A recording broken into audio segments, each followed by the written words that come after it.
मेहमान है doctor Kulwant Singh ji. Doctor Kulwant Singh ji का ये वेबिनार शुरू करने से पहले मैं इनके बारे में थोड़ी सी जानकारी देना चाहूंगा। सर ने अपना DHMS कंप्लीट किया है बिहार से, GD memorial homoeopathy college Patna. MD homoeopathy Rajasthan Vidyapeeth college से किया है। एक्स डीन है faculty of homoeopathy Vinoba Bhave university Hazaribagh Jharkhand. Principal Singhbhum homoeopathic medical college and hospital Jamshedpur since 2000। Sir teacher रहे हैं since 43 years. Professor SHM college Jamshedpur.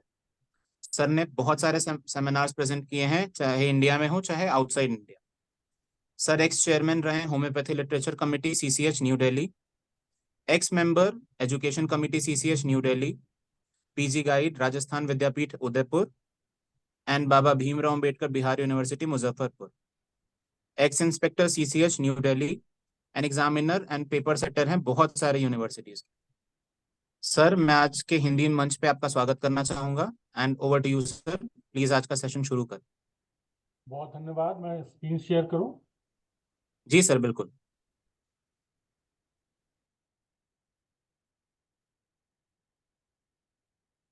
धन्यवाद IFPH के सभी लोग और विशेष करके डॉक्टर MK साहनी, हम लोगों के गुरु गाइड। फिर से एक बार मौका देने के लिए आपका बहुत बहुत धन्यवाद। आज का विषय माइग्रेन है, तो बिना कोई समय नष्ट किए हम लोग कोशिश करें कि हम अपने वेबिनार की शुरुआत करें।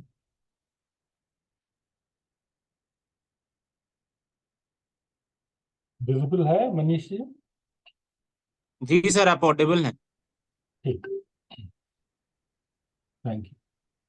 माइग्रेन के बारे में सभी को जानकारी है कि माइग्रेन एक विशेष प्रकार का सर दर्द है, और ये ऐसा सर दर्द है जो आज पूरे समाज के लिए सर दर्द बना हुआ है, डॉक्टर के लिए भी और मरीज के लिए भी। माइग्रेन की सही पहचान करने में ही बहुत मुश्किल होती है पहले तो, और हो जाने पर भी इसकी डायग्नोसिस चूंकि बहुत ज़्यादा क्लियर कट नहीं होता है, तो एक कलेक्शन ऑफ सिम्टम्स है, क्लस्टर ऑफ सिम्टम्स है, तो सिम्टम्स पर आधार करके हम इसकी डायग्नोसिस करते हैं। तो माइग्रेन जो है वो एक genetically influenced complex neurological disorder है। ये एक लाइन में सारा कुछ आ जाता है कि जेनेटिक हो सकता है, फैमिली हिस्ट्री में हो सकता है, आपके जीन में हो सकता है, जिससे आपको माइग्रेन जैसे लक्षण हमेशा होते हैं। और इसी की खासियत है कि ये पीरियोडिकल होता है, रुक रुक कर होता है। Hemicranial, most of the time migraine एक साइड में होता है, किसी भी एक साइड में पेन होगी, लेकिन मोस्ट ऑफ द टाइम एक साइड होता है। लेकिन कभी कभी किसी किसी पेशेंट्स में आपको पूरे हेड में या दोनों साइड्स में भी पेन मिल सकती है। द नेचर मोस्टली थ्रॉबिंग, और बहुत बार ये GI ट्रैक्ट के सिम्टम्स, तो GI ट्रैक्ट के सिम्टम्स में आपको क्या मिलेगा? Nausea, vomiting, occasionally pain in abdomen. सबसे बड़ी बात है इंडाइजेशन, नोजिया एंड वॉमिटिंग, ये एकदम की कंपोनेंट है जो माइग्रेन के साथ हमेशा आपको मिलेंगे। Complete freedom from symptoms between attacks, ये बड़ी खासियत होती है। माइग्रेन का पेन आया, एक औरा आया, एक दौरा आया, उसके बाद वो कुछ देर तक रुका, और उसके बाद आपको लगेगा कि आपको कुछ नहीं था। लेकिन जितनी देर रहता है उतनी देर तो आपकी हालत को वो खराब कर देता है। मोस्टली बाद में हम लोग इसको जानेंगे भी कि माइग्रेन का जो अटैक होता है वो हम 4 हिस्सों में बांटते हैं: prodrome, aura, headache, postdrome. Prodrome होता है कि ऑरा, दौरा आने के पहले क्या होगा, दौरा आते समय क्या होगा, सर दर्द कैसा होगा, और सर दर्द जब खत्म हो जाएगा तो उसके बाद आपको, मरीज को क्या क्या महसूस होता है। तो इन चारों के कॉम्बिनेशन में हम माइग्रेन के लक्षणों को का अध्ययन करते हैं। इजिप्शियन एंशियंट हिस्ट्री में बहुत पहले से इसका वर्णन है, जिसको आज माइग्रेन बोलते हैं। इसको लोग बोलते थे कि disease of the half of skull, क्योंकि ये हाफ साइडेड होता है, वन साइडेड होता है, तो पुराने जमाने से इसको बोला जाता था कि हाफ स्कल के पेन को इस तरह का हेडेक माना जाता है। गैलन डॉक्टर गैलन ने इसको 2000 और 200 एडी एडी से 200 वर्ष पूर्व हेमिक्रेनिन का नाम दिया, जो बाद में जाकर के हेमिक्रेनिया हो गया। हिपोक्रेट्स का मानना था कि ये अंदर से जहरीली गैस होती है हमारे शरीर में, वो गैस जब ऊपर चढ़ती है और ऊपर चढ़ने के बाद वो सर में दर्द पैदा करती है, और इसी को माइग्रेन का नाम दिया गया था। तो उनका मानना था कि यह बेसिकली अंदर से गैस ऊपर उठती है, और ऊपर उठने के बाद जो लक्षण पैदा होते हैं उसके चलते सर में दर्द, उल्टी होना, उल्टी लगना इत्यादि सिम्टम्स आते हैं। इतना ज्यादा यह कॉमन हो चुका है आज के जमाने में, बहुत ज्यादा। हम लोगों को तो प्रैक्टिस में बहुत अधिक पेशेंट मिलते हैं माइग्रेन के। 20 से 30% आबादी इससे इफेक्टेड है। तो आप समझ लीजिए कि अगर 20-30% आबादी है और आपके भारत में आप एडल्ट आबादी को 100 करोड़ भी माने, तो 20 से 30 करोड़ लोग इस बीमारी से पीड़ित हैं। तो बहुत छोटी बात नहीं है, और बहुत ज्यादा होती है फीमेल्स में, 3 गुना। मेल फीमेल का जो अनुपात है ये 1:3 होता है। Attacks more during premenstrual tension and fluid retention and less common during pregnancy। बहुत खास बात है कि प्री मेंस्ट्रुअल टेंशन जब होता है, फ्लूइड रिटेंशन, एक्चुअली होता क्या है कि there is vaso dilation of the blood vessels. Blood vessels dilate करने लगती हैं ब्रेन और उसके आसपास की, उस डायलेशन के चलते ब्लड का फ्लो बढ़ जाता है ब्रेन में। कभी कभी वो भी एक कारण होता है जिसके चलते माइग्रेन का पेन होता है। प्रेगनेंसी के दौरान ये बहुत कम पाया जाता है। और बहुत इंपॉर्टेंट एक बात हम याद रखें, बहुत सारे केसेस में, सब में नहीं, बहुत सारे केसेस में मेनोपॉज के बाद माइग्रेन ठीक हो जाता है। क्यों होता है नहीं पता, लेकिन ये पाया गया है कि मेनोपॉज के बाद आमतौर पर फीमेल्स में ये प्रॉब्लम खत्म हो जाती है। आप देखिए कितना ज्यादा ये इसका प्रीवैलेंस है कि 13%, अगर किसी बीमारी के नाम से हम परसेंट निकालें तो एपिलेप्सी 0.5% लोगों को है, rheumatoid arthritis 1%, asthma 7%, diabetes 6%, osteoarthritis 7%, migraine 13%। करीब करीब इन सभी बीमारियों से 2 गुना माइग्रेन पाया जाता है। ये बार बार मैं इसलिए बोल रहा हूं कि माइग्रेन आज बहुत कॉमन है, बहुत ज्यादा प्रिवेलेंस है, और अगर आप माइग्रेन पर थोड़ा सा भी कंट्रोल कर सकते हैं तो आपको प्रैक्टिस लाइफ में बहुत सफलता मिलेगी। पुराने जमाने में कुछ तरीके थे जो माइग्रेन को ठीक करने के लिए प्रयोग में लाए जाते थे। ये इजिप्ट में, इजिप्शियन साइंस में और हिस्ट्री में है। क्राइस्ट के 2500 साल पहले इसमें क्या लोग करते थे कि मिट्टी का एक क्रोकोडाइल बनाते थे। ये सर में देख रहे हैं क्रोकोडाइल, मगरमच्छ बना है। तो मिट्टी का मगरमच्छ बना करके और उसके अंदर कुछ हर्ब्स देते थे। मिट्टी का मगरमच्छ बना करके उसके अंदर हर्ब्स देते थे और उसको उस मरीज के सर पर रख कर छोड़ देते थे। ऐसा माना जाता था उस जमाने में इजिप्ट में कि इस तरह करने से उसका पेशेंट ठीक हो जाता है। और उसके साथ हर्ब्स को मगरमच्छ बना करके उसके पेट में डाल देते थे, उसके सर पर रखते थे काफी लंबे समय तक, और अपने तरीके से प्रेयर करते। वेरी स्ट्रेंज बट ट्रू, बहुत ही स्ट्रेंज है लेकिन सच है कि ऐसा होता था। और एक और तरीका लोग अपनाते थे, देखिए, you can C, you can watch, कि सर को एक इस तरह के पतीले, बाल्टी, कुछ भी बोलिए, बर्तन से कवर कर देते थे। अब कवर करके हैमरिंग करते थे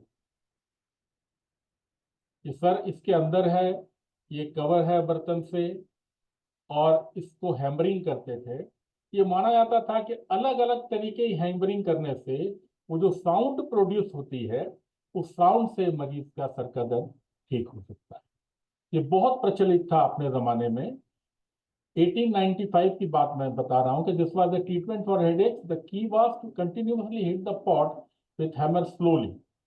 The sound resonates through the ears to the brain, making the brain interpret only the most recent pain stimulus, thus dulling the original pain, which is the headache. ये regular करने पर ऐसा पाया जाता था उस समय में. तो बोलते थे कि सर का दर्द पेशेंट का ठीक हो जाता है. एक बहुत ही खतरनाक तरीका था उस समय दर्द को ठीक करने का, और वो था, उसका नाम था ट्रिपेनेशन. ये प्रचलन में था, ये बहुत ज्यादा प्रचलन में था बहुत पुराने जमाने में. और ट्रेपनेशन बहुत ही खतरनाक, बहुत ही डेंजरस और बहुत ही खराब तरीका था मरीजों को ठीक करने की कोशिश करने का. और इसमें करते क्या थे लोग, ये जो स्कल आप देख रहे हैं, स्कल में होल कर देते. और ये मौजूद था उस समय, ये कोई हवा की बात नहीं है. आप ये उस जमाने की पेंटिंग देखिए, देखिए इसके स्कल में होल कर देंगे. You can watch, they are putting holes. You can see here. Pretty fascinating because it's a theme that is repeated in science. As our ability to measure, calculate, and image things grows, so does our understanding. इस तरह के whole school में किए जाते थे, और ये माना जाता था कि स्कल में होल कर देने से जो बुरी आत्मा है वो स्कल से निकल जाती है और मरीज ठीक हो जाता है. और ये माइग्रेन ही नहीं, बहुत सारी बीमारियों में ऐसा किया जाता था. इजिप्ट में ममीज में एक बार सर्वे किया गया है, आप देखिए तो हजारों स्कल ऐसे मिले हैं, हजारों हजारों में स्कल ऐसे मिले हैं जिसमें ये ट्रेपनेशन किया हुआ था. और ये पाया गया था कि मोस्ट पेशेंट्स डाइड. नेचुरल है, स्कल में आप होल कर दीजिएगा, वहां से ब्लीडिंग होगी, इन्फेक्शन होगा, पेशेंट के बचने की संभावना बहुत कम रहती. लेकिन ऐसा माना जाता था उस जमाने में कि अगर आप स्कल में होल कर दें तो पेशेंट बच सकता है. आप देख सकते हैं ये होल किया हुआ स्कल. ये देखिए इतने स्कल, हजारों की संख्या में ये स्कल मिस्र में, इजिप्ट में पाए गए हैं जिसमें होल किया गया है.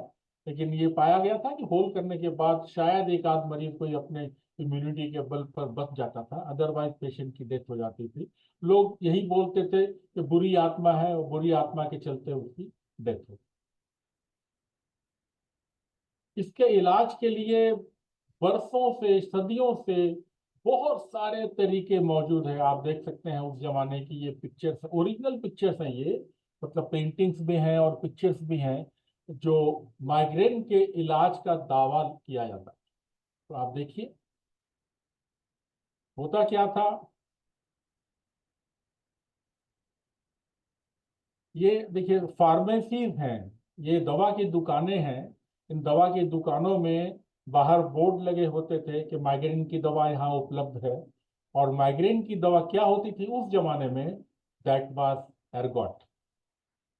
अगर आपको याद है मेरा सिकेल कॉर का प्रेजेंटेशन, तो एर्गोटामाइन, एर्गोट क्या चीज से बनती है, या एर्गोट से हमारे यहाँ क्या दवा बनती है, that is secale cor. Secale cor is ergot. तो एर्गोट क्रूड फॉर्म में, लिक्विड फॉर्म में, गोलियों के फॉर्म में उस जमाने में ये डिस्पेंसरीज होती थी जहां पर और एर्गोट बेचा जाता. इसके अलावे बहुत सारी फार्मेसीज बहुत सारी दवाएं बनाती थी. कोका कोला का नाम सबने सुना है. तो शुरू शुरू में जब कोका कोला ड्रिंक आया तो कोका कोला वालों ने नहीं देखिए ये उसको पब्लिसाइज किया, एडवर्टाइज किया कि आप coca ideal brain tonic to specified headache. लोग बोलते थे कि कोका कोला पीजिए तो आपका सर का दर्द और माइग्रेन सब ठीक हो जाए. एक देखिए सेरेब्रिन नाम की दवा थी, ये कितने 100 साल पहले का मैं दिखा रहा हूं. तो migraine DIMMs, migraine DIMMs, DIMMs means female. तो फीमेल के माइग्रेन में सबसे अच्छी दवा जो है वो सेरेब्रिन थी. उस जमाने में इस तरह से विज्ञापन किया जाता था. देखिए ये लेडी है जो सफर में गई है, अचानक इसका एक्सप्रेशन देखिए, बोल रही है कि on this headache how foolish I was to travel without this medicine. टैरेंट स्वेटनर एपेरेंट. ये फीमेल है। ये इस तरह के विज्ञापन उस जमाने में हुआ करते थे, जस्ट हिस्ट्री बताने के लिए कि माइग्रेन कब से चल रहा है, कई सदियों से चल रहा है। लोग इस पर विश्वास करते थे, इन दवाओं पर, दवाएं भी लेते थे, कुछ लोग ठीक होते थे, कुछ लोग ठीक नहीं होते थे, बट दिस वाज प्रिवेलेंट। एक और चीज मैं आपको दिखाना चाह रहा था माइग्रेन के बारे में, बार बार जो मैं आज कह रहा हूँ कि ये कितना जरूरी है, कितना प्रिवेलेंट है, कितना ज्यादा होगा आज के सोसाइटी में। कि आपने सबने सुना होगा आज तक न्यूज चैनल। तो आज तक न्यूज चैनल को इस बीमारी पर, हेडेक पर एक स्पेशल प्रेजेंटेशन देना पड़ा। उसका कुछ हिस्सा मैं आपको सुनाना चाहूंगा, आप देखिए। इसीलिए दिखा रहा हूं कि आप समझिए कि माइग्रेन कहाँ पहुंच गया, माइग्रेन का क्या महत्व है, माइग्रेन कितना कॉमन होता जा रहा है। Just see A clipping from आज तक। एक स्टडी की और उसमें ये पता चला कि शहरों में रहने वाले लोगों में स्ट्रेस, एंजाइटी और माइग्रेन की वजह से हेडेक यानी सिरदर्द की शिकायत बहुत तेजी से बढ़ रही है। आप भी थोड़ा सा पूछिए, क्या हाल के दिनों में आपको भी सिरदर्द ज्यादा रहने लगा है? अनुमान है कि भारत में लगभग 49 करोड़ लोग ऐसे हैं जिन्हें महीने में कम से कम 2 बार सिरदर्द होता है। लेकिन हैरानी की बात यह है कि इनमें से ज्यादातर लोग कभी भी अपने सिरदर्द के इलाज के लिए डॉक्टर के पास नहीं जाते। आप में से भी ज्यादातर लोग सिरदर्द होता है अगर, तो डॉक्टर के पास नहीं जाते। इसकी जगह ज्यादातर लोग खुद अपने डॉक्टर बन जाते हैं। और इससे भी बड़ी बात यह है कि भारत में ज्यादातर लोग ऐसे हैं जो सिरदर्द होने पर दिन में 2 वक्त पेन किलर ऐसे खाते हैं जिससे वो 2 वक्त की रोटी खाते हैं। जैसे ही सिरदर्द हुआ वैसे ही कोई ना कोई गोली मिली। इस समय भारत के लोग सिरदर्द की दवाइयों पर हर साल, आपको विश्वास नहीं होगा, सिरदर्द की दवाइयों पर हर साल हमारे देश के लोग 9,000 करोड़ रुपए खर्च कर देते हैं। 9,000 करोड़, यानी सिरदर्द एक बहुत बड़ा उद्योग बन चुका है। और अनुमान है कि ये खर्च अगले 3 वर्षों में 15,000 करोड़ रुपए तक पहुंच जाएगा। और भारत में हर साल लोग सिरदर्द की 1,000 करोड़ से ज्यादा, 1,000। खतरनाक बात यह है कि सिरदर्द की यही करोड़ों गोलियां भारत के करोड़ों लोगों का सबसे बड़ा सिरदर्द बन जाएंगी, क्योंकि ये गोलियां इस सिरदर्द का सही इलाज है ही नहीं। इस नई रिपोर्ट में ये पता चला कि सिरदर्द यानी हेडेक जो होता है वो 300 प्रकार का होता है, जिसमें caffeine headache, sinus headache, hormonal headache, tension headache, cluster headache और माइग्रेन प्रमुख। वैसे तो 300 प्रकार के हैं सिरदर्द। आपको उन 300 प्रकार में से कौन सा सिरदर्द हो रहा है आपको भी नहीं पता होगा। और इनमें भी भारत के लोगों को होने वाले सिरदर्द की सबसे बड़ी वजह है क्लस्टर हेडेक और माइग्रेन। और अभी भारत में 15 करोड़ लोगों को माइग्रेन और स्ट्रेस की शिकायत है, यानी तनाव, टेंशन। लेकिन इनमें से ज्यादातर लोग ऐसे हैं जो क्लस्टर हेडेक और माइग्रेन के सिरदर्द में बिना डॉक्टर की सलाह के नियमित रूप से कोई ना कोई पेन किलर खा लेते हैं।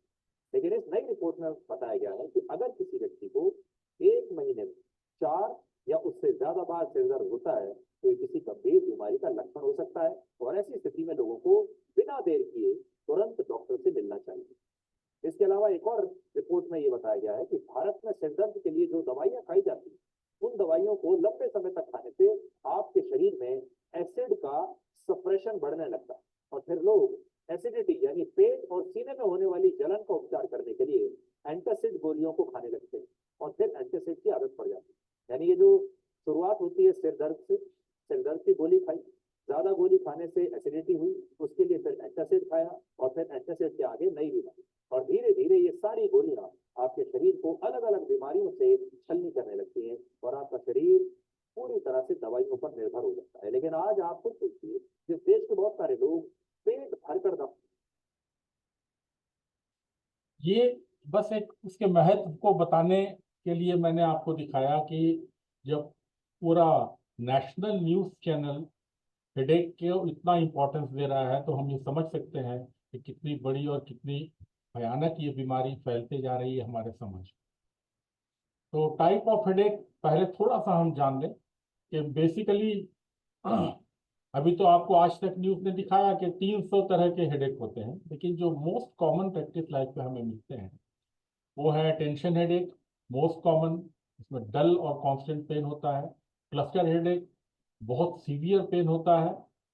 और रेस्टलेसनेस और वन साइडेड हेडेक ज़्यादा होता है। साइनस हेडेक सब जानते हैं कि ड्यू टू साइनोसाइटिस होता है। Migraine only one sided normally, इसमें ऑरा होता है, नोजिया होती है और वॉमिटिंग होती है। थोड़े दिन के बाद वो 15 मिनट से 1 घंटे 2 घंटे 3 घंटे बाद वो सर में दर्द कम हो जाता है या बंद हो जाता है, उसके बाद पेशेंट बिल्कुल फ्री महसूस करता है। रीबाउंड हेडेक, रीबाउंड हेडेक में अब्यूज ऑफ मेडिसिन के बाद वो पेन होता है। थंडर क्लैप हम लोग बाद में पढ़ेंगे। और मेंस्ट्रुअल हेडेक, अगर मेंस्ट्रुअल हार्मोनल इम्बैलेंस के साथ वो एसोसिएटेड है तो वो हो सकता है। मेनली हम जब देखेंगे तो 4 तरह के हेडेक पाए जाते हैं हमारे यहाँ। की बहुत सारी टाइप्स है, जिनमें 4 टाइप की हेडेक्स बहुत कॉमन है। Number 1 tension headache, number 2 migraine headache, number 3 cluster headache, number 4 sinus headache. Tension headache, tension headache headache की सबसे कॉमन टाइप।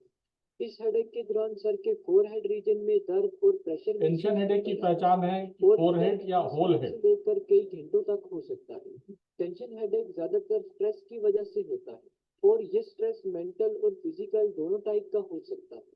फिजिकल स्ट्रेस में थकावट एक बड़ी वजह हो सकती है, जबकि मेंटल स्ट्रेस में काम, फैमिली, दोस्तों या रिलेशनशिप में डिस्टर्बेंस शामिल है। माइग्रेन हेडेक, माइग्रेन हेडेक में सर और गर्दन की एक साइड पर दर्द होता रहता है और ये दर्द 3 घंटे से लेकर 3 दिन तक हो सकता है। माइग्रेन हेडेक के पेशेंट्स में दर्द के साथ कुछ और सिम्टम्स भी देखने को मिलते हैं, जैसा कि नोजिया, वॉमिटिंग और लाइट और साउंड से तंग होना वगैरह। क्लस्टर हेडेक, क्लस्टर हेड ये 4 तरह के सबसे कॉमन हेडेक पाए जाते हैं। Cluster headache, tension headache, migraine, और इनको हमको जानना बहुत ज़रूरी है। लेकिन आज चूंकि हम माइग्रेन पर ही डिस्कस कर रहे हैं तो माइग्रेन के डिफरेंट टाइप हम कोशिश करेंगे जानने की, जो प्रैक्टिस लाइफ के लिए बेहद ज़रूरी है। हमारे पास मरीज आते हैं, हम बोल देते हैं कि हाँ ठीक है आपको माइग्रेन है, लेकिन कैसा माइग्रेन है, क्या माइग्रेन है। आजकल वो चीज़ें बहुत ज़रूरी हो गई हैं कि आप जानें कि उसको किस तरह का माइग्रेन है। आज से 20-25 साल पहले हम लोग प्रैक्टिस करते थे तो मरीज आता था, हम बोलते थे भाई आपको माइग्रेन है, तो पेशेंट ना पूछता था कैसा माइग्रेन है, क्या माइग्रेन है। लेकिन आज के ज़माने में पेशेंट तो डॉक्टर गूगल से सब रिसर्च करके आता है या कहीं डॉक्टर्स को दिखा के आता है, वहाँ से डायग्नोज होके आता है। तो वो आपसे पूछेगा कि हमको बोला गया है कि आपको इस तरह का माइग्रेन है, तो वो क्या होता है। तो we must know for the knowledge. Prescription के लिए हमारे पास अलग तरीके हैं, हम मैथमेटिका का स्टडी करेंगे, केस स्टडी करेंगे, रेपर्टराइज करेंगे, जो भी करेंगे उसके बाद अपनी दवा देंगे। लेकिन नॉलेज के लिए, पेशेंट से इंटरेक्शन के लिए, पेशेंट का कॉन्फिडेंस जीतने के लिए आपको इन चीज़ों की नॉलेज की बहुत ज़रूरत है। इसको आप नेग्लेक्ट नहीं कर सकते आज के ज़माने में। तो ये टाइप्स ऑफ माइग्रेन जो होता है ये बहुत तरह का है, लेकिन ये कुछ इंपॉर्टेंट टाइप के माइग्रेन्स मैं आपको दिखा रहा हूँ। Menstrual, silent. मेंस्ट्रुअल तो मैंने बताया मेंस से रिलेटेड होगा। साइलेंट ऐसा जिसमें साइलेंट पेन माइग्रेन में होता है कि पेन कम होता है लेकिन माइग्रेन के बाकी लक्षण आपको मिलते हैं। तो बाकी लक्षण क्या होगा? प्रोड्रोमल पीरियड में वीकनेस है, बहुत जमहाई आना, यॉर्निंग, बहुत जमहाई आना, रेगुलर यॉर्निंग, और nausea, vomiting, heaviness of head, ये सारी चीजें मिलेंगी, पेन नहीं मिलेगा। This kind of migraine is known as silent migraine. Vestibular, जब इसका संबंध ईयर से है। एब्डोमिनल, जब इसका संबंध स्टमक या एब्डोमिन से है। बैसिलर, जब बेस ऑफ ब्रेन से इसका संबंध है। There is hemiplegia, hemiplegic hormone. Hemiplegic hormone बोलते हैं जब पेशेंट को और इसके साथ साथ उसको प्रॉब्लम होने लगती है, एक साइड में हेमीपैरेसिस होने लगता है। Ophthalmic when eyes are related. Status migraine बोलते हैं जब माइग्रेन का पेन जल्दी जाता नहीं है, फिक्स हो जाता है, एक स्टेटस में रहता है। ऑप्थेल्मोलॉजिक व्हेन आईज आर इन्वॉल्व। देखिए ये कुछ बहुत ही मशहूर चेहरे मैं आपको दिखा रहा हूँ जो माइग्रेन से पीड़ित हैं या पीड़ित थे। शाहरुख खान, दीपिका पादुकोण, सलमान खान, सुनील शेट्टी, ये तो फिल्म स्टार्स हो गए। स्कॉटी पिपेन, दुनिया के one of the most famous basketball players में इनका नाम आता है, वर्ल्ड के वन ऑफ द बेस्ट। और होपी गोल्डबर्ग ये हॉलीवुड की बहुत बहुत प्रसिद्ध अभिनेत्री रही हैं। तो इस तरह के बहुत सारे मशहूर हस्तियों में माइग्रेन का पेन आपको मिलता है। तो मैं जैसा मैंने बताया, माइग्रेन के पेन में पहले एक ऑरा आता है, पेशेंट को यॉर्निंग, हैवीनेस, भारीपन लगता है अब हमको सर में दर्द होगा। उसके बाद सर में दर्द आना, पसीना आना, उल्टी लगना, सीवियर पेन होना, अपने पर कंट्रोल खत्म हो जाना, ये सारे लक्षण मिलते हैं। तो मैं आपको एक मरीज दे रहा हूं जो भारत के सबसे प्रसिद्ध माइग्रेन के मरीज है नहीं, उन्होंने एक मरीज का अभिनय किया था, और इसको तो आप भूल नहीं पाएंगे मुझे लगता है। तो हम लोग देखें कि भारत के सबसे मशहूर माइग्रेन के मरीज में क्या क्या लक्षण आ रहे थे। प्लीज सी रहेंगे ये सारी चीजें, लेकिन ये एक ज्वलंत उदाहरण है, एक फिल्म का सीन है जिसमें अमिताभ बच्चन जी ने एक्टिंग की थी, और माइग्रेन के मरीज को किस तरह से सीवियरिटी और इंटेंसिटी पाई जाती है उसका बहुत अच्छा चित्रण है इसमें। अब हम थोड़ा सा करें टाइप ऑफ माइग्रेन जो हमने बताया था। तो सबसे पहला होता है क्लासिकल माइग्रेन। देखिए इस प्रेजेंटेशन में आप देखिएगा कि हर फ्रेम में एक पिक्चर लगी हुई है, एक पेंटिंग लगी हुई है, अलग अलग पेंटिंग्स आपको दिखेंगी। और ये सारी पेंटिंग्स, काफी सारी, सब नहीं, काफी सारी पेंटिंग दुनिया की सबसे मशहूर पेंटिंग्स हैं ऑन माइग्रेन। जो आप देख रहे हैं ये पूरी पेंटिंग्स आपको दुनिया की मशहूर पेंटर्स की पेंटिंग्स है ऑन माइग्रेन, जो मैंने एक में ही सब एक प्रेजेंटेशन में कोशिश की है आप लोगों को दिखाने की। तो क्लासिकल माइग्रेन जैसा कि नाम बता रहा है, जो प्योर क्लासिकल माइग्रेन में जो लक्षण होते हैं वही लक्षण हम लोगों को देखने को मिलेंगे। तो होता कैसा है ये? एपिसोडिक, एपिसोड में आता है, पीरियोडिकल आता है, यूनिलैटरल एक साइड में होता है, occasional bilateral pain, GI upset, पेट खराब होना, फोटोफोबिया, फोनोफोबिया, बहुत ज्यादा लाइट से भी डर लगता है, बर्दाश्त नहीं होती है, नॉइज तो बिल्कुल बर्दाश्त नहीं होती है। ये माइग्रेन का बहुत इंपॉर्टेंट लक्षण है। There is photophobia, there is phonophobia. Aura last for 10 to 20 minute. ये आपने देखा था, अमिताभ बच्चन को दिखाया कि एक बार ऑरा आया, पेन हुआ, थोड़ी देर रुका, वो 1 घंटे तक रुक सकता है, और उसके बाद पेशेंट नॉर्मल हो जाता है। लेकिन उसका जो इफेक्ट है, पोस्ट ड्रोम जो बोलते हैं, वो पोस्ट ड्रोम थोड़ा कंटिन्यू करता है। पोस्ट ड्रोम में severe weakness, heaviness of the head, severe weakness, lethargy, ये सारी चीजें कंटिन्यू करती हैं। इस तरह का अगर लक्षण हो तो उसे हम क्लासिकल माइग्रेन बोलेंगे। Next type is common migraine. Common migraine में बहुत बार ऑरा नहीं होता। ये जो अटैक का जो भीषण दौर होता है, सीवियर हेडेक होता है, वो कम रहता है इसमें। Episodic, unilateral, bilateral, GI upset, without aura, और 70 से 80% जो केस होते हैं वो कॉमन माइग्रेन के ही मिलते हैं। तो हम ये मानकर चलें कि माइग्रेन के जितने भी केस आएंगे उसमें 70% केस कॉमन माइग्रेन के होंगे। पेशेंट सर में दर्द बताएगा, उल्टी लगना बताएगा, फोनोफोबिया बताएगा, फोटोफोबिया बताएगा, ऑरा हर बार नहीं बताएगा। ऑरा 20 to 30% केस में होता है, normal without aura 70 to 80% case में होता है। इस तरह के माइग्रेन को हम कॉमन माइग्रेन बोलते हैं। Next is ocular migraine. देखिए ये बहुत इंपॉर्टेंट है, मैं थोड़ा जोर देना चाहता हूं इस पर। ऑक्यूलर माइग्रेन में आईज पर इसका इफेक्ट आने लगता है, नर्व पर इफेक्ट आता है, ocular nerve including trigeminal nerve, इन सब पर उसका असर होने लगता है। तो पेशेंट के विजन में प्रॉब्लम आने लगता है, भले ऑरा के समय आएगा लेकिन वो पेशेंट के विजन में बहुत सारा प्रॉब्लम आता है।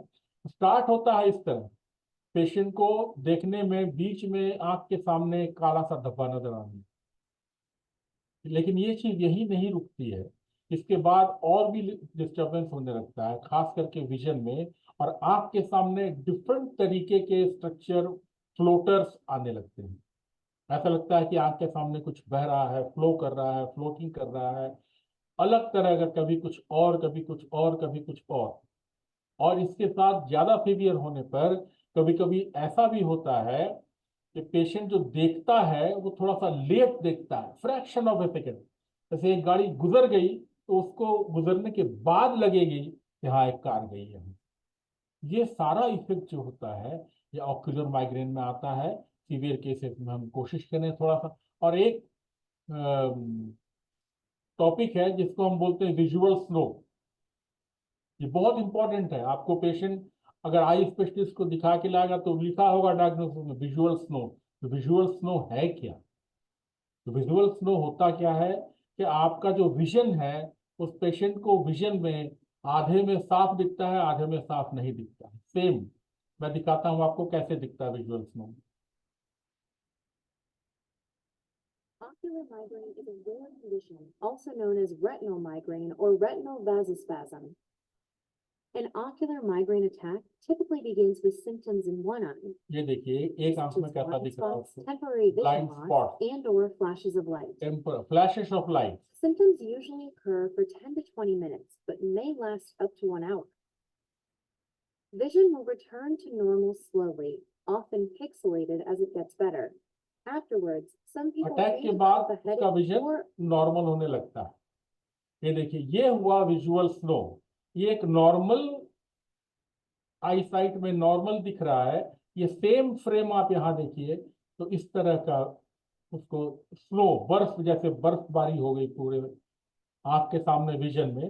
इसका नाम पड़ा है विजुअल स्नो। इसको और क्लियरली देखें हम लोग एक बार। ये बार बार मैं दिखा रहा हूं कि इसको हम नहीं भूले तो अच्छा।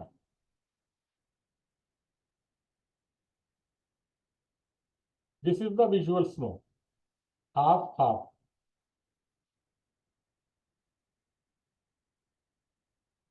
Kind of there is hallucination characterised by perception of bilateral. ये देखिए ये ये विजन है लेकिन बाद में उसको ऐसे नजर आ। देखिए ये विजन कैसा दिख रहा है उसको, completely disturbed vision, floaters in eyes, bright flashes of light, blue fooled in top. ये नजर आएगा। सिर्फ आईज का अगर आप देखना चाहें तो देखिए किस तरह के फ्लोटर्स दिखते हैं पेशेंट को। यू सी आंख के सामने इस तरह का फ्लोटर्स आना, ये माइग्रेन में हम इसको विजुअल स्नो बोलते हैं। You can see, visualise what the patient is feeling.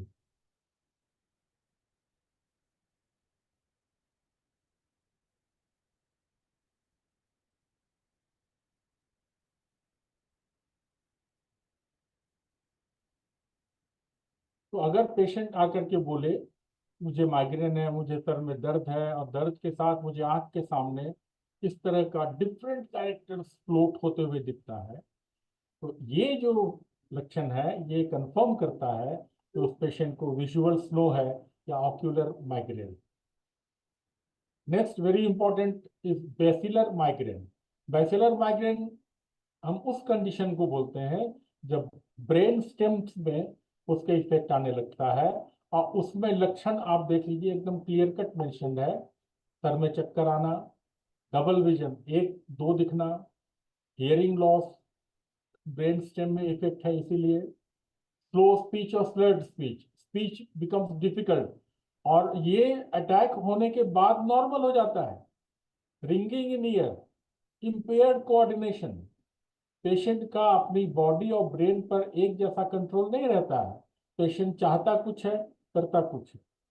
इसको हम लोग बोलते हैं कि पेशेंट की कॉग्निटिव जो थिंकिंग है वो कम हो जाती है। कॉग्निटिव थिंकिंग क्या होती है?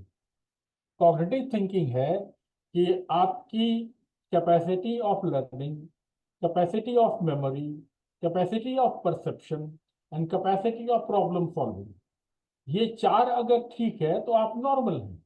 लेकिन अगर इन चारों पर कुछ असर हो रहा है तो दैट का मतलब है कि आपकी कॉग्निटिव थिंकिंग पर एक डायरेक्ट इफेक्ट हो रहा है और उस कंडीशन को हम लोग बैसिलर माइग्रेन बोलते हैं, बिकॉज डायरेक्टली आपका ब्रेन स्टेम इसमें इन्वॉल्व होने लगता है। हेमीप्लेजिक माइग्रेन बहुत कॉमन तो नहीं मिलता है, लेकिन अगर है तो एक side recurrent attack of hemiparesis of rapid onset. followed by headache. एक साइड का बॉडी काम नहीं करता है फॉर सम टाइम, उसको लगता है कि एक साइड मेरा बिल्कुल काम नहीं कर रहा है. Loss of balance and coordination, difficult speaking, may be fever, dizziness, and may be impaired consciousness with brain fog. Brain fog is confusion, complete confusion. तो इस तरह की इंटेंस अगर सिम्टोमेटोलॉजी आपको मिलती है किसी केस में, तो this kind of a condition is known as hemiplegic migraine. बहुत कॉमन नहीं है लेकिन है, तो उसको जानना तो बहुत जरूरी है ना. मेंस्ट्रुअल माइग्रेन ये बड़ा कॉमन है, बहुत मिलता है पेशेंट्स में. headache that ranges from dull to severe, feeling very warm, sweating or very cold, chills, loss of appetite, dizziness and blurred vision. देखिए क्या होता है. Attack may include intense head pain, nausea, sensitivity to light and or sound, and more. ये चार symptom देखिए बहुत important है. Intense head pain, intense head pain, nausea, light sensitivity, sound sensitivity. more. इसके साथ मेंस्ट्रुअल डिसऑर्डर, हार्मोनल इंबैलेंस भी मिल सकता है.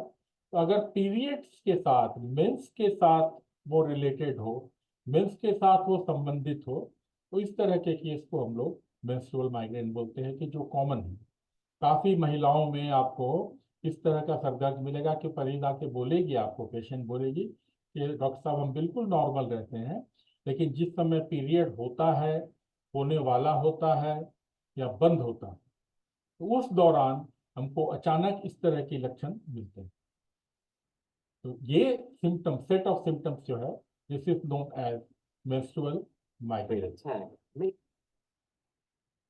Vestibular migraine. देखिए आपने एक चीज गौर की होगी कि हम लोग डिफरेंट टाइप के माइग्रेन्स की स्टडी कर रहे हैं, लेकिन लक्षण देखिए सब में करीब करीब एक समान है, थोड़ा बहुत अंतर है. तो प्रैक्टिस लाइफ में जब आप बैठिएगा, तो प्रैक्टिस लाइफ में पाइएगा कि पेशेंट तो आके यही बोलेगा ना कि बहुत सर में दर्द है, उल्टी उल्टी लगती है जब दर्द होता है, उल्टी होती भी है, कभी कभी उल्टी होने से हमारा दर्द ठीक हो जाता है. इस तरह के पेन को अब आए हम लोग वेस्टिबुलर माइग्रेन क्या है. तो vestibular migraine when it is related with basically with year. तो ईयर के साथ जब रिलेटेड होगा तो ये नेचुरल है कि इसमें सर चक्कर काफी है.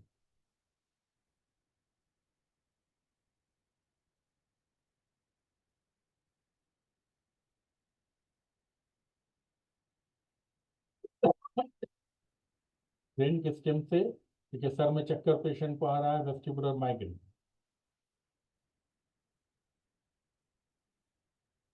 एसोसिएटेड वर्टिगो जो मैंने आपको अभी बताया,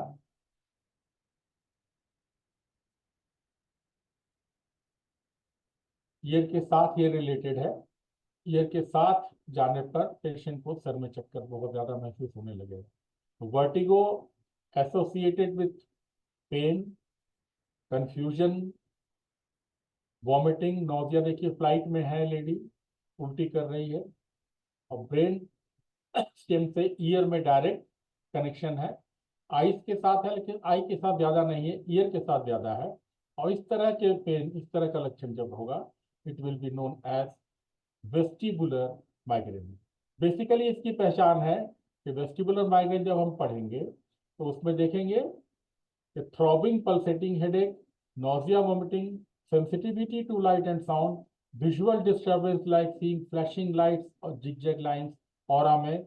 ये विजुअल डिस्टर्बेंस हम ऑलरेडी पढ़ चुके हैं. तो विजुअल डिस्टर्बेंस को हम लोग जानते हैं, they are known as visual snow.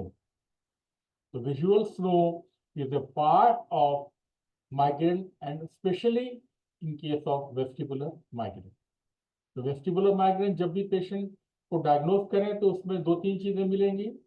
कान की प्रॉब्लम मिलेगी, सर में चक्कर बहुत ज्यादा आएगा, शोर मचने पर, हल्ला होने पर उसको बर्दाश्त नहीं होगा, throbbing headache, nausea, vomiting and visual disturbances, that is visual slow. एक और, ये रेयर है, बहुत कॉमन नहीं है, बहुत रेयर है ये, कैरोटिडाइनिया. इसका एक और नाम है फेस सिंड्रोम, कैरेटोडाइनिया या फेस सिंड्रोम। इसमें फेशियल माइग्रेन है, पेन जॉ नेक और खास ये कैरोटिड आर्टरीज जो है इसके आसपास दर्द होने लगता है, सर के बजाय इस एरिया में दर्द होने लगता है, इस एरिया में दर्द बहुत ज्यादा है। Tenderness, prominent pulsation of cervical carotid artery and soft tissue swelling over carotid. तो कैरोटिड के आसपास दर्द होना, कैरोटिड आर्टरी का पल्सेशन होना, कभी कभी यहाँ पर स्वेलिंग हो जाना, सर के दर्द के बजाय यही इसी एरिया में ज्यादा दर्द होना, इस तरह के केस को हम लोग कैरोटिडाइनिया, कॉमनली इसको बोलते हैं फेशियल माइग्रेन।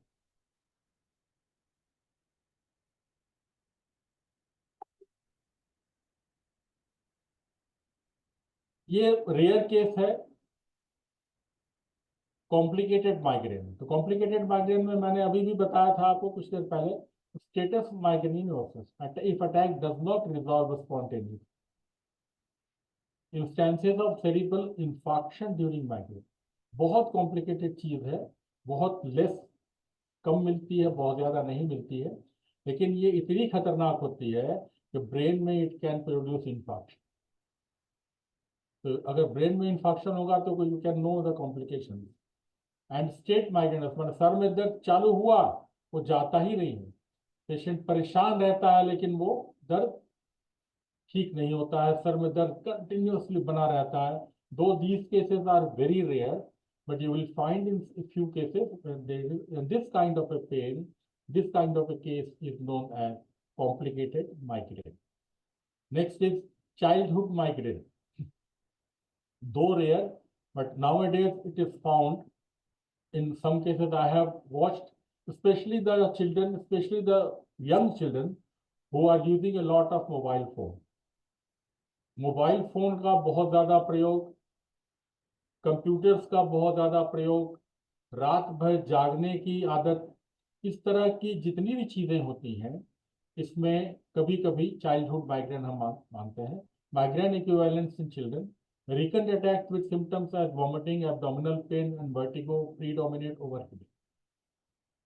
तो हेडेक से ज्यादा इनको वॉमिटिंग, एब्डोमिनल पेन और मोबाइल एक तरह से रूट कॉज है आज के जमाने में, जितना ज्यादा आपको माइग्रेन के केस मिल रहे हैं। इस पर जरूर ध्यान दीजिएगा। आज से 20-25 साल पुरानी किताबों में ये सारी बातें नहीं हैं, लेकिन आज जो हो रहा है हमारे समाज में, इसमें माइग्रेन के केस जब भी आपको मिले, खास करके यंग ब्लड में, जो लोग जॉब में हैं, जॉब में नहीं होने पर भी मोबाइल का प्रयोग दिन भर कर रहे हैं, दिन भर कंप्यूटर पर बैठे हुए हैं, रात रात भर कंप्यूटर में काम कर रहे हैं, तो उनको बहुत सारी बीमारियों होने का चांस होता है। उसमें एक तो आइज की प्रॉब्लम हुई, और सबसे बड़ी बात है हेडेक।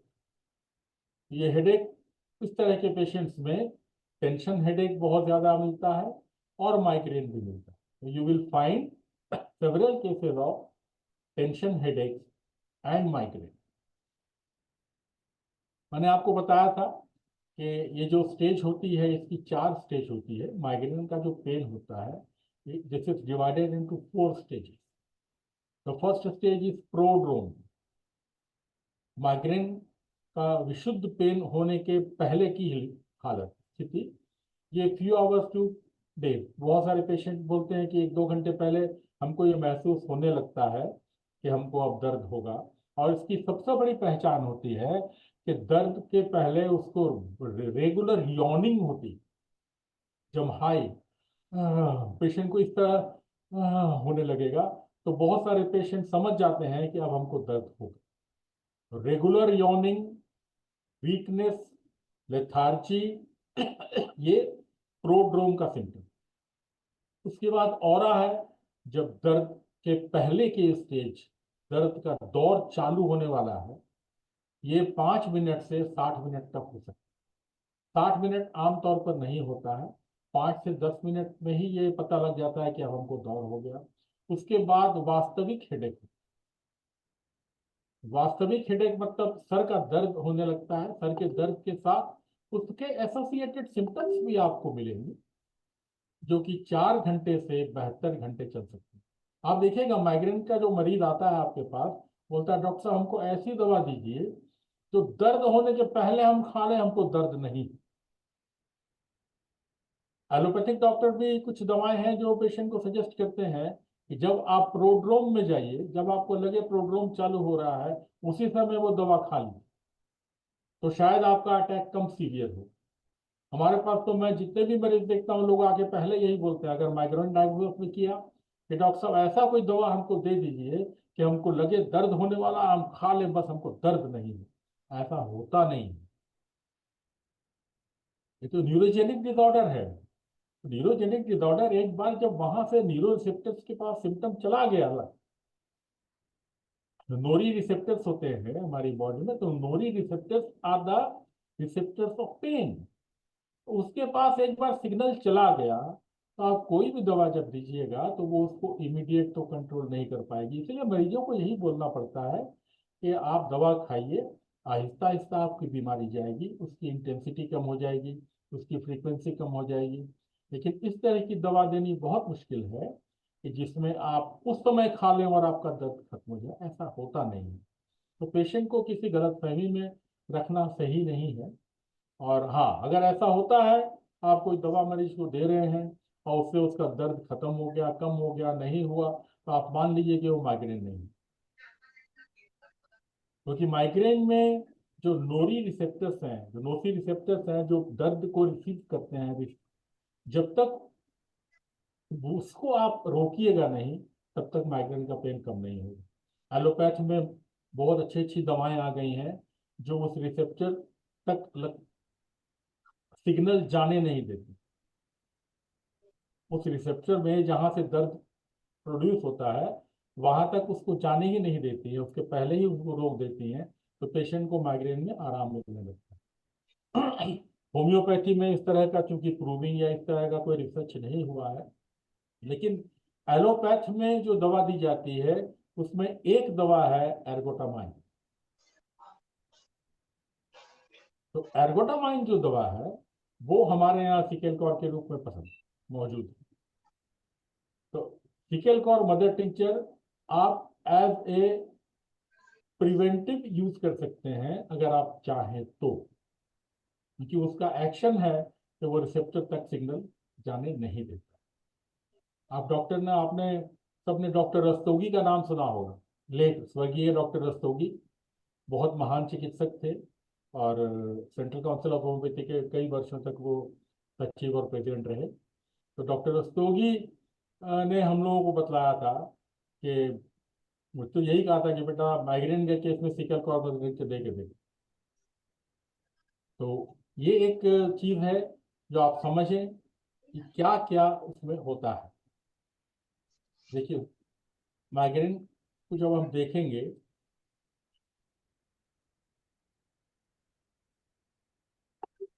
क्या क्या मिलेगा। Prodrome, aura, acute aura, resolution 1 ठीक हो जाना, पोस्ट ड्रोम, ये सारी चीजें मिलती है। बेसिकली 4 चीजें मिलती हैं। राइट साइड में देखिए, इस पिक्चर को आप देखिए, 4 चीजें। प्रोड्रोम, यॉर्निंग मैंने बताया, बहुत यॉर्निंग होती है, क्रेविंग्स होती है, भूख बड़ी लगती है पेशेंट को, खास करके महिलाओं को। तो बोले कि हमको बड़ा भूख लगता है, खूब यॉर्निंग होता है, जमाई आती है। देखिए प्रोड्रोम फेज हो गया। उसके बाद ऑरा हो गया। ये ऑरा है, ऑरा में देखिए क्या क्या आएगा। ये ऑरा है राइट साइड में, weakness, visual issues, tingling sensation, failure, inability, depression, fatigue, mood change, food craving. और प्रोड्रोम में आएगा सीवियर वीकनेस। ये देखिए प्रोड्रोम में आएगा फटीग। ये फटीग सबसे इंपॉर्टेंट है। जब पेशेंट आके बोलेगा कि सर का दर्द तो मेरा ठीक हो जाता है, लेकिन सर का दर्द ठीक होने के बाद में भयानक कमजोरी। देखिए aura phase, visual disturbance, cognitive difficult thinking, difficult speaking.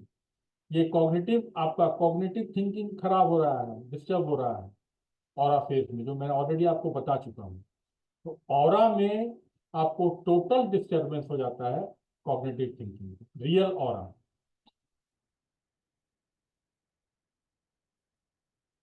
तो आज हम लोग यही समाप्त करें। हम लोगों ने जाना माइग्रेन क्या है, उसका इतिहास क्या है, और उसके कितने टाइप हैं, हेडेक के कितने टाइप हैं, आज के समाज में ये कितना प्रचलन इसका हो गया है। अब अगली बार में, नेक्स्ट वीक में हम लोग जानेंगे कि इसका इलाज हमको क्या है, होम्योपैथिक में इसका क्या इलाज है, कौन सी दवाएं हैं, किस तरह प्रयोग करनी है, इसके बारे में जानकारी लेने की कोशिश करेंगे। आपका बहुत बहुत धन्यवाद।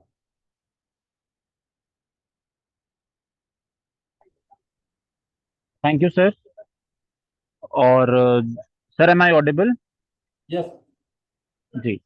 अब अगर सर को किसी मतलब सर से किसी को कोई सवाल पूछना है तो प्लीज अपना माइक ओपन करें और सवाल पूछें। पहले अपना हैंड रेज करेंगे।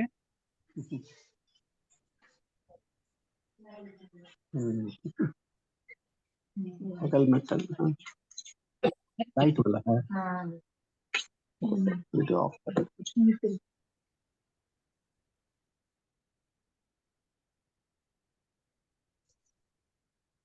कोई बात नहीं, अगर और भी आप जाइए, इसको और पढ़िए, घर में भी पढ़िए। अगर कुछ भी प्रश्न हो तो अगले सप्ताह हम लोग क्वेश्चन आंसर सेशन लास्ट में करते ही हैं, उसके उसमें दवाओं का भी सम्मिलित हम लोग कर लेंगे और बाद में भी इसको हम लोग कर सकते हैं। जी सर, जरूर सर। सबका अटेंड करने के लिए मैं बहुत बहुत धन्यवाद देना चाहता हूँ कि आप लोगों ने अटेंड किया। I am very thank you. Sir, एक हैंड रेज हुआ है, doctor RP Shah sir, please अपने आप को अनम्यूट करके बोलें। सर भाइयों प्रणाम, सभी को प्रणाम। बहुत अच्छा लगा और माइग्रेन का स्टेज स्टेज बताए, बहुत अच्छा लगा सर। धन्यवाद। इसलिए बहुत बहुत बधाई हो। अगला बार फिर हम जुड़ेंगे और आप बात करें। थैंक यू, बहुत धन्यवाद। बहुत अच्छा बताए हम लोग के लिए, एक तरह से नया चीज भी कुछ बताए, देखे बहुत अच्छा लगा। ठीक है सर, वेरी गुड, बहुत बहुत धन्यवाद। Thank you sir, thank you. किसी और का कोई सवाल है आज के सेशन के प्रति या कोई कमेंट है? Doctor Sebi Lucknow, very nice presentation. आप अपने आप को अनम्यूट करके भी बोल सकते हैं सर।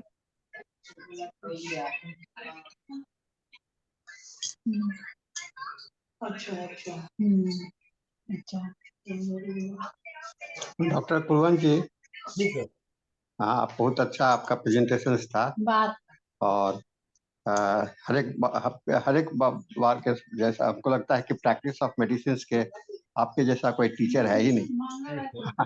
इतने अच्छे एक्सप्लेन करते हैं आप। प्रैक्टिस ऑफ मेडिसिन के लिए तो मास्टर आप माने जा रहे हैं। और हम लोग फिर आपके साथ में हम लोग पूरा साल अभी बिताए हैं, बहुत अच्छा हम लोग का रहा है। ये चलता रहेगा, है ना? तो थैंक यू, थैंक यू। अब हम लोग का सेशन समाप्त हो रहा है और जस्ट 4 मिनट और है। और किन्हीं को कुछ सवाल करने हो तो पूछ लीजिए। गुड इवनिंग, मैं डॉक्टर सेबी लखनऊ से। जी सर, प्लीज बोलें। Thank you for giving me opportunity to से।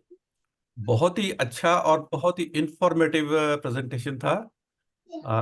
आई रियली अप्रिशिएट, इतनी मेहनत डॉक्टर कुलवंत सिंह ने की है और हम लोग को बहुत ही डीप नॉलेज मिली है। इसके लिए कुलवंत सिंह जी का बहुत बहुत धन्यवाद। Thank you.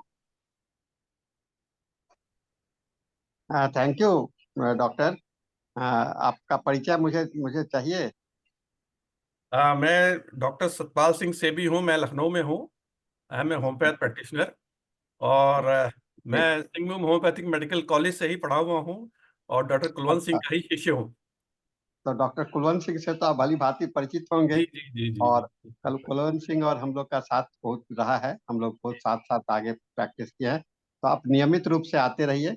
और जी कुलवंत सिंह जी अगले मंगलवार को फिर इसी सब्जेक्ट को पूरा करेंगे। तो आप जरूर ऐसे आप सभी सेशन में आइए, आपका स्वागत है। Thank you so much. Thank you sir. Thank you.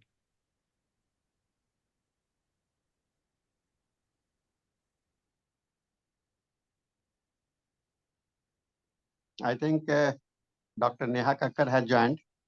Doctor Neha Kakkar, you are here? Yes, sir. Yes, sir. I'm here. Okay. Sir, you can make me host and then I shall make Neha doctor. No, I am not the host now. Dr. Manish will be the host. Dr. Manish Manish. is the host. Dr. Manish, kindly make the host to Dr. Danesh sir, and he will make the co-host to Neha sir. Dr. Manish, you are able to listen me? Yes sir, मैं just अभी बना दे रहा हूँ sir. Yeah.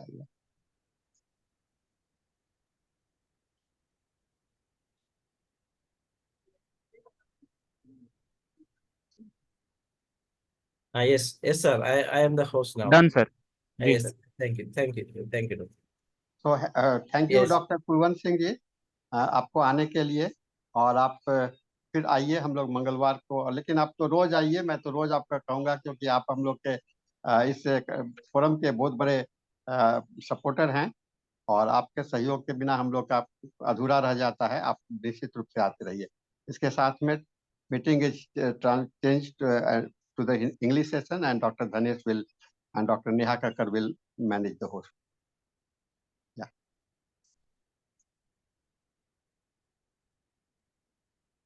Yes, Dr. Neha, you can. Yes. Yeah, good evening and welcome to the 1282nd episode of the daily webinars, which are conducted by International Forum for Promoting Homeopathy. Today, our guest is Dr.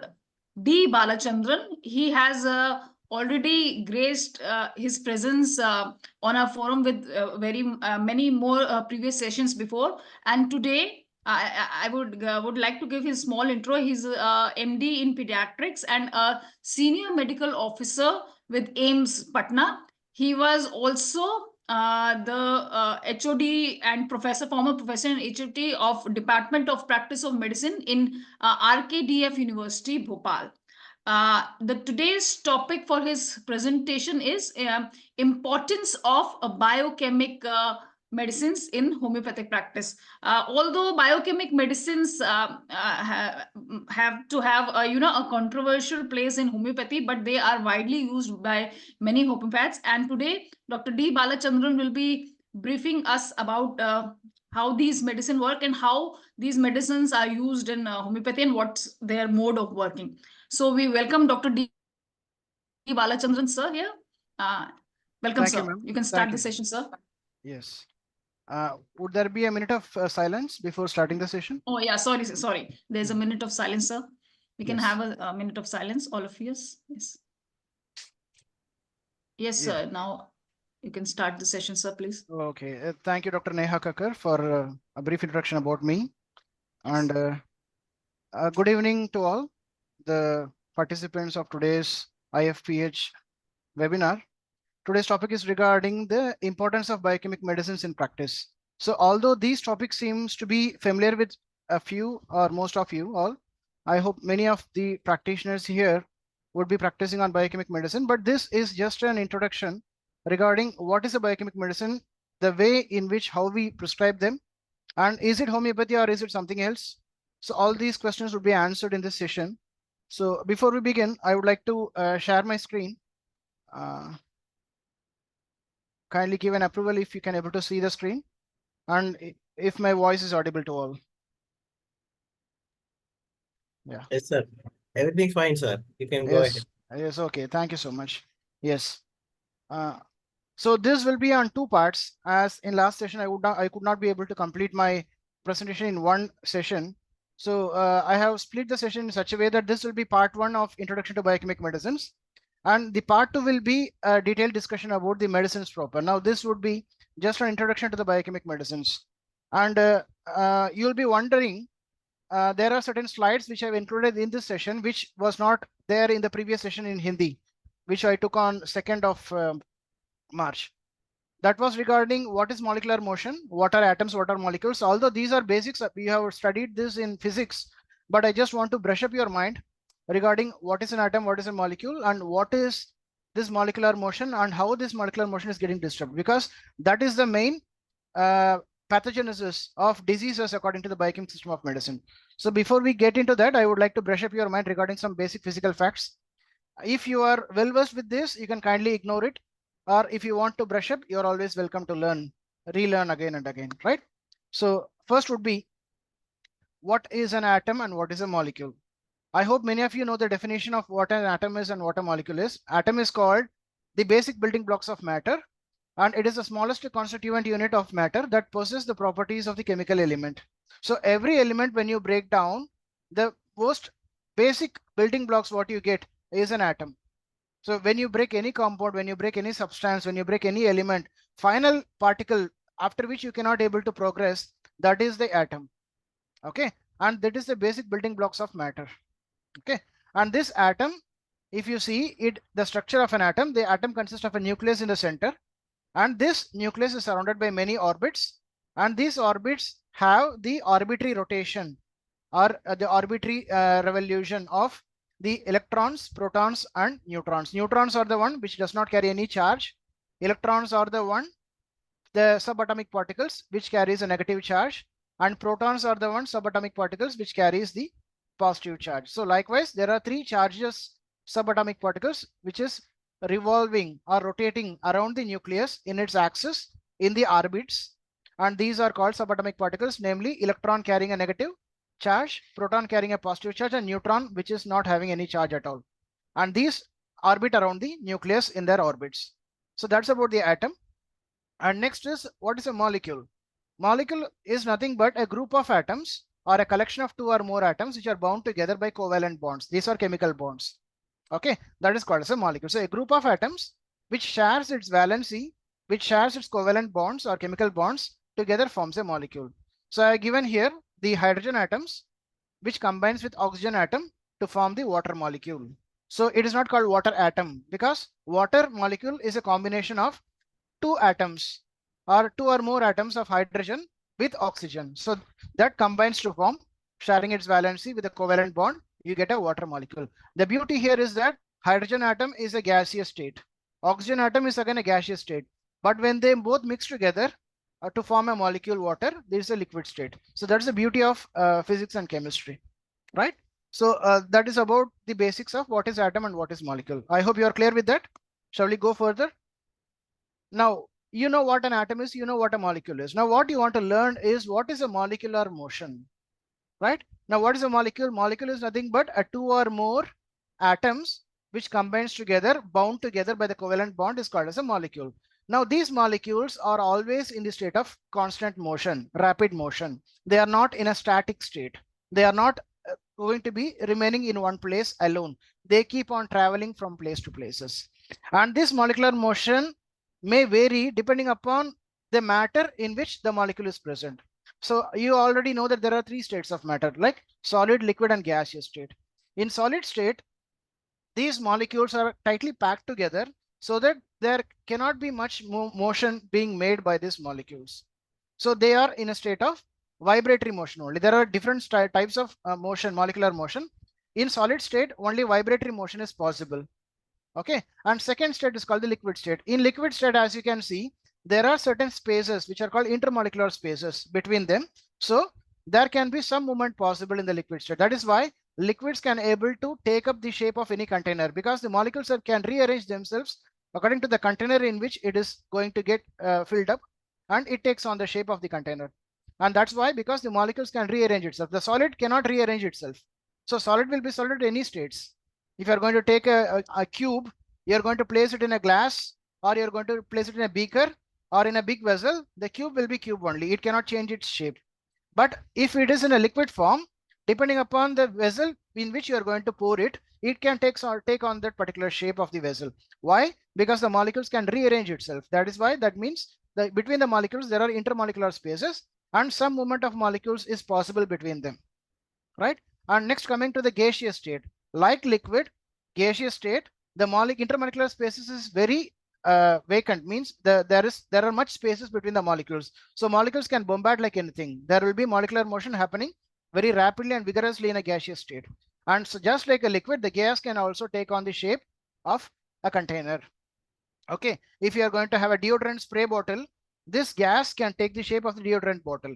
If you are going to transfer this gas in a cylinder, and it can take the shape of the cylinder. Likewise, because of intermolecular spaces between the molecules, the gas can also, just like the liquid state, can able to occupy the shape or take the shape of any container in which the gas is being transferred.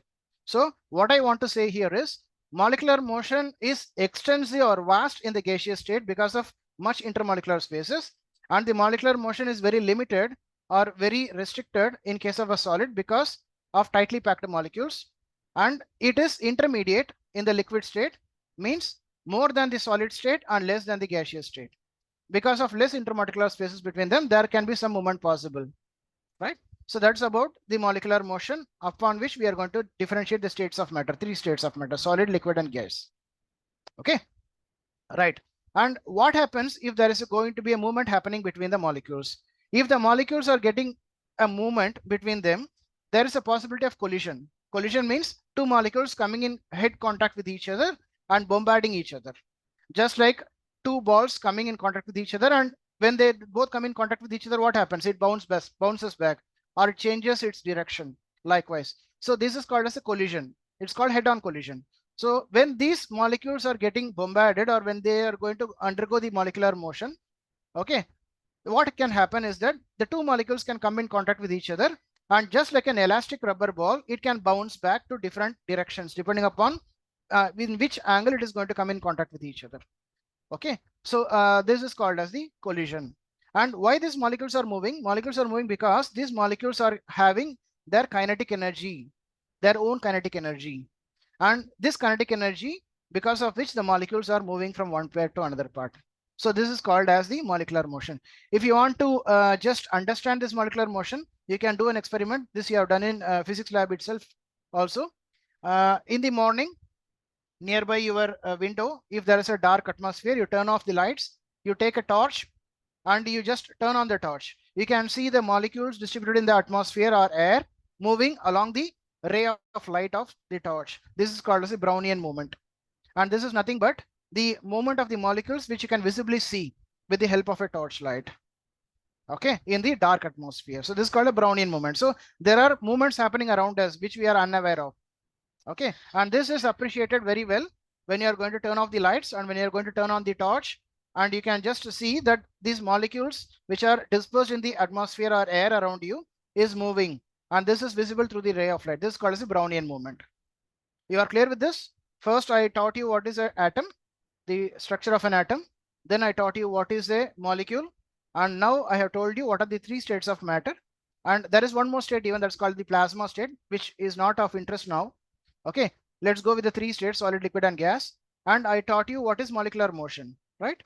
Now let's go further. Let's study some more. Now you want to understand what are the types of the molecular motion. Okay, there are 4 types of molecular motion possible. One is called the translational motion. Second is called the rotational motion. Third is called the vibrational motion. And last is called as the electronic motion. Now what is translation motion? Translation motion means the molecules can move from one place to another in the same or different directions, but always in the same axis. Means just like a bolt you are tightening around the screw. The bolt around the screw can be twisted either in the clockwise direction or in the anti-clockwise direction, but it's not going to change any axis. So just like that, it is the movement of the rotational motion of the molecules. Okay, I have given the examples even. The axis is in the center, but the rotation can happen in clockwise or anti-clockwise direction. So this is called the translational motion. Second is called the rotational motion. That means the molecules can rotate in and around the axis. Okay, it can rotate itself in and around the axis. Translation means above, down, above, down. Rotational means around the own axis. Just like the planets are orbiting around their own axis, right? Likewise, you have the rotational motion. Third is called the vibrational motion. Means the molecules can vibrate at their mean position. It is common in the solid state of matter. As I told you, in solid state, because the molecules are tightly packed, we don't have space for translational motion or rotational motion. But only one motion is possible in a solid state, which is called the vibrational motion. Means the molecules can vibrate in their own axis, in their own position. It is just jarring movement or jerking movement of the molecules, which can happen in the solid state. Okay. Then the rest is the translation motion, rotational motion, and vibrational motion. All 3 are possible in liquid as well as in the gaseous state. But in solid state, only one movement is possible among the 3. That is only the vibrational motion, right? And last is called electronic motion. Electronic motion means the electrons, which are subatomic particles, can move from one place to another and from one orbit to another orbit. So that is called the electronic motion. And the electronic motion, because which is happening in the molecules, there can happen change in the color of the substances because of the electrons being transferred from one place to another place. So this is called the electronic motion. So you are aware with the four motions, right? One is translational motion, that is the movement which is happening from one place to another in the same or different directions, but in the same axis. Next is rotational motion, where the molecules can rotate in their own axis around the axis. Third is vibrational motion, whereby the molecules can vibrate at the main position, which is common in solid state of matter. And fourth is electronic motion, whereby the electrons can change from one place to another, just like translational motion from one orbit to another orbit. And because of electronic motion, the color of change in the substances is possible. So you are aware of what is a molecular motion types, right? Now coming to molecular motion regarding the human body at the cellular level. Okay, this is regarding the physics part. Now coming to the biology part. Okay, we know that our human body is composed of organ systems, and when you reduce further, you have the organs, and the organs are made up of tissues. A group of tissues forms an organ, of course. And when you go further down, you have the cell, which is the basic building proteins of the body. Okay, you know the structure of an animal cell. The cell is going to have an outer surface called as the plasma membrane or the cell membrane, which is in contact with the interstitial fluid. That is called the external environment or the extracellular fluid. While the inner surface of the plasma membrane or cell membrane is in contact with the internal environment or cytoplasm, which is called the intracellular fluid. So this plasma membrane is acting as a gateway, or it is acting as an interface between the intracellular fluid inside, which is the cytoplasm, and extracellular fluid outside, which is called the interstitial fluid or the external environment. So it is acting as an interface between the two, or the moderator or mediator between the two compartments, intracellular as well as extracellular. So thus the plasma membrane acts as a semi-permeable membrane. Means what semi-permeable means? It allows certain things to pass through. It will not allow certain things to pass. Okay, it is showing partiality. It is not letting every substance to pass or permeate through it. It is allowing only certain substances to pass, whereas it is restricting the remaining substances to go outside. So this is the semi-permeable membrane, just like the fats, proteins, and the albumins especially, and the glucose molecules. These are bigger in size. It will not allow these to escape outside, but it will allow the minerals. It will allow the electrolytes such as sodium, potassium, calcium, likewise, to either penetrate inside or penetrate outside likewise. So it's a semi-permeable membrane. So it controls what enters and what leaves the cell.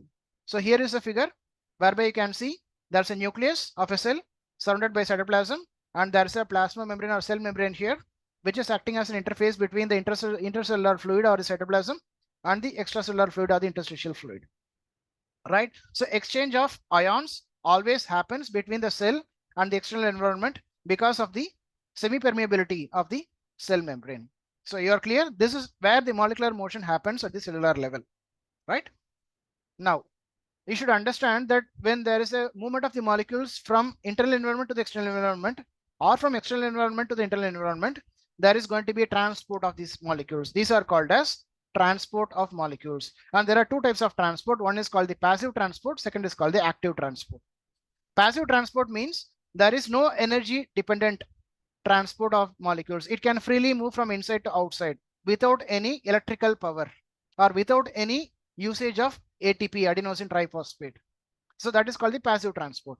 Active transport means whenever there is a movement of ions happening between these two environment, there should be ATP powered pumps or the adenosine triphosphate powered pumps. If anything is dependent upon the current or the ATP, then it is called the active transport. If any transport is happening without the aid of ATP, it is called the passive transport.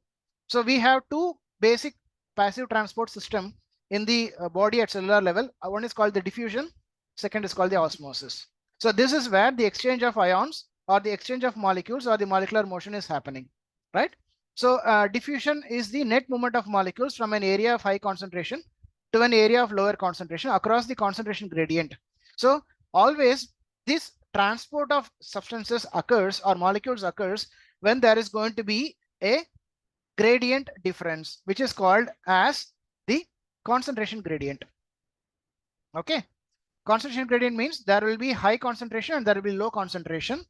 Okay, and there will be movement of substances happening from high towards the low concentration. So this is if there is a difference in the concentration, high inside, low outside, or high outside, low inside, if there is going to be exchange happening, then that is called as a concentration gradient. Till when this exchange will happen when it is going to reach an equilibrium, and that equilibrium is called as the dynamic equilibrium. Okay, so this exchange would happen till dynamic equilibrium, when the current on both the sides is going, the charge on both the sides is going to be remaining neutral. Till that time, the exchange will keep on happening. So that is called the dynamic equilibrium, right? So there is a concentration gradient, and if there is a concentration gradient, it means in one environment there will be high concentration, and in one environment there will be low concentration. So if there is a movement of molecules happening from area of high concentration towards the area of low concentration across the concentration gradient, it is called as a diffusion. And diffusion will happen till a dynamic equilibrium is reached, when there is no concentration gradient between the two areas, right? And second passive transport is called as the osmosis. Osmosis is a specific type of diffusion in which there will be passage of water from area of high water concentration through a semi-permeable membrane to an area of low water concentration till dynamic equilibrium is reached. So it is a type of diffusion only, osmosis. But here the difference is that in both, the commonality is that from high concentration to low concentration, the things are moving, the molecules are moving. But the difference here is that in diffusion, there is no semi-permeable membrane between both, whereas here in osmosis, there is a presence of semi-permeable membrane through which the diffusion is happening. So this is called the osmosis. Clear? So these are the two passive transport. One is a diffusion, second is osmosis, through which the molecular motion or molecular exchange or ionic exchange happens in the body. So you might have heard about the sodium potassium pumps. You might have heard about the sodium chloride symport pump. So all these pumps are functioning on the basis of these transport system. Now, why this transport system is very essential? It is very essential for the exchange of gases. Okay. In lungs, there is purification of blood happening. The oxygen enters, the carbon dioxide leaves. And likewise, when it is going to enter the tissues of the body, there will be exchange again. The oxygen enters inside the tissues and the carbon dioxide is given back again. All these ionic movements happening, or all these gaseous exchanges, all happens because of the passive transport system in the body, right? So it's very, very essential. This is where the molecular motion happens in the body. So that's what I am trying to stress over here, right? Now, what you have to understand is what are the factors that affects the molecular motion. So there are three factors which have an impact upon the molecular motion. One is the heat. If there is going to be increase in the heat, this heat causes increase in the kinetic energy. Remember, this molecular motion is possible because of the presence of kinetic energy inherent inside the molecules. That's what makes the molecule move from here and there. That is responsible for the rapid motion. So when there is going to be, in any circumstances, increase in the heat, then this heat is going to energize the kinetic energy of the molecules. And when kinetic energy of the molecules increase, then what happens? Molecular motion is going to be speeding up, or it is going to be rapid. Okay. And this heat transfer among the constituent molecules increases the kinetic energy, resulting in increased molecular motion. So heat is directly proportional to the kinetic energy of molecules, is directly proportional to the molecular motion. So whenever there is going to be increase in heat, there is going to be increase in the kinetic energy of the molecules. When the kinetic energy of molecule increases, molecular motion increases. So this is the formula for easy remembrance. And it can be expressed by the formula E is equal to KT. E is the energy, K is the Boltzmann constant, and T is the temperature. This is called the Boltzmann equation. Okay, this very clearly states that energy is directly proportional to the temperature, right? And likewise, the opposite of heat, that's cooling. When you are going to cool down, or when there is going to be cooling happening, then the kinetic energy is reduced of the molecules. And when kinetic energy is reduced, the molecular motion is reduced. So cooling reduces the molecular motion, and heat increases the molecular motion. Okay, this can be done in a simple experiment. Take two glass beakers. In one, 500 ml of quantity each. In one beaker, you fill with cold water, ice cold water. In one beaker, you fill with hot water. Take a drop of blue ink and try to put blue ink, 2 drops in both the beakers. You can find that the blue colored ink diffuses very easily in the hot water, but the same blue colored ink will take time to diffuse in the cold water. Because of this factor, heat increases the molecular motion. That is why diffusion happens fast. Whereas cooling reduces the molecular motion because of reduced kinetic energy, and that is why diffusion is happening very slowly, right? And third factor which affects the molecular motion is the speed of the molecules. So, okay, speed of the molecule is directly proportional to the molecular motion. If the speed of the molecule is increased, like increasing the heat, then the molecular motion is increased. Okay, and if a molecular motion is increased, what happens? The collisions can happen very fast. And when collision happens, then it can bounce back to any areas. The movement can become erratic. It will not be harmonious. Okay, likewise, if the speed of the molecule is reduced in case of cooling, then the movement will not be happening in a very rapid manner. So there is less chances for collision. Okay, right. So this is the factors which affects the molecular motion. So clear till here? These are the basic physics what you have to understand, right? Now coming to the proper topic of today, that is the history of discovery of tissue remedies by Schuessler. Now, how did Dr. Schuessler get the idea of discovering this biochemic medicine? So it is not like that he thought about it the other day and the next day he started writing the text upon the biochemic system of medicine or tissue remedies. He had an impulse from several of the stalwarts in homeopathy. The first inspiration for discovery of the tissue remedies of Schuessler was from Dr. Hahnemann himself. Okay, it was Dr. Samuel Hahnemann who first perceived the importance of inorganic cell salts as remedial agents of high order. If you are going to see his Materia Medica Pura and Fragmenta de Veribus, you can find that most of his provings are plant-based or vegetable-based proving. But when you see his chronic diseases, there are certain medicines being included in the chronic diseases as well. And most of the medicines in the chronic diseases, you can find they are from the mineral kingdom or they are from the inorganic cell salts present in the body. Like, for example, calcarea carb, natrium muriaticum, natrium carbonicum, kali carbonica, silicea, all these salt-based medicines are being proved by Dr. Hahnemann and included under chronic diseases.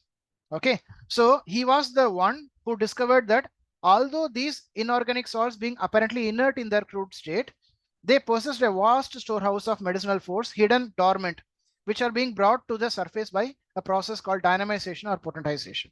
So it was he who first found out that these salts or inorganic salts which are inherent, which are having their powers inherent in nature, can be brought out by the process of potentization. Otherwise, natrium, silicea, nothing but table salt and flint or the sand. These are not of much use prior to Hahnemannian provings.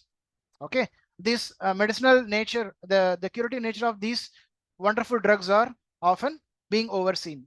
And it was Hahnemann who brought out these to the surface by the process of potentization, right? Now, next comes Dr. Constantine Hering. Okay, Dr. Constantine Hering has published in the Journal of Staff's Archive in 1846 that all constituents of the human body principally act on those organs wherein they have a function. All fulfill their functions when they are the cause of symptoms. He means to say that the inorganic cell salts are present everywhere in the body, but it is not present in every part of the body. Some salts are being present in some part of the organs, whereas the other salts are present in the other parts of the organ. Now, why they are having tropism or attraction towards that particular organ is because they are having some function relating to that particular organ or tissue. That is why. For example, I would say, you can take calcarea phos as an example, the calcium phosphate. You can find that the calcium phosphate is mainly located in the bones, in the enamel of the teeth. Okay, these are the two major areas whereby this calcium phosphate is being present. And why these are present in those two areas? Because they have a function. What is the function? Maintaining the structural integrity, or it is one of the hardest substance. So it helps to maintain the texture or the agility or the structural organization of this particular two hardest parts of the body. That's the enamel of the teeth and the bones of the body. And that is going to give you the strength of the skeleton. So that is why the calcarea phos or the calcium phosphate is present in this particular area. Likewise, you take Kali-Mur, for example, that is the potassium chloride. This potassium chloride is very much essential for the formation of nerve cells. That is why you can find that this potassium chloride is being present in the nervous tissues of the brain. And without Kali-Mur or without potassium chloride, no new neurons will be formed. That has been found out in the research. And that is why it is having a vital role in the nervous tissues of the brain. That is why it is present in the nervous cells of the central nervous system. So these are two examples whereby you can see that the salts are not present elsewhere in the body, but they are being present in large quantities in those areas whereby they are having a function to perform. That is what Dr. Hering has stressed, right? Now, next comes, right. Next comes Dr. Wilhelm Heinrich Schuessler. Before Schuessler, one more stalwart is there. That is Dr. van Gravogel. You might have heard about his name.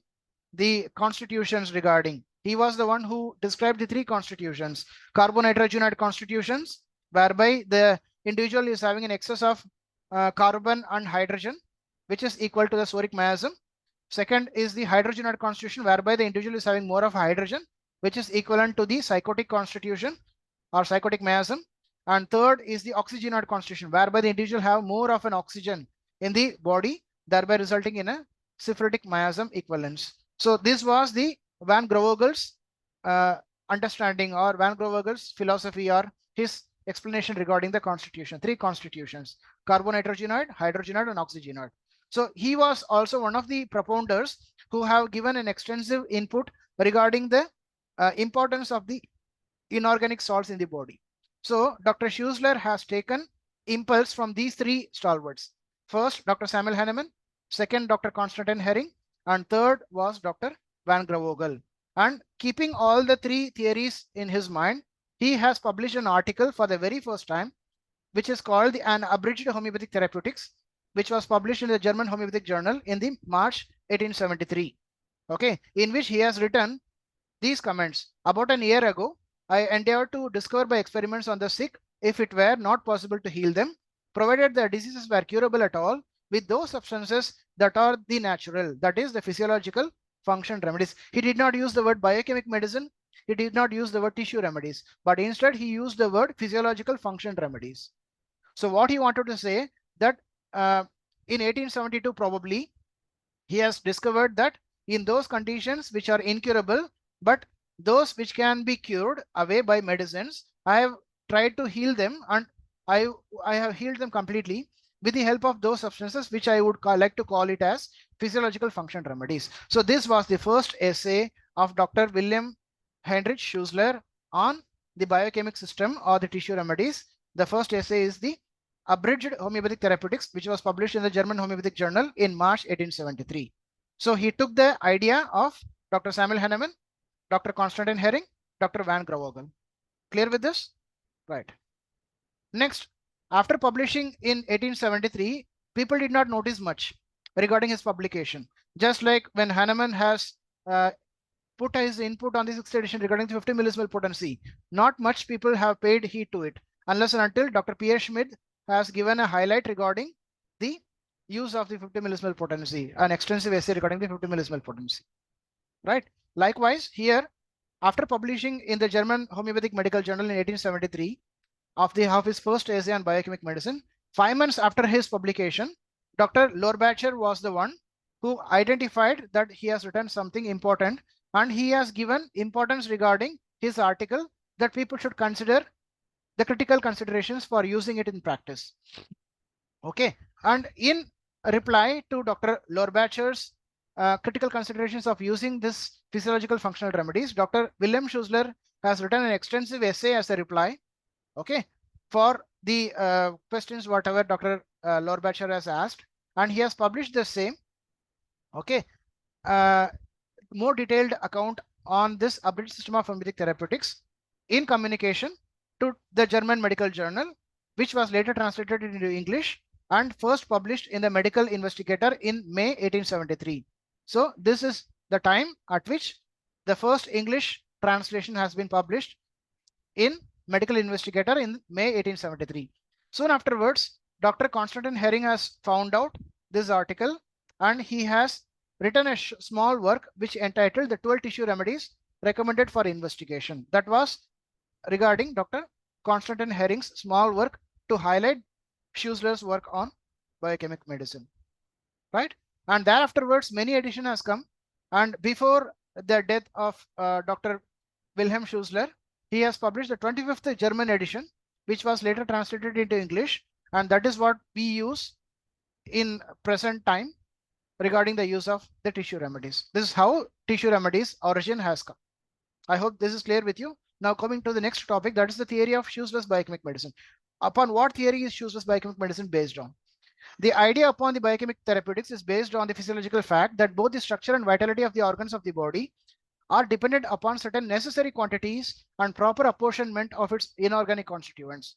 These remain after combustion of the tissues and form the ashes.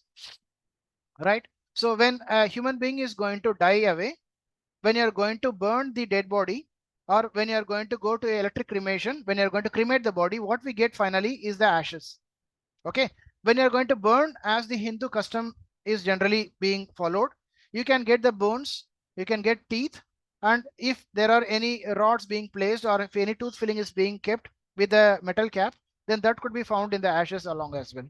So when you're going to send these ashes to the laboratory for finding the individual constituents, you can find the presence of certain inorganic salts present in the ashes. That means this is there inside the body from his life.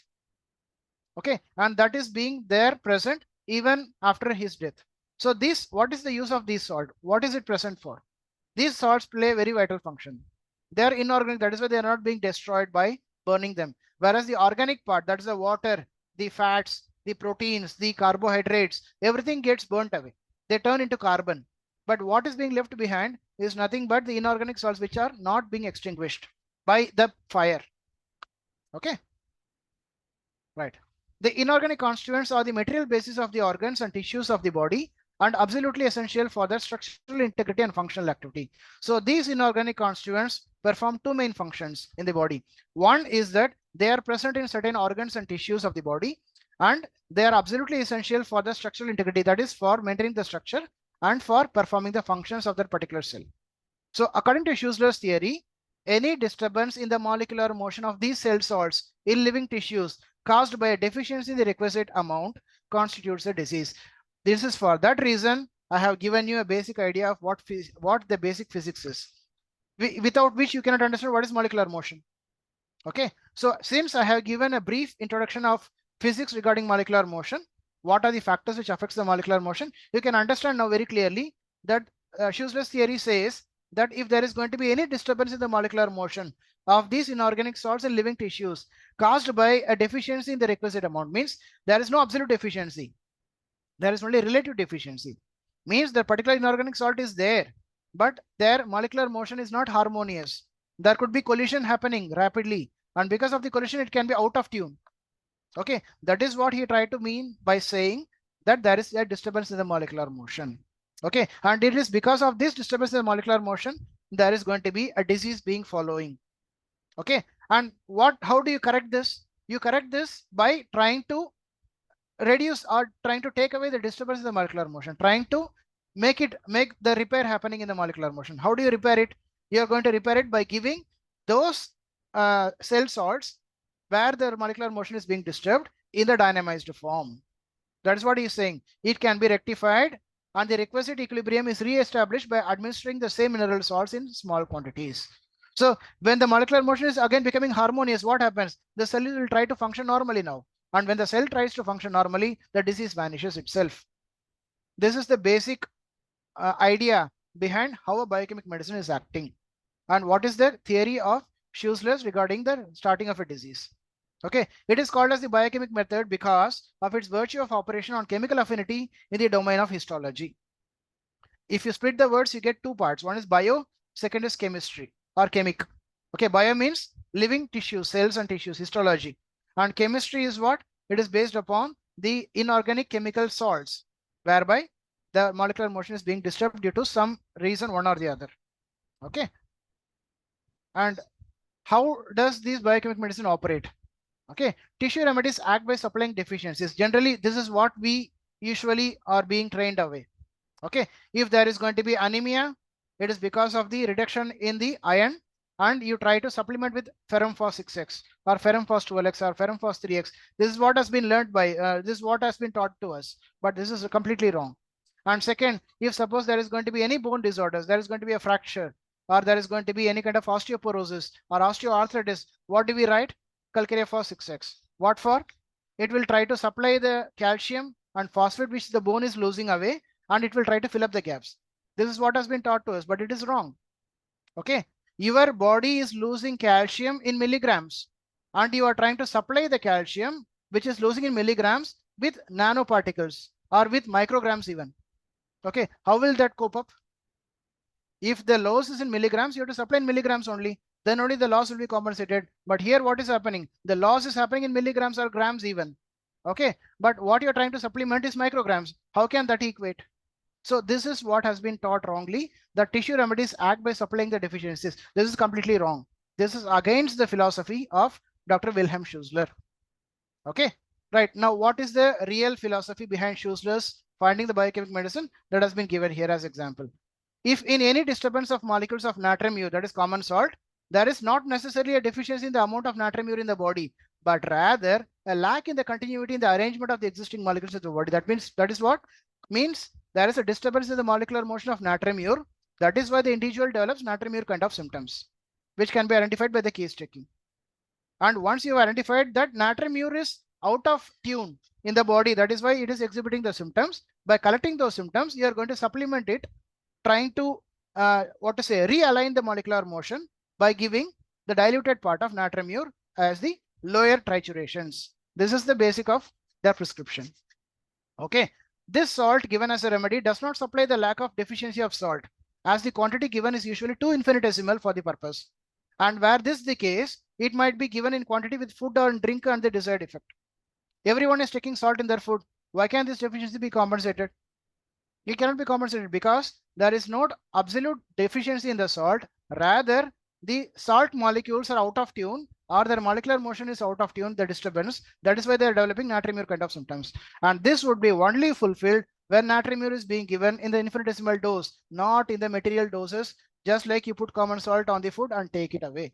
Or you put common salt in a glass of lassi or a charge or the buttermilk and you take it away. In this way, it is not working out. Yeah, to touch the secret spring, you have to give it in the secret spring, means in the infinitesimal dose. That is what he is trying to say. Okay, so the deficiency that it does supply in minimal doses is the arrangement of the equilibrium of the chain of natrium ure molecules in the affected tissues as before explained, thus causing them to perform their functions properly. For since the deficit is a molecular one, the supply must also be molecular. Since the disturbance is happening in the molecular level, that is in the microparticles or nanoparticles, then you have to treat it in the same plane, that is in the nanoparticle level or the microparticular level. That is why you're giving it the dynamized form. You're not giving it the crude form. Clear?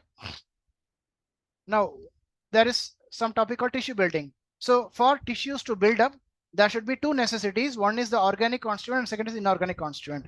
So among the organic constituents, what are the examples? You have sugar or glucose, fat, albuminous substances or the protein in the blood, which serves the physical basis of the tissues for building up, for the structure of the tissues. While the water and salts, namely the potash, that is the kali, lime, calcarea, silica, iron or ferrum, magnesia, and sodium are the inorganic substances which are believed to determine the particular kind of cell to be built up. So the permutation and combination of these particular inorganic salts determine which type of a cell is going to be formed. There are nephrons, there are neurons, there are hepatocytes, okay, there are splenic sinusoidal cells, okay, there are multiple types of cells. There are RBCs, there are WBCs, there are platelets even. The function of each and every cell is completely different. Okay, one is filtering the urine, one is conducting the nerve impulses, one is trying to fight against the enemies, one is trying to supply the oxygen, okay, one is trying to prevent the clotting from happening. One is the hepatocyte performs multivarious function. It has more than 500 functions. So likewise, the functions of each and every cell is different. And this type of cell will be determined by the permutation and combination of all these inorganic substances, such as potash, lime, silica, iron, magnesium, and sodium. Whereas these three substances, the organic, the glucose, the fat, and the albumin is present in each and every cell only. It is not divided of all these three things. But what can be differing is the proportion with which the inorganic substances are being present in the body. Okay. Apart from these, there are other cells. There are other inorganic salts which may from time to time be coming and going away. But these salts will be constantly present in that particular cell. Right? Whenever in the animal kingdom new cells are being generated or formed, there must be present in sufficient quantity and proper relation both these organic and inorganic substances. So these two, organic and the inorganic substances, if they are present in the proper proportions only, then only the structural integrity and the functional activity of a cell can be performed. Okay. By their presence in the blood, all the organs, viscera and tissues of the body are formed, fixed and made permanent in their functions, and a disturbance here causes a disturbed function. So the disease always starts at the cellular level and it is slowly progressing to the tissues, organs, organ systems, and then the whole organism, so that the human body is sick. So if you are going to rectify the changes or the impairments which is happening at the cellular level, then you can prevent a major mishap from happening. So this is the basic of biochemic system of medicine, right? Now, what is the evidence I put forward for shoeless biochemic method? Recent experiments made by Professor Loeb seem to prove that the various tissue cells will rapidly disintegrate in the absence of the proper proportion of sodium, potassium, and lime salts in the circulating fluid. So, in a circulating fluid, these three salts should be present in the proper proportion. The ratio being 100 molecules of sodium, 2.2 molecules of potassium, and 1.5 molecules of lime. If this proportion is being changed, then the tissue breaks up or the cell breaks up. There will be disintegration, there will be degeneration. That much essential is the proportion. It should neither be more, it should never be less. This proportion should be maintained at any cost. Then only the integrity of the particular cell and the intercellular fluid will be maintained. Otherwise, it will be disintegrated. Okay. The maintenance of a stable metabolism within the cell is due to the presence of these salts in proper ratio in the fluid which surrounds the cell. Any upset of this proportion, that's 100 molecule of sodium, 2.2 molecule of potassium, or 1.5 molecule of lime, may lead to physiological disturbance and thereby disease. So by molecular motion disturbance, the proportion is getting out of tune. And when this proportion is getting out of tune, then disease happens. So this is the basic of shoeless biochemic method, which has been supported by Dr. Professor Loeb, who is a professor of the biochemistry, right? Now you can see the constitution of the blood. The human blood is having two parts, plasma and the formed elements. Plasma is the liquid part, formed elements is the solid part of the blood. 55% is the plasma, 45% is the formed elements. Plasma contains proteins, water, and other solutes, which forms the organic components. And the formed elements, platelets, leukocytes, erythrocytes forms the organic components or the formed elements. Okay. And in the other solutes, you can find that there are inorganic constituents. And they are classified under two headings. One is cations and second is anions. Okay. Cations include sodium, potassium, calcium, magnesium, iron. And anions include sulfates, phosphates, bicarbonates, chlorides. So if any ion is going to get an electron, then it becomes an anion. If any ion is going to lose an electron, it becomes a cation. Okay, minus and plus. Okay, so always you write Na plus, okay, K plus, Ca2 plus, Mg2 plus, Fe2 plus. So that means depending upon the number of electrons being lost away, then you can get the negative charges. And depending upon the gain, you can get the negative charge on top. So these are cations and anions, right? These are the inorganic constituents of the blood. Now you can see how these inorganic salts are being distributed in different parts of the body. If you see the nerve cells contain magnesia phosphorica, kali phosphorica, natrum, ferrum, calcarea phosphorica, that is calcium phosphate in the minimal quantity. But if you see the muscle cells, you can see that it is having all of the above together with kali muriatica. And if you see the connective tissue, you can see that silicea is there as addition to other cells, other inorganic salts. I told you kali mu, right? I'm sorry, kindly correct. The nerve cells of the brain cannot able to regenerate without the presence of kali phosphorica, that is potassium phosphate. It is not kali mu, that is not potassium chloride, it is kali phos. Kindly rectify. I am just correcting my mistake what I have said in the previous slides. And second, if you see the bone cells, it contains abundance of calcarea phosphorica, magnesia phosphorica, calcarea fluorica. If you see the cartilage and mucous cells, it contains natrum muriatica. If you see hair and crystalline lens, it contains iron in addition to others. In elastic tissue, we have an abundance of calcarea fluorica. So this is how these salts are being distributed in the body, whereby there is having a structural integrity and function. Right now, what is the concept of health, disease, and cure according to the biochemical system of medicine? Now here I have given you a cell which is in a healthy state, which means every molecule is being present in their proper molecular motion. There is no disturbance, and now it is in the harmonious state, and it is performing the functions assigned to that particular cell very efficiently. Okay. Now, what's a disease? Disease happens if any of these inorganic salts being present in the harmonious state is going out of tune. That is, if there is going to be any disturbance in the molecular motion. In that case, it is there, but it is not there where it should be present. It is roaming somewhere else because of head-on collisions happening due to increase in the molecular motion. In that case, so what happens? It is going out of tune. There is a disturbance in the molecular motion. So when there is going to be disturbance in the molecular motion, what happens? Pathogenesis so happens, and the cell now becomes a diseased cell. You can see there is a loss of natrum and chloride, that is sodium and chloride, which has gone out of tune due to disturbance in the molecular motion. Now, how to rectify this according to the biochemical system of medicine? You are going to take the case of the patient. You are trying to identify the symptoms and signs the patient exhibits. With that symptoms and signs, you are trying to understand that the patient is having a deficiency. there's a relative deficiency or disturbance in the molecular motion of natrum ureticum. That is why they're developing these kind of symptoms. And with that, how do you rectify the molecular motion disturbance? You are going to supplement it with the help of the potentized form or lower saturations of sodium chloride, which is lacking in the patient, and so that the health is being retained, or the molecular motion which is disturbed comes to the harmonious state, and now the cell is performing normally. So this is how you try to cure. This is the modus operandi of cure according to the biochemical system of medicine, right? You are through with this, right? Now, minuteness is the key. That is the next topic. I think the time is almost up. Shall I stop with this? We can continue the remaining in the next session, probably. Yes. Kindly, yeah. Yes, sir. Yes. Since it's a big topic, I would like to kindly continue this in the next class, because I don't want to complete in a haphazard manner. I want it to be perfect in all the way possible. That's why. So I'm stopping my sharing right now. Let's meet again in the next class. If you have any doubts, you can ask me, or if anyone wants to comment, kindly comment, please. Yeah. Okay. Yeah, thank you, Dr. Balachandran, for a very nice session. And he explained all the modus operandi of the biochemical medicine, how they are working inside the cells in the body. And if anybody has some questions, they can definitely ask and raise their hands. Regarding only the topic what I have discussed today, you can have many doubts regarding biochemic medicine. In the next class, we can see a detailed description. But in today's class, till the lecture what I have taken, the topic, if you have any doubts, you can kindly ask. Yes, Dr. Danesh wants to ask Dr. Balachandran. Yes. Yes, Dr. Danesh. Good evening, Dr. Balachandran. It's really a very good session. You really showed how scientifically homeopathic medicine, biochemic medicine is right. But the content of your presentation was really excellent.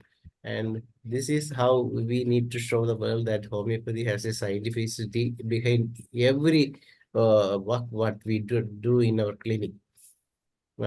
As you Dr. Danesh, I would like to correct you. This is not homeopathic actually. Biochemic is something different. Yes, although the idea is taken from homeopathy. Yes. Before the death of Dr. William Schussler, he has diverted his path, and he said that biochemic medicine is nowhere related to homeopathy. He declared it to be a separate therapeutic system. Yes, sir. Then in forthcoming classes, I will explain you how it is differing from homeopathy and why it is not homeopathy. Yes, sir. This is a separate therapeutic system. Yeah. Anyway, that really give us an idea how it works in our body. That's something great, because everybody believe that it is just like adding the vitamin deficiency, complementing like that. But it is not a complementary medicine, as you rightly pointed out. The same intensity of the molecule in the disease, as well as the same intensity of the medicine in biochemic, that really works. Yeah, you get that part right. Yes, and, sir. I think there are certain people who are raising their hands. Dr. Ram Pravesh Shah, Dr. Hariharan. Yes, sir. Yes, sir. Thank you, Dr. D.BALACHANDRAN, sir. Thank you. Very nice, excellent session. Difference between homeopathic system of medicine and biochemic system of medicine. That will be the next class, sir. I could not able to complete because the topic is vast. So biochemic system of medicine recognized of any country, any state, recognized system of medicine. It is recognized all over the world, sir, but we don't have separate degree courses for biochemic medicine. This has been included in the syllabus of BHMS students in the Materia Medica. Okay, so when you are going to the 3rd or 4th year, probably we have a question in probably essays regarding the biochemic medicine.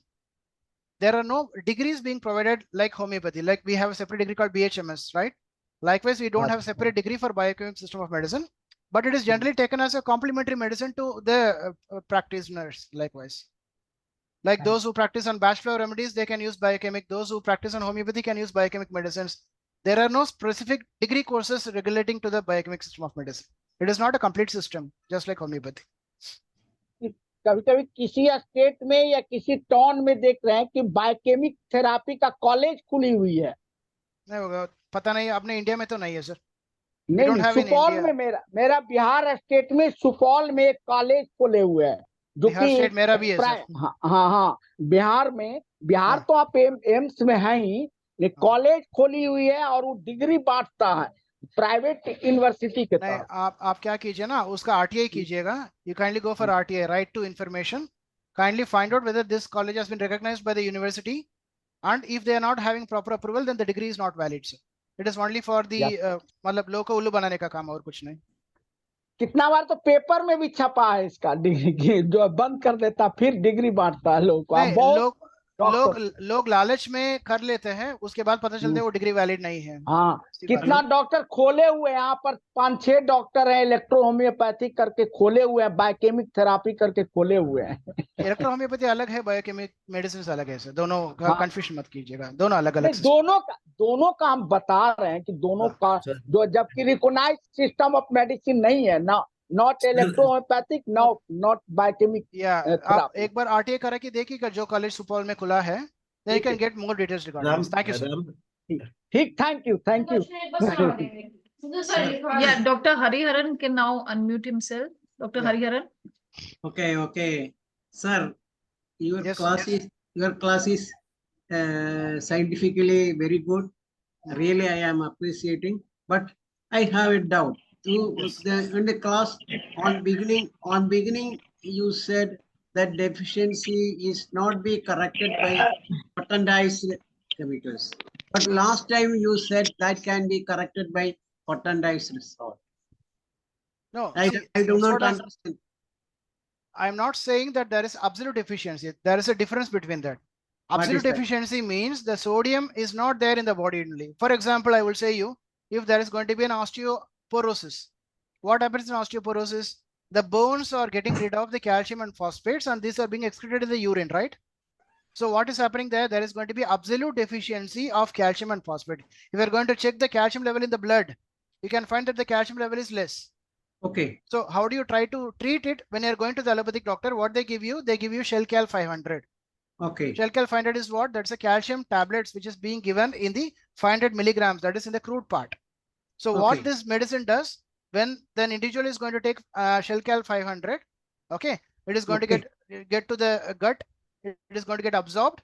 This calcium circulates in the bloodstream. It is going to go and remain there in those parts of the body whereby the calcium phosphate is deficient. This is their method of treatment, right? We don't do the same in homeopathy. We are not supplementing in the milligrams level. We are giving calcarea phos in 6x, 12x, probably in other potencies even. And this calcarea phos is not only given for bony complaints, right? When you read the biochemic drug picture or the biochemic therapeutics of calcarea phos, apart from bone complaints, it has many complaints even. Okay. So whenever a patient is going to come with a disease, you are trying to take the case of the patient. Okay. By case taking, you are going to get a totality of symptoms. With a totality, you are trying to find out which of these inorganic salt is being out of tune in the body. That means there is a disturbance happening in the molecular level. Okay. Disturbance in the molecular motion, as I have stated here. Okay. After finding out, you are going to supply the disturbed molecular element in the diluted or in the triturated form of the biochemic medicine, so that it is going to rectify the disturbance in the molecular motion. It is going to fill the gap, and then the cell starts functioning properly. This is how the biochemic medicine acts. It is, of course, trying to change the disturbance. It is not like it is not working. It is not going to change the disturbance in the molecular motion. Only thing, it is not supplementing the deficient inorganic salts. Rather, it is trying to only supply the deficient or the disturbed molecules of those salt which has been out of tune, so that the harmony is being achieved. समझ में आ रहा है आपको? मतलब can you understand, Hariharan sir? Okay, sir. And another doubt is that along with the allopathy, they are giving the salt in their doses, and we are giving the along with this calcarea phos along with the potentized form. This it will create a harmony and absorption easy to the body. Is it so? Their concept of treating the disease is something different. If suppose the body can able to absorb the calcium which is there, okay, by giving our medicine, what it does, it will try to regulate the absorption of this particular inorganic salts. Normally we take calcium from the food, right? Okay. Not everyone can able to absorb the calcium. or we might take calcium in the very limited form. Some people might be there who are very strict in diet, that they don't take meat, they don't take milk, they don't take dairy products. Okay, from where they can get calcium. So in that cases, there will be need of supplying calcium. That is what allopathic doctor does. They are trying to find out their diet. They are finding that they are having a deficiency in the intake of calcium. That is why they are supplying it with the Shell Cal 500. No. And when we give, what happens? The natural tendency of the body to absorb the calcium from the diet is being enhanced. If you can read the Kent's lecture, he would say you cannot build a mole out of the you cannot build a mountain of the moles. In calcarea carb, it has been given. You are giving calcarea carb in a very diluted form, so that you cannot, the calcarea carb cannot able to give you all the calcium what the body requires. But what it does is that it tries to regulate the absorption or the assimilation of the calcium, so that the body is trying to rectify this particular deficiency. That's what it does. Okay, I hope I'm clear, Yeah. Dr. Hariharan. Thank you, sir. Yeah.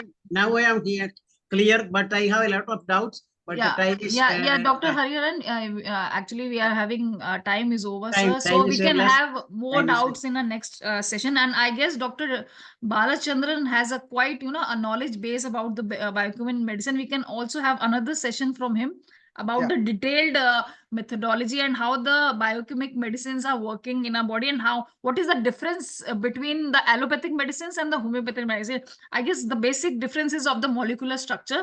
So we can have one more session on this topic where we can explain this in detail. Yes. And it was quite a knowledgeable session from Dr. D. Balachandran. As our time is over, now we can have many more sessions in our next lectures. And now I would hand over the session to Dr. P. Shaila for the Malayalam session. Hope all the doctors had a nice time today. We'll meet again tomorrow with our next section. Good night to all. Thank you Good very night. much. Thank you, Dr. Nehar. Thank you, Dr. Danesh. We'll meet again in some other session. Thank you so much. Thank you. Thank you, Dr. Neha. Thank you all. നമസ്കാരം. ഇന്ന് IFPHന്റെ web പരമ്പരയുടെ 1282 ദിവസമാണ്. ഇന്ന് Malayalam session പ്രോഗ്രാമിൽ അതിഥിയായി എത്തുന്നത് doctor മനോഹരൻ NK സാറാണ്. ഇന്ന് നമുക്ക് സാർ ഇതിനകം 2 ക്ലാസ് എടുത്തു കഴിഞ്ഞു. Artificial intelligence in homeopathy, artificial ഇന്റലിജൻസും ഹോമിയോപ്പതിയും എന്നുള്ള വിഷയത്തിന്റെ 3ാം ഭാഗം തുടർച്ചയാണ് ഇന്നത്തെ മനോഹരൻ സാറിന്റെ ക്ലാസ് ശ്രവിക്കുന്നതിന് വേണ്ടി സൂം പ്ലാറ്റ്ഫോമിൽ എത്തിയിട്ടുള്ള എല്ലാ ബഹുമാന്യരായ ഡോക്ടേഴ്സിനെയും ഹോമിയോപ്പതി സ്നേഹികളെയും സ്റ്റുഡൻസിനെയും എല്ലാവരെയും ഞാൻ സന്തോഷപൂർവ്വം സ്വാഗതം ചെയ്യുന്നു. ക്ലാസ് തുടങ്ങുന്നതിന് മുമ്പായി ഒരു നിമിഷം ഈശ്വര പ്രാർത്ഥന.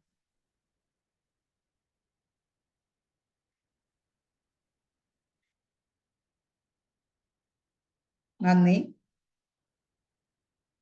അങ്ങനെ 1282 സെഷൻ ക്ലാസ് എടുക്കുന്നതിന് വേണ്ടി മനോഹരൻ സാറിനെ ഞാൻ സന്തോഷപൂർവ്വം ആദരപൂർവ്വം സ്വാഗതം ചെയ്യുന്നു. സാറേ, ക്ലാസ്സോട്.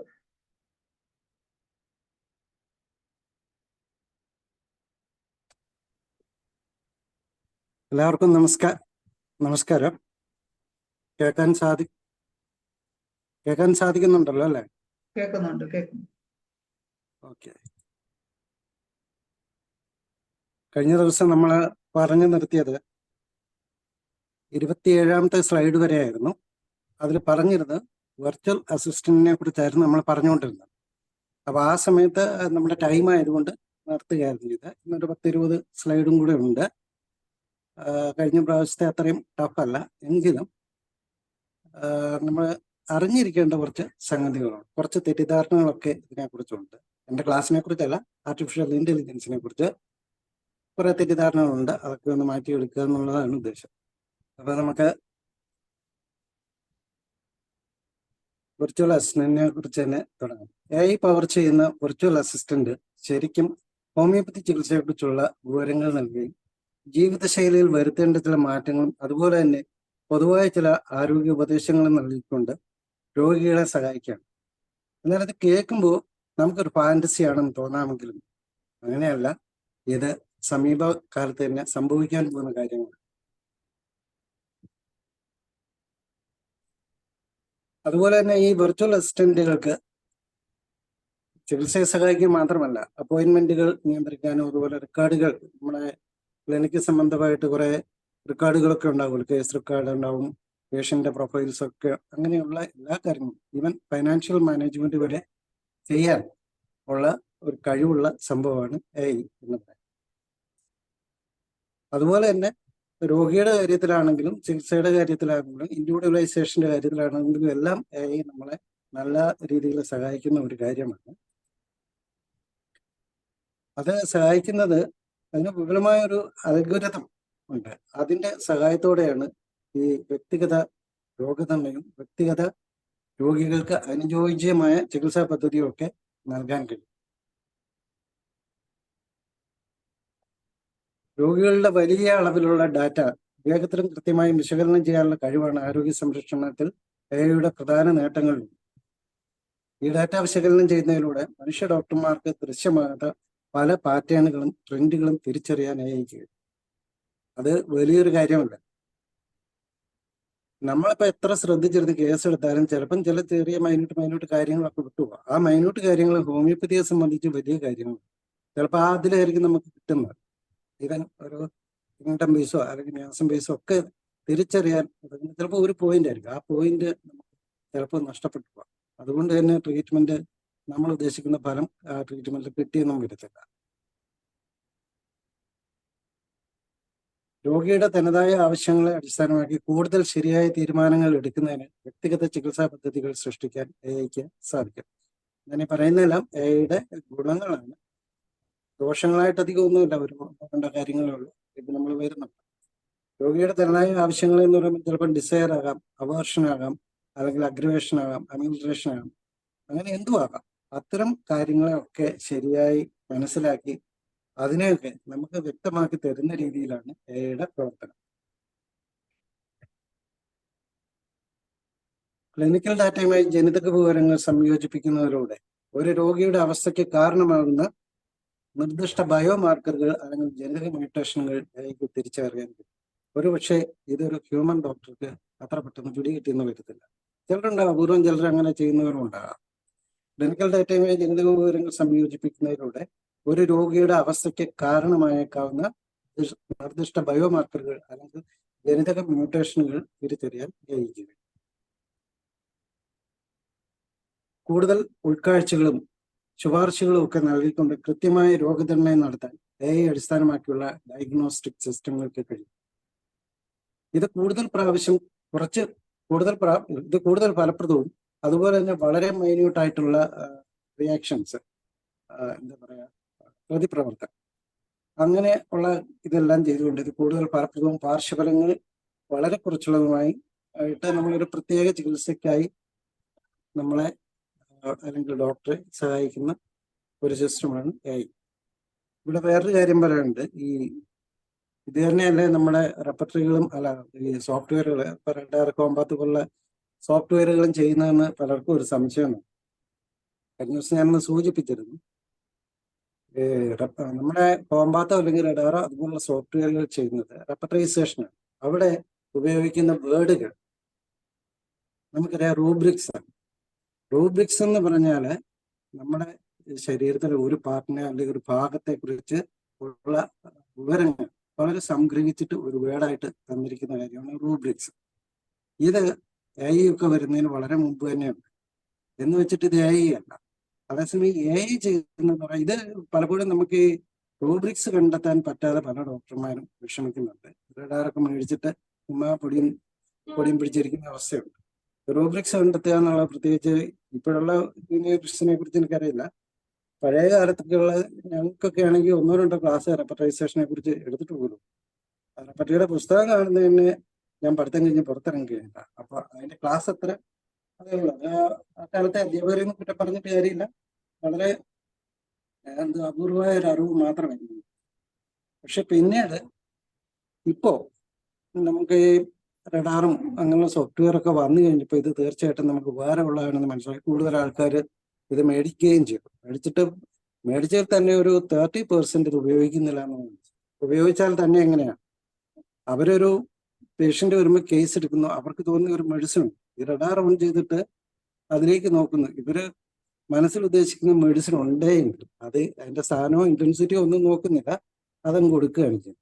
അത് ഇല്ല പൊട്ടക്കണ്ണൻ മാവേൽ അറിയുന്ന പോലെ പറ്റിയാൽ പറ്റി, ഇല്ലെങ്കിൽ ഇല്ല. പറ്റിയാൽ അത് റഡാറിന്റെ ക്രെഡിറ്റും, ഇല്ലെങ്കിൽ അത് റഡാറിന്റെ ഫെയിലിയറുമായിട്ട് നമ്മൾ കണക്കാക്കുന്നത്. അതേസമയം ഈ ആർട്ടിഫിഷ്യൽ ഇന്റലിജൻസ് എന്ന് പറയുമ്പോൾ അവിടെ കീവേഡാണ് ഉപയോഗിക്കുന്നത്. ഉദാഹരണത്തിന് ഞാനിപ്പോൾ ഇത്രയും നേരം സംസാരിച്ചപ്പോൾ ഈ 5 മിനിറ്റ് നേരം സംസാരിച്ചു കഴിഞ്ഞപ്പോൾ എനിക്ക് തോന്നുന്ന ഒരു 10-200 വേർഡുകളിൽ കൂടുതൽ ഞാൻ പറഞ്ഞിട്ടുണ്ടാവും. ഈ വേർഡുകളെല്ലാം സേവ് ചെയ്ത് വെക്കും. ഈ വേർഡ് മാത്രമല്ല, ഓരോ വേർഡിനും അതിൻ്റെ വിവിധ അർത്ഥങ്ങളും ടോണുകളും അടക്കമാണ് അത് സേവ് ചെയ്യും. അപ്പം നമ്മൾ വീണ്ടും ഇപ്പം വളരെ കരഞ്ഞു വിളിച്ച് ഒരു കാര്യം പറയുകയാണെങ്കിലോ, അല്ലെങ്കിൽ വലിയ സന്തോഷത്തിൽ പറയുകയാണെങ്കിലോ, അതല്ലെങ്കിൽ ദേഷ്യത്തിൽ പറയുകയാണെങ്കിലോ, അതിനെല്ലാം ഓരോ ടോണുകൾ ഉണ്ടാവും. ആ ടോണും കൂടെ അനുസരിച്ചാണ് ഇത് സേവ് ചെയ്തു. പിന്നീട് ഈ പേഷ്യന്റ് വരുമ്പോൾ തീർച്ചയായിട്ടും അങ്ങനെയുള്ള കാര്യങ്ങളൊക്കെ നമുക്ക് മ്യാസത്തിലൊക്കെ ഒരുപാട് ഗുണം ചെയ്യുന്ന കാര്യമാണ്. പേഷ്യന്റ് സ്വഭാവം, അതുപോലെ മെന്റൽ സിംറ്റം ഒക്കെ. അപ്പൊ അതെല്ലാം ഈ കീവേഡുകളുണ്ട്. ഇത് വളരെ സിമ്പിളാണ്. അത് തന്നെ നമ്മൾ ഇതിൻ്റെ അകത്ത് ഈ റെപ്പർട്ടറി ചെയ്യുന്നത് പോലെ ഈ റൂബ്രിക്സുകൾ തിരഞ്ഞെടുക്കേണ്ട കാര്യമല്ല. ഇവിടെ AI തന്നെയാണ് അത്തരം വാക്കുകൾ കൂട്ടി യോജിപ്പിച്ച് എന്താണോ പേഷ്യന്റ് ഉദ്ദേശിക്കുന്നത്, അല്ലെങ്കിൽ നമുക്ക് തരേണ്ട പിക്ചർ, അത്തരം ഒരു പിക്ചർ തരുന്നു. അപ്പൊ അതുകൊണ്ട് AI-യും ഈ നമ്മുടെ നമ്മുടെ സോഫ്റ്റ്വെയറുകളും ഒക്കെ, അല്ലെങ്കിൽ റൂബ്രിക്സും ഒക്കെ രണ്ട് വഴി തന്നെയാണ്. ഏകദേശം ഒരേ റൂട്ടിൽ പോകുന്നതേ ഉള്ളൂ. 2 മെത്തേഡ് ഉപയോഗിച്ചാണ് ഇത് ചെയ്യുന്നത്. ഇപ്പൊ ഈ സംവിധാനങ്ങൾക്ക് നമ്മളെ രോഗങ്ങളെ തിരിച്ചറിയാൻ മാത്രമല്ല, ഇപ്പൊ എക്സ്റേ, MRI സ്കാനുകൾ, അതുപോലെ തന്നെ ECG, അങ്ങനെയുള്ള ഈ ടെസ്റ്റുകൾ മുഴുവൻ ഇതൊക്കെ നമ്മുടെ ക്ലിനിക്കിൽ വരുമ്പോൾ ഒരു പക്ഷേ എക്സ്റേ കുറച്ചൊക്കെ ആളുകൾക്കൊക്കെ നോക്കാൻ അറിയായിരിക്കും. പക്ഷേ ഈ റിപ്പോർട്ട് ഇല്ലെങ്കിൽ MRI സ്കാനോ അല്ലെങ്കിൽ ECGയോ ഏതെങ്കിലും റീഡ് ചെയ്യാൻ പലർക്കും അറിയില്ല. കുറച്ചു പേർക്കൊക്കെ അറിയായിരിക്കും, പൂർണ്ണമായിട്ടും ഇല്ലെന്ന് ഞാൻ പറയുന്നില്ല. കുറച്ചു പേർക്ക് അറിയാം, കുറച്ചു പേർക്ക് എന്നാലും അറിയില്ല. അപ്പൊ അങ്ങനെയുള്ളവർക്കൊക്കെ ഇതൊരു വലിയ ഉപകാരമാണ്. ഇത്രയും ലാബ് ഇൻവെസ്റ്റിഗേഷൻ എല്ലാ അനലൈസും അതിനോടൊപ്പം നമ്മുടെ റെപ്പർട്ടറിയുടേതായ ഒരു ഫംഗ്ഷൻ ഇതിൽ നടക്കുന്നുണ്ട്. എല്ലാം കൊണ്ടും കൃത്യമായിട്ടൊരു അതുപോലെ ഇൻഡിവിജ്വലൈസേഷൻ നടക്കുന്നുണ്ട്. അപ്പം ഒരു പേഷ്യന്റിലേക്കോ അല്ലെങ്കിൽ ഒരു ഡിസീസിലേക്കോ കൃത്യമായിട്ട് നമ്മളെ എത്തിക്കാൻ ശേഷിയുള്ള ഒരു സംവിധാനമാണ് AI എന്ന് പറയുന്നത്. വ്യക്തിപരമാക്കിയ രോഗനിർണയത്തിലും ചികിത്സയിലും AI ഒരു നിർണായക പങ്ക് വഹിക്കുന്നുണ്ടെങ്കിലും അത് എല്ലായ്പ്പോഴും മനുഷ്യന്റെ വൈദഗ്ധ്യം വെളിപ്പെടുത്തുന്നതിനുള്ള ഒരു ഉപകരണമായി മാത്രം കാണണം എന്ന കാര്യം ശ്രദ്ധിക്കേണ്ടതാണ്. അതായത് ഈ AI എന്ന് പറഞ്ഞ എല്ലാ കാര്യങ്ങളും നമുക്ക് ഇനി ചെയ്തു തരുന്ന ഒരു അക്ഷയപാത്രമല്ല. ഇനി ആണെങ്കിൽ പോലും അതിനെ ഒരു ടൂളായിട്ട് മാത്രമേ നമ്മൾ കാണാൻ പാടുള്ളൂ. മറിച്ച് നമുക്ക് മേലിലല്ല, താഴെ തന്നെയാണ്. എപ്പോഴും മനുഷ്യൻ സൃഷ്ടിച്ച ബുദ്ധിയാണെന്നുള്ളത്. അപ്പൊ അതുകൊണ്ട് തന്നെ നമുക്കൊരു മേൽക്കൈയുണ്ട്. അത് നമ്മൾ മറന്നു. അതായത് ഇപ്പം പറയാൻ കാര്യം, ഇപ്പൊ വളരെ അലസമായിട്ടൊക്കെ പ്രാക്ടീസ് ചെയ്യുന്നവർക്ക് ഉണ്ടാകാം. മറ്റേതെങ്കിലും കാരണങ്ങൾ കൊണ്ട് അവർക്ക് കൂടുതൽ ശ്രദ്ധിക്കാനൊന്നും പറ്റാതെ വരുന്ന ഒരു അവസരത്തിൽ അവർ ഇത്തരം ഒരു സംവിധാനം ഉപയോഗിച്ചു കഴിഞ്ഞാൽ അവരൊന്നും നോക്കാറില്ല. ഇതിൽ വരുന്ന എന്താണോ അതെടുത്ത് കൊടുക്കത്തേ ഉള്ളൂ. പക്ഷെ അങ്ങനെ കൊടുക്കുമ്പം മറ്റൊരു കാര്യമുണ്ട്. നമ്മളിപ്പം AI ഉപയോഗിക്കുന്ന ഒരു റോബോട്ടിന് ഒരു ഡോക്ടറായിട്ട് ഫങ്ഷൻ ചെയ്യാൻ സുഖമായിട്ട് പറ്റും. പക്ഷെ ആ ഡോക്ടറും ഹ്യൂമൻ ഡോക്ടറും തമ്മിലൊരു വ്യത്യാസമുണ്ട്. അതെന്താണെന്ന് ചോദിച്ചു കഴിഞ്ഞാൽ, ഇപ്പൊ നമ്മൾ ഒരു അസുഖം വന്നിട്ട് നമ്മൾ ഒരു ഹോസ്പിറ്റലിലേക്ക് പോയി കഴിഞ്ഞാൽ അവിടെ ഡോക്ടറുടെ അടുത്ത് ചെല്ലുമ്പോൾ ഈ ഡോക്ടർ നമ്മളെ കാണുമ്പോൾ ഒന്ന് ചിരിക്കും, അല്ലെങ്കിൽ ഒരു പ്ലേസിംഗ് മൈൻഡോട് കൂടി നമ്മളെ നോക്കും. അതുപോലെ തന്നെ സ്റ്റെത്ത് വെച്ചൊക്കെ ഒന്ന് നമ്മുടെ ദേഹത്തൊക്കെ ഒന്ന് തൊട്ടോ പിടിച്ചോ വെക്കുന്നു. പിന്നെ നല്ല സ്നേഹപുരസ്സരാവൊരു എന്തെങ്കിലും സംസാരിക്കും, തമാശകൾ പറയാം, നമ്മൾ ചിരിക്കാം, അല്ലെങ്കിൽ നമ്മൾ പറയുന്നതായിട്ട് അവർ ചിരിക്കാം. ഇങ്ങനെയൊക്കെയുള്ള വികാരങ്ങൾ മനുഷ്യന് മാത്രമേ ഉള്ളൂ. അതേസമയം ഒരു റോബോട്ടിന് ആ വികാരങ്ങളൊന്നുമില്ല. അത് ഈ സ്റ്റെത്ത് വെച്ച് നോക്കേണ്ട കാര്യമോ അല്ലെ ഈ ലാബ് ഇൻവെസ്റ്റിഗേഷൻ റിപ്പോർട്ട് നോക്കേണ്ട കാര്യമില്ല. ഈ MRI സ്കാനറിലൊക്കെ കിടക്കുന്നതിലും ലക്ഷക്കണക്കിന് ഡാറ്റ ഇതിലുണ്ട്. അപ്പൊ അതുകൊണ്ട് തന്നെ ഈ മനുഷ്യ ഡോക്ടർക്ക് ഹോർമോണൽ പ്രവർത്തനം ഉള്ളത് കൊണ്ട് തന്നെ സ്വാഭാവികമായിട്ട് മനുഷ്യൻ എങ്ങനെ റിയാക്ട് ചെയ്യും, ഒരു മനുഷ്യനോട് എങ്ങനെ ബിഹേവ് ചെയ്യണം, ഇതൊക്കെ കൃത്യമായിട്ട് മനുഷ്യ ഡോക്ടർക്ക് അറിയാം, അല്ലെങ്കിൽ ഹ്യൂമൻ ഡോക്ടർക്ക് അറിയാം. മറിച്ച് ആർട്ടിഫിഷ്യൽ ഇന്റലിജൻസ് ഉള്ള ഒരു റോബോട്ടിനാണെങ്കിൽ ഇതറിയും. നിങ്ങൾ ശ്രദ്ധിച്ചിട്ടുണ്ടാകും, യൂട്യൂബിലും മറ്റും ഈ കുറെ ആർട്ടിഫിഷ്യൽ ആയിട്ടുള്ള മനുഷ്യരെയൊക്കെ സൃഷ്ടിച്ചു കൊടുക്കുന്നുണ്ട്. ഇപ്പം ഈവൻ ടോണിങ് പോലും ഉണ്ട്, സൗണ്ട് പോലും അതുപോലെ ആക്കുന്നുണ്ട്. ഇപ്പൊ ഞാൻ പറയുന്ന ഇതേ ശബ്ദത്തിൽ തന്നെ വിർച്വലായിട്ട് എൻ്റെ ഒരു രൂപം ഉണ്ടാക്കിയിട്ട് എൻ്റെ ഈ ശബ്ദം ഇപ്പം സഫാരി ചാനലൊക്കെയുള്ള സന്തോഷ് ജോർജ് കുളങ്ങരയുടെ ആ ഒരു വോയിസ് കൊടുക്കുന്ന ആളുടെ ആ അത്തരം ഗംഭീരമായ ശബ്ദത്തിലൊക്കെ പറയാൻ സാധിക്കും, പറയിപ്പിക്കാൻ സാധിക്കും.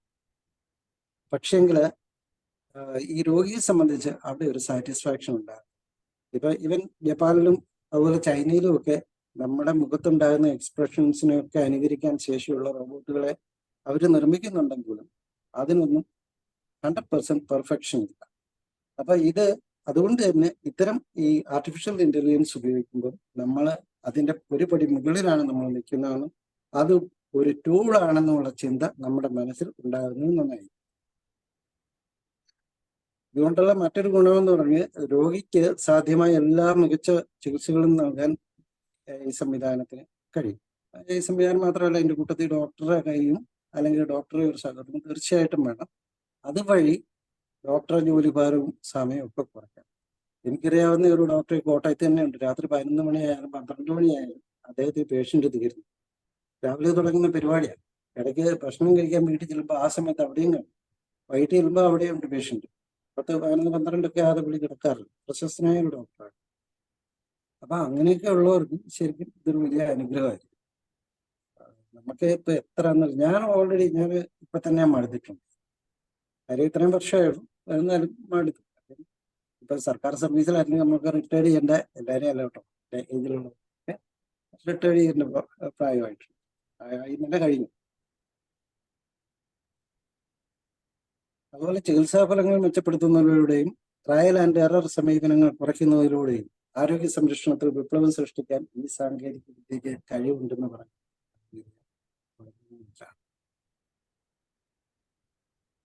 നമുക്ക് സ്വാഭാവികമായിട്ടും ചില കാര്യങ്ങളൊക്കെ തെറ്റുപറ്റാം. ചിലപ്പോൾ ഒരു ലാബ് റിപ്പോർട്ടിൽ എന്തെങ്കിലും ഒരു തെറ്റുപറ്റാം, അല്ലെങ്കിൽ ഒരു എക്സ്റേ റീഡ് ചെയ്ത് അങ്ങനെയൊക്കെയുള്ള എററുകൾ സംഭവിക്കാനുള്ള സാധ്യത വളരെ കൂടുതലാണ് നമുക്ക്. ചിലപ്പോൾ നമ്മുടെ അശ്രദ്ധയായിരിക്കും, ഇത് ശ്രദ്ധിക്കാതെ പോകുന്നതുകൊണ്ടായിരിക്കും, അല്ലെങ്കിൽ വേറെ എന്തെങ്കിലും കാര്യത്തിൽ ഇൻവോൾവ് ആയിട്ട് ആ സമയത്തായിരിക്കും പേഷ്യൻ്റ് റിപ്പോർട്ട് ചെയ്യുന്നത്. അല്ലെങ്കിൽ നമ്മുടെ അപ്പോഴത്തെ ഒരു മാനസികാവസ്ഥ ഒക്കെ വെച്ചിട്ട് ചിലപ്പോൾ ചെറിയ എററൊക്കെ സംഭവിക്കാം. അത് ചിലപ്പോൾ വലിയ ഗുരുതരമായ പ്രശ്നങ്ങളിലേക്ക് പോകും. അത് എന്തായാലും നമ്മൾ ശ്രദ്ധിക്കേണ്ട ഒരു മനുഷ്യന്റെ ജീവനാണ്. അവര് നമ്മളെ വിശ്വസിച്ച് നമ്മുടെ അടുത്തേക്ക് വന്നിരിക്കുകയാണ്. അപ്പം നമ്മൾ അത്ര ശ്രദ്ധയോടെ വേണം അത് കൈകാര്യം. വളരെ എല്ലാവരും അങ്ങനെയാണെന്നൊന്നും അല്ല ഞാൻ പറയുന്നത്. പക്ഷെ ചില സാഹചര്യങ്ങൾ ചില മനുഷ്യർക്ക് അങ്ങനെ സംഭവിക്കാറുണ്ട്. അപ്പൊ അങ്ങനെയുള്ള പിഴവുകളൊക്കെ ഒഴിവാകും. ഒരു പക്ഷേ നമ്മൾ ശരിക്കും പറഞ്ഞാൽ പേഷ്യന്റിന് ക്ലിനിക്ക് വരുമ്പോൾ നമ്മൾ കേസ് എടുക്കുകയും നമ്മൾ റൊട്ടീനായിട്ട് ചെയ്യുന്ന കാര്യങ്ങളൊക്കെ ചെയ്തോളൂ. പക്ഷെ അതിനൊപ്പം തന്നെ ഈ കാര്യങ്ങളൂടെ ശ്രദ്ധിക്കുക. ഒരു പക്ഷേ ഇനിയും വരാൻ പോകുന്ന NLP ഒക്കെയുള്ള ആ സംവിധാനങ്ങളൊക്കെ ഉള്ള ഒരു സോഫ്റ്റ്വെയർ ആണെങ്കിൽ തീർച്ചയായിട്ടും ഈ പേഷ്യന്റ് പറയുമ്പോൾ തന്നെ അത് റെക്കോർഡാകുകയും അതിനെ തത്സമയം തന്നെ അനലൈസ് ചെയ്ത് കിട്ടുകയും ചെയ്യുന്ന സംവിധാനമാണ്.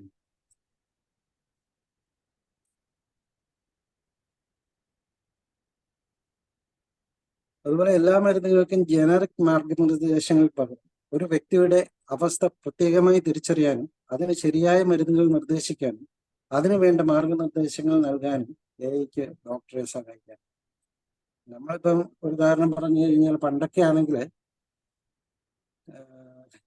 ആയുർവേദക്കാരെങ്കിലും ഉണ്ടെങ്കിൽ ശരിക്കും കളിയാക്കി പറയുന്ന ഒരു കാര്യമുണ്ട്. അത് ശരിയൊന്നുമല്ല കേട്ടോ. ഞാൻ കേട്ടിട്ടുള്ള ഒരു കഥയല്ല.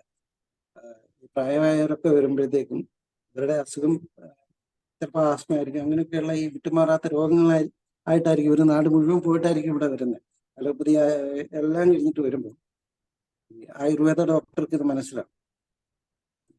അപ്പൊ പുള്ളി എന്ത് ചെയ്യും? മരുന്ന് കൊടുക്കാതിരിക്കാൻ പറ്റത്തില്ല. പുള്ളിയുടെ ഉപജീവനമാർഗ്ഗമാണ് മരുന്ന് കൊടുത്തിട്ട് പറയും കുറെ പഥ്യങ്ങളും. ഭൂമിയിൽ കഴിക്കാൻ പറ്റുന്ന എല്ലാ സാധനങ്ങളും പഥ്യത്തിലാണ്.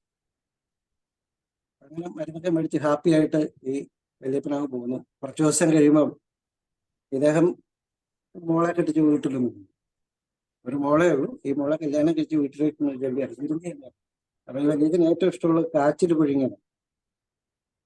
അച്ഛൻ വരുന്നെന്നറിഞ്ഞുകൊണ്ട് ഈ മകൾ എന്ത് ചെയ്യും? കുറച്ച് കാച്ചിലൊക്കെ നല്ല കാച്ചിലൊക്കെ മേടിച്ച് പുഴുങ്ങി കാന്താരിയൊക്കെ പൊട്ടിച്ച് മീനും ഒക്കെ വറുത്ത് ഇങ്ങനെ വെച്ചിരിക്കുക.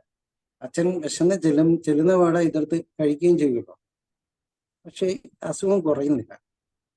അവിടെ വെച്ച് അസുഖം വീണ്ടും കൂടി. അത് കഴിച്ചോണ്ടൊന്നുമല്ല, അസുഖം കൂടി. തിരിച്ച് ഡോക്ടറെ അടുത്ത് വന്നു. ഡോക്ടറോട് ചോദിച്ചു, അങ്ങനെ കുറയാതിരിക്കാൻ കാര്യമൊന്നുമില്ലല്ലോ എന്നൊക്കെ പറഞ്ഞ് ഈ മരുന്നിന് അവസാനം എന്തെങ്കിലും പത്തിപ്പഴ കാണിച്ചോന്ന് ചോദിക്കും. അപ്പൊ ഇല്ല ഇങ്ങനെ ഇയാൾ ചോദിക്കുന്നൊന്നും ഇദ്ദേഹം കഴിച്ചിട്ടില്ല. അവസാനം ചോദിക്കും, അവസാനം ഇങ്ങനെ ആ ഓർത്തിട്ട് പുള്ളി പറയും, ഈ ടീച്ചൻ പറയും, അത് ഞാൻ എൻ്റെ മോളുടെ വീട്ടിൽ കഴിഞ്ഞ ആഴ്ച ഒന്ന് പോയിരുന്നു, എൻ്റെ ശകലം കാച്ചിക്കായിരുന്നു. പഴയ ഡോക്ടർ അയലുണ്ടാവില്ല. ഡോക്ടറെ ആ ഒരു വീഴ്ച ഇയാളുടെ തലയിൽ, ഈ പാവപ്പെട്ട മനുഷ്യന്റെ തലയിലേക്ക് വെക്കുകയാണ്. നിങ്ങൾ എന്തിനാ കാച്ചിക്ക കഴിച്ച്?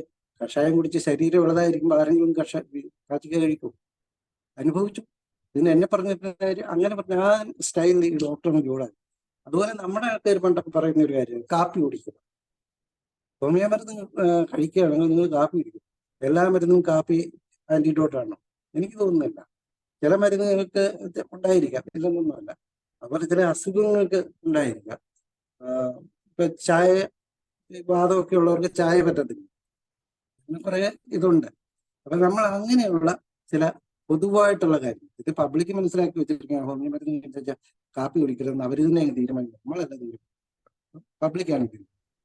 അപ്പോൾ ഒരു വ്യക്തിയുടെ അവസ്ഥ പ്രത്യേകമായി തിരിച്ചറിഞ്ഞ് അതിന് ശരിയായ മരുന്നുകൾ നിർദ്ദേശിക്കാൻ. ഇപ്പം ചില അലർജികളോ അല്ലെങ്കിൽ ചില മരുന്നുകളോടുള്ള ഒരു പ്രതികരണം കൂടുതലുള്ള, സെൻസിറ്റീവ്നെസ് കൂടുതലൊക്കെയുള്ള മരുന്നുകൾ, അതുപോലെ ചില അസുഖങ്ങൾ ചില പ്രത്യേക വ്യക്തികൾക്ക് ചില മരുന്നുകൾ ചേരത്തില്ല. അപ്പൊ അങ്ങനെയൊക്കെയുള്ള കാര്യങ്ങളെല്ലാം ഈ AI തിരിച്ചറിയാൻ വളരെ ഈസി ആയിട്ട് കഴിയും. അത് നമുക്ക് വേണ്ട നിർദ്ദേശം തരികയും. ഇപ്പോൾ അലർജികൾ, അതുപോലെ മയക്കുമരുന്ന് ഉപയോഗിക്കുന്ന ആൾക്കാർ, വ്യക്തിഗത സെൻസിറ്റിവിറ്റികൾ എന്നിവ പോലുള്ള ഘടകങ്ങൾ പരിഗണിക്കുന്നതിലൂടെ അപകട സാധ്യതകൾ ലഘൂകരിക്കുന്ന സുരക്ഷിതമായ ബദലുകളോ ഡോസേജ് ക്രമീകരണങ്ങളും നിർദ്ദേശിക്കാൻ AI സിസ്റ്റങ്ങൾക്ക് സാധിക്കും. അലർജി ഞാനിപ്പോൾ പറഞ്ഞു, അലർജി ഉള്ളവർക്ക് ചില പ്രത്യേക അല്ലെങ്കിൽ ചില സെൻസിറ്റീവ്നെസ് കൂടുതലുള്ളവർക്ക്, അതുപോലെ തന്നെ മയക്കുമരുന്നൊക്കെ സ്ഥിരമായിട്ട് ഉപയോഗിക്കുന്ന ആളുകൾക്ക്, അങ്ങനെയൊക്കെ ഉള്ളവർക്കെല്ലാം ഒരു നല്ല ചികിത്സ തിരഞ്ഞെടുക്കുന്നത് അത്തരം കെമിക്കലായിട്ടുള്ള അല്ലെങ്കിൽ നമ്മുടെ ഹോർമോണൽ ചേഞ്ചസ് ഒക്കെ വരാവുന്ന എല്ലാ പഴുതുകളും അടച്ചുകൊണ്ടായിരിക്കും ഈ കീവേഡുകൾ വെച്ചുകൊണ്ട് തന്നെ തരുന്നത്. ഹോമിയോപ്പതി പ്രാക്ടീസിലേക്ക് AI യോജിപ്പിക്കുന്നത് മെച്ചപ്പെട്ട കൃത്യതയും കാര്യക്ഷമതയും കുറഞ്ഞ മാനുഷിക പിശക്, മെച്ചപ്പെട്ട രോഗിയുടെ ഫലങ്ങളും സംതൃപ്തിയും പോലുള്ള രോഗികളുടെ ചികിത്സയും വിപ്ലവം സൃഷ്ടിക്കാൻ കഴിയുന്ന നിരവധി നേട്ടങ്ങൾ നമുക്ക് വാഗ്ദാനം ചെയ്യും. ഹോമിയോപ്പതി പ്രാക്ടീസിലേക്ക് AI സംയോജിപ്പിക്കുന്നത് മെച്ചപ്പെട്ട കൃത്യതയും കാര്യക്ഷമതയും കുറഞ്ഞ മാനുഷിക പിശക്, മെച്ചപ്പെട്ട രോഗിയുടെ ഫലങ്ങളും സംതൃപ്തിയും പോലുള്ള രോഗിയുടെ ചികിത്സയും വിപ്ലവം സൃഷ്ടിക്കാൻ കഴിയുന്ന നിരവധി നേട്ടങ്ങൾ നമുക്ക് വാഗ്ദാനം ചെയ്യാൻ കഴിയും. അതുപോലെ തന്നെ വലിയ അളവിലുള്ള ഡാറ്റ വിശകലനം ചെയ്യുന്നതിന് AI സിസ്റ്റങ്ങൾ വളരെ പ്രയോജനപ്രദമാണ്. കഴിഞ്ഞ ക്ലാസ്സിൽ ഞാൻ പറഞ്ഞതാണ്. അതിൽ പാറ്റേണുകൾ കണ്ടെത്താനും മനുഷ്യ ഡോക്ടർക്ക് ചിലപ്പോൾ നഷ്ടമായേക്കാവുന്ന കണക്ഷനുകൾ ഉണ്ടാക്കാനും വരെ അവരെ പ്രാപ്തരാക്കണമെന്നാണ്. ഇത് തെറ്റായ രോഗനിർണയത്തിന്റെ അപകട സാധ്യത കുറയ്ക്കാൻ മാത്രമല്ല, ഓരോ രോഗിയുടെയും തനതായ ആവശ്യങ്ങൾക്കനുസൃതമായി ചികിത്സാ പദ്ധതികൾ രൂപപ്പെടുത്തി എടുക്കാനും അല്ലെങ്കിൽ അതുവഴി ആ രോഗിക്ക് അതിനുള്ള ഗുണങ്ങൾ ഉറപ്പാക്കുകയും ചെയ്യും. നമുക്ക് കിട്ടുന്ന നമ്മളിപ്പോൾ കേസ് എടുക്കുന്നു, അതിൽ കുറെ കാര്യങ്ങളുണ്ടാകും. ലാബ് ഇൻവെസ്റ്റിഗേഷൻ ഉണ്ടാവും, അതിൽ കുറെ റിപ്പോർട്ട് ഉണ്ടാവും. കൂടാതെ നമ്മുടെ ഈ MRI അതുപോലൊക്കെയുള്ള റിപ്പോർട്ടുകൾ വേറെ ഉണ്ടാവും. പിന്നെ കൂട്ടത്തിൽ വരുന്ന ബൈസ്റ്റാൻഡർ അഡീഷണൽ ആയിട്ട് പറയുന്ന കാര്യങ്ങളുണ്ടാവും. ചിലപ്പോൾ വിട്ടുപോയിട്ട് വീട്ടിൽ ചെന്നിട്ട് വിളിച്ചു പറയുന്ന കാര്യങ്ങൾ, ഇതെല്ലാം കൂടെ ആകുമ്പോഴത്തേക്കും അത് ഒരാളുടെ കാര്യം മാത്രമല്ല. ദിവസം ഒരു 10 പേഷ്യന്റ് വന്നു കഴിഞ്ഞാൽ ഇതിൽ ആരുടെ ഏതൊക്കെ എങ്ങോട്ടൊക്കെ സേവ് ചെയ്യണമെന്ന് നമുക്കറിയാം. ചിലപ്പോൾ ഓരോ ഇതും വന്നു കഴിയുമ്പോൾ നമ്മൾ ആ കേസ് കാർഡ് എടുത്ത് എഴുതാനൊന്നും ചിലപ്പോൾ സമയം കിട്ടിയെന്ന് വരത്തില്ല, അതായത് നമ്മൾ ഓർത്തെന്ന് വരത്തില്ല. ഒരു ദിവസം എന്തായാലും രാവിലെ ഒരു 9 മണി മുതൽ വൈകിട്ട് 6 മണി വരെയെങ്കിലും നമ്മൾ പ്രാക്ടീസ് ചെയ്യുന്നവരാണ്. അപ്പൊ ഇതിനിടയ്ക്ക് പലരും പറയും നമുക്ക് പല ബിസിനസ്സുകളും ഉണ്ടാവും. ഈ പ്രാക്ടീസ് ടൈം കഴിഞ്ഞിട്ട് ഇടവേളകളുണ്ടല്ലോ, അപ്പൊ നമ്മൾ വേറെ കാര്യങ്ങളിൽ വ്യാപൃതരായി, നമ്മുടേതായ കാര്യങ്ങൾ. അപ്പോൾ ഇതെല്ലാം ഓർത്തിരിക്കാനൊന്നും ഇതിനെ കൊണ്ട് പറ്റുന്ന കാര്യമില്ല, എപ്പോഴെങ്കിലുമൊക്കെ വിട്ടു സ്വാഭാവികമാണ്. അപ്പൊ അത്തരം ഈ AI സംവിധാനം ഉണ്ടെങ്കിൽ അങ്ങനെയുള്ള ഒന്നും നഷ്ടപ്പെടുത്തില്ല. അത് മാത്രമല്ല, ഇവർ പറയുന്നത് ചിലപ്പം നമുക്ക് പ്രത്യക്ഷത്തിൽ ഒരു പ്രശ്നം ഇല്ലാത്ത കാര്യങ്ങളാണല്ലോ ഇവർ പറയുന്നത്. ചിലപ്പോൾ നമുക്ക് കേസ് എടുത്തുകൊണ്ടിരിക്കുമ്പോൾ ചിലപ്പോൾ ഒരു പക്ഷേ നമ്മൾ അന്നേരം ഇടപെട്ടെന്നും വരാം. പക്ഷെ ഒരു AI സംവിധാനം ഇത് ശ്രമിക്കുകയാണെങ്കിൽ തീർച്ചയായിട്ടും എന്തെങ്കിലും ഒരു ചെറിയ കണക്ഷനെങ്കിലും ഉണ്ടെങ്കിൽ തീർച്ചയായിട്ടും അത് ആ കണക്ഷൻ നമുക്ക് കാണിച്ചു തരികയും അതുവഴി തെറ്റിപ്പോകാൻ നമ്മുടെ പ്രിസ്ക്രിപ്ഷൻ കറക്റ്റാക്കി തരികയും ചെയ്യും, അല്ലെങ്കിൽ അതിനുള്ള വഴി പറഞ്ഞു തരികയും ചെയ്യും. അതുപോലെ തന്നെ അപ്പോയിന്റ്മെന്റ് ഷെഡ്യൂളിങ്, റെക്കോർഡ് കീപ്പിംഗ് തുടങ്ങിയ അഡ്മിനിസ്ട്രേറ്റീവ് ജോലികൾ കാര്യക്ഷമമാക്കാനും പ്രാക്ടീഷണർമാരെ സഹായിക്കും. അഡ്മിനിസ്ട്രേറ്റീവ് ജോലി എന്ന് പറഞ്ഞാൽ കേസ് റെക്കോർഡ് ഉണ്ട്, പ്രൊഫൈൽ ഉണ്ട്, അതുപോലെ തന്നെ ക്ലിനിക്കിന്റെ ഫൈനാൻഷ്യൽ, അപ്പം മെഡിസിന്റെ സ്റ്റോക്ക് ഉണ്ടാവും, മെഡിസിന്റെ ഫൈനാൻഷ്യൽ കാര്യങ്ങളൊക്കെ ഉണ്ടാവും, വിറ്റ് വരെ നമുക്ക് എന്തായാലും ഇൻകം ടാക്സും ഒക്കെ വരുന്ന ഒരു സന്ദർഭം ഉള്ളതുകൊണ്ട് തന്നെ നമുക്ക് ഓരോ പൈസയും അതിന്റെ കണക്കും എല്ലാം എഴുതുക. അപ്പൊ ഇതൊക്കെ പലപ്പോഴും നമ്മളും നമ്മൾ ഏതെങ്കിലും ഒക്കെ പോവുകയും ടൂർ പോവുകയും അങ്ങനെ പോയി കാണുന്ന സാധനം എല്ലാം മേടിക്കുകയും എല്ലാം ചെയ്യും, എന്നിട്ടൊന്നും എഴുതി വെക്കത്തില്ല. ഈ ബില്ല് ഇവിടെ കൊണ്ടിടും. പിന്നെ അവസാന നിമിഷം ഇതെല്ലാം തപ്പി എടുത്ത് ഇല്ലാത്ത കാര്യങ്ങളെല്ലാം അന്ന് എഴുതി ചേർന്ന് ഇങ്ങനെയൊക്കെ പലർക്കും പല ബുദ്ധിമുട്ടുകളും അത് ഞാൻ കണ്ടിട്ടുണ്ട്. അപ്പൊ ഇത്തരം കാര്യങ്ങളെല്ലാം ഇപ്പം അങ്ങനെ ഉണ്ടെങ്കിൽ ഇപ്പൊ റഡാറിലും ഹോംപാത്തിലും എല്ലാം പേഷ്യന്റിന്റെ കാര്യങ്ങളെല്ലാം സൂക്ഷിക്കാനുള്ള സംവിധാനങ്ങളുണ്ട്. കേസ് റെക്കോർഡ് ഇപ്പം ആരെയാ കണ്ടത്, ഏത് ഡോക്ടറെ ഇങ്ങനെയുള്ള എല്ലാ കാര്യങ്ങളും അതിലും സേവ് ചെയ്യാം. പക്ഷെ അതിനകത്ത് ഫൈനാൻഷ്യൽ സംവിധാനം അല്ലെങ്കിൽ ഇങ്ങനെയൊക്കെയുള്ള കാര്യങ്ങളെല്ലാം ഉണ്ട്. എനിക്കൊരു സംശയമുണ്ട്. എന്തായാലും റഡാറിൽ അത്തരം വിൻചിപ്പിന്റെ അകത്താണ് കുറച്ച് കാര്യങ്ങൾ ഇത്തരത്തിൽ സേവ് ചെയ്യാൻ പറ്റും. ഞാൻ പറഞ്ഞ ആ ഒരു ടൈപ്പ് റെക്കോർഡുകളുടെ കാര്യമാണ്. അപ്പൊ അത് AI ആണെങ്കിൽ തീർച്ചയായിട്ടും നമ്മുടെ ഈ ചെറിയ സിമ്പിൾ കീവേഡുകൾ കൊണ്ടും ചെറിയ ചെറിയ കണക്കുകൾ കൊണ്ടും ഒക്കെ വേണമെങ്കിൽ നമുക്ക് പറഞ്ഞ് കമ്പ്യൂട്ടറിനോട് പറയാം, ഞാനൊന്ന് കോട്ടയം ടൗണിൽ വരെ പോയിരുന്നു, അവിടെ പോയി ഇന്ന സാധനങ്ങളൊക്കെ മേടിച്ചിട്ടുണ്ട്, അതിന് ഞാൻ പൈസ ആയി ഇത്രയും പറഞ്ഞു വെച്ചിരുന്നാൽ മതി. അല്ലെങ്കിൽ നമ്മൾ എഴുതി വെക്കണം, എഴുതി ഓർത്തിരിക്കണം, അത് സൂക്ഷിച്ചു വെക്കണം, അങ്ങനെയൊക്കെയുള്ളത്. അതുപോലെ തന്നെ ചികിത്സയുടെ കാര്യത്തിലും വളരെ സിമ്പിളായിട്ട് നമുക്ക് ചോദിക്കാം, അന്ന് ഞാൻ ഏത് മരുന്ന് ചോദിച്ചു കഴിഞ്ഞാൽ സൂപ്പറായിട്ട് ഇത് കാണിച്ചു തരും. അന്ന് ഇന്ന ഡേറ്റിൽ ഇരുന്നു ഇപ്പം ഞാൻ ഇത് മരുന്ന് കൊടുക്കും, കാണിച്ചു തരും. അതൊക്കെ AI ഗുണങ്ങളാണ്. ഇതിപ്പം പൂർണ്ണ തോതിൽ വന്നെങ്കിൽ മാത്രമേ നമുക്ക് അതിന്റെ ആ ഒരു ഗുണങ്ങൾ, ഇത്രയൊന്നും അല്ല, അതിന്റെ ഒരു ചെറിയ അംശം മാത്രമാണ് ഞാൻ പറഞ്ഞത്. ഒരുപാട് ഗുണങ്ങളുടെ ഒരു സംവിധാനം. എന്നാൽ ചില പ്രശ്നങ്ങൾ എല്ലാ മേഖലകളിലും ഉണ്ട്. ഏതൊരു കാര്യത്തിൽ ഇപ്പൊ റോക്കറ്റ് വിക്ഷേപിക്കുമ്പോൾ ഫെയിലിയർ ഉണ്ടാകുന്നുണ്ട്. സാറോടെ എത്രയോ ഉപഗ്രഹങ്ങളും ശൂന്യാകാശത്ത് പോയി, അതുപോലെ എത്രയോ റോക്കറ്റുകൾ കടലിൽ പോയിട്ടുണ്ട്. എന്നിട്ട് അവർ നിർത്തി, അവർ വീണ്ടും ഇങ്ങനെ ചെയ്തുകൊണ്ടിരുന്നു. അവരിപ്പം വൻതോതിൽ വാണിജ്യ അടിസ്ഥാനത്തിൽ വരെ അത്തരം കാര്യങ്ങളൊക്കെ ചെയ്യുന്നുണ്ടാവും. ഇവിടെ ചെറിയ വീഴ്ചകളുണ്ടാവും ഏത് കാര്യത്തിലും. ആദ്യം നടക്കുമ്പോൾ നമ്മൾ വീഴാൻ പഠിച്ചിട്ടാണ് നടക്കാൻ പഠിക്കുന്നത്. ചെറിയ വീഴ്ചകളൊക്കെ ഉണ്ടായി, പക്ഷെ അത്ര വലിയ വീഴ്ചകളൊന്നുമില്ല. എല്ലാ മേഖലയിലും അങ്ങനെ സംഭവിക്കാറുണ്ട്. അതുപോലെ തന്നെ ഇവിടെയും ചില കാര്യം എന്ന് പറഞ്ഞാൽ ഹൈ പവേർഡ് സെൽഫ് കെയർ ആപ്പുകളുടെയും വെർച്വൽ അസിസ്റ്റന്റുകളുടെയും വരവാണ് നമുക്കൊരു ഭീഷണി ഉയർത്തുന്നുണ്ടോ എന്ന് പലരുടെയും സംശയം. പലരും എന്ന് പറഞ്ഞാൽ നമ്മളല്ല, ലോകത്തിന്റെ പല ഭാഗത്തുള്ള ഈ വലിയ വലിയ ടെക്നിക്കലായിട്ടൊക്കെ വളരെ എക്സ്പെർട്ട് ആയിട്ടുള്ള ആളുകൾ പോലും സംശയിക്കുന്നുണ്ട്. അതിന്റെ ഒരു കാര്യം എന്ന് പറഞ്ഞു കഴിഞ്ഞാൽ ഇപ്പൊ സെൽഫ് കെയർ ആപ്പുകൾ എന്ന് പറഞ്ഞാൽ നമുക്കറിയാം, ആൻഡ്രോയിഡിൽ ഒരു ആപ്ലിക്കേഷൻ ഉണ്ടാക്കാൻ വലിയ പാടൊന്നുമില്ല. ഒരു ശകലം കമ്പ്യൂട്ടർ നോളജ് ഉള്ളവരെ ഏതൊരാൾക്കും ആൻഡ്രോയിഡിൽ ഒരു ആപ്ലിക്കേഷൻ ഇന്നത്തെ കാലത്ത് ഉണ്ടാക്കാൻ പറ്റും. അത് അറിയത്തില്ലെങ്കിൽ യൂട്യൂബിൽ കിട്ടും, അത് നോക്കി അങ്ങ് ചെയ്താൽ. അതുപോലെ തന്നെ നമുക്ക് വെബ്സൈറ്റ് ഉണ്ടാക്കാൻ പണ്ടൊക്കെ ആയിരുന്നെങ്കിൽ 10,000-50,000 രൂപ കൊടുത്ത് ദിവസങ്ങളും മാസങ്ങളും കാത്തിരുന്ന് ഒരുപാട് പാടായിരുന്നു. ഇന്നതിന്റെ വല്ല ആവശ്യമുണ്ടോ? ഗോഡാഡിയിലേക്ക് കയറി രജിസ്റ്റർ ചെയ്യുക, ഇതെല്ലാം മേടിക്കുക, ഡൊമൈനൊക്കെ മേടിക്കുക, വേർഡ്പ്രസ്സിലേക്ക് കയറുക, വെബ്സൈറ്റ് ഉണ്ടാക്കാൻ എല്ലാ വഴികളും അവർ ഇങ്ങനെ വലിച്ച് ഡ്രാഗ് ആൻഡ് ഡ്രോപ്പ് രീതിയിൽ കിടപ്പുണ്ട്. അപ്പൊ അത്ര ഈസിയാണ് ഇന്ന് വെബ്സൈറ്റ് ഉണ്ടാക്കാനൊക്കെ. അതുപോലെ ആൻഡ്രോയിഡിലെ ആപ്പ് നമ്മളെ നമുക്ക് ആവശ്യമുള്ള നമ്മുടെ സ്വന്തം ആപ്പ് അല്ലെങ്കിൽ നമുക്ക് ബുദ്ധിമുട്ടാണെങ്കിൽ ഏതെങ്കിലും ഒരു കമ്പ്യൂട്ടർ സെന്ററിൽ ഈ വിർച്വൽ അസിസ്റ്റന്റും ഇതേപോലെ തന്നെയുള്ള ഒരു സംഭവമാണ്.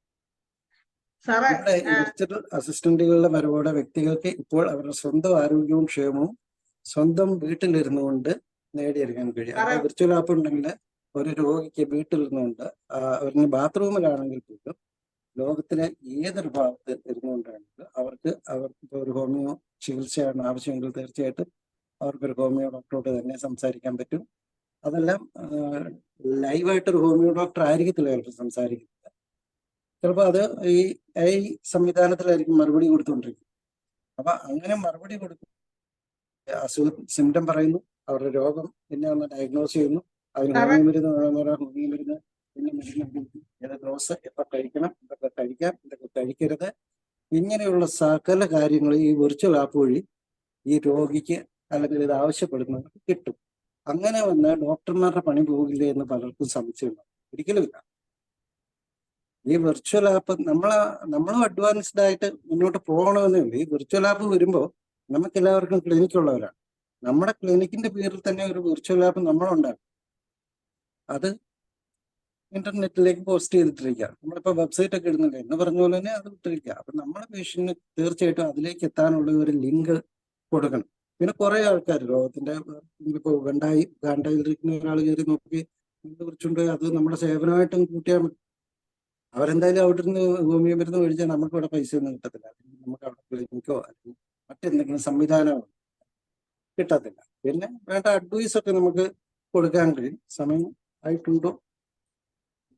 സമയമാകുമ്പോ എന്ന് പറഞ്ഞേക്കണേ. അങ്ങനെയുള്ള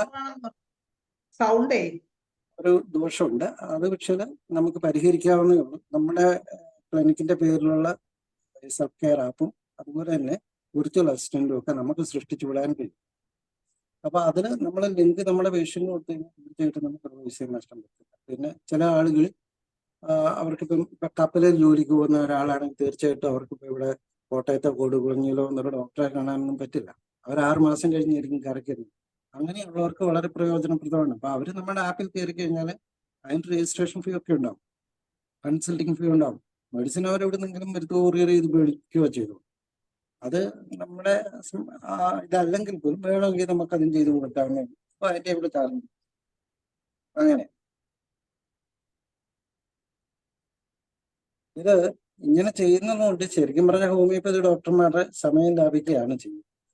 അതുപോലെ തന്നെ ഇപ്പൊ ഇങ്ങനെ എല്ലാ സൗകര്യങ്ങളും നമ്മൾ ഒരുക്കി കൊടുത്താൽ നമ്മുടെ അടുത്ത് ഒരിക്കൽ വരുന്ന ഒരു പേഷ്യന്റ് തീർച്ചയായിട്ടും വീണ്ടും ഒന്നുകിൽ നമ്മുടെ അടുത്ത് ഒരു അല്ലെങ്കിൽ നമ്മുടെ ആപ്പുകൾ വിർച്വൽ അസിസ്റ്റന്റിനെയോ അല്ലെങ്കിൽ നമ്മുടെ ഇപ്പം ആൻഡ്രോയിഡിലൊക്കെ ആണെങ്കിൽ പ്ലേ സ്റ്റോറിലൊക്കെ ഉള്ള നമ്മുടെ ഗൂഗിൾ അതിൽ വരുന്ന നമ്മുടെ സെൽഫ് കെയർ ആപ്പിനെയോ ഒക്കെ സമീപിച്ച് അവർക്ക് മരുന്ന് മേടിക്കുകയും അതുപോലെ തന്നെ GPay ഒക്കെ ഉപയോഗിച്ച് നമുക്ക് പൈസ തരാനും ഒക്കെ സാധിക്കും.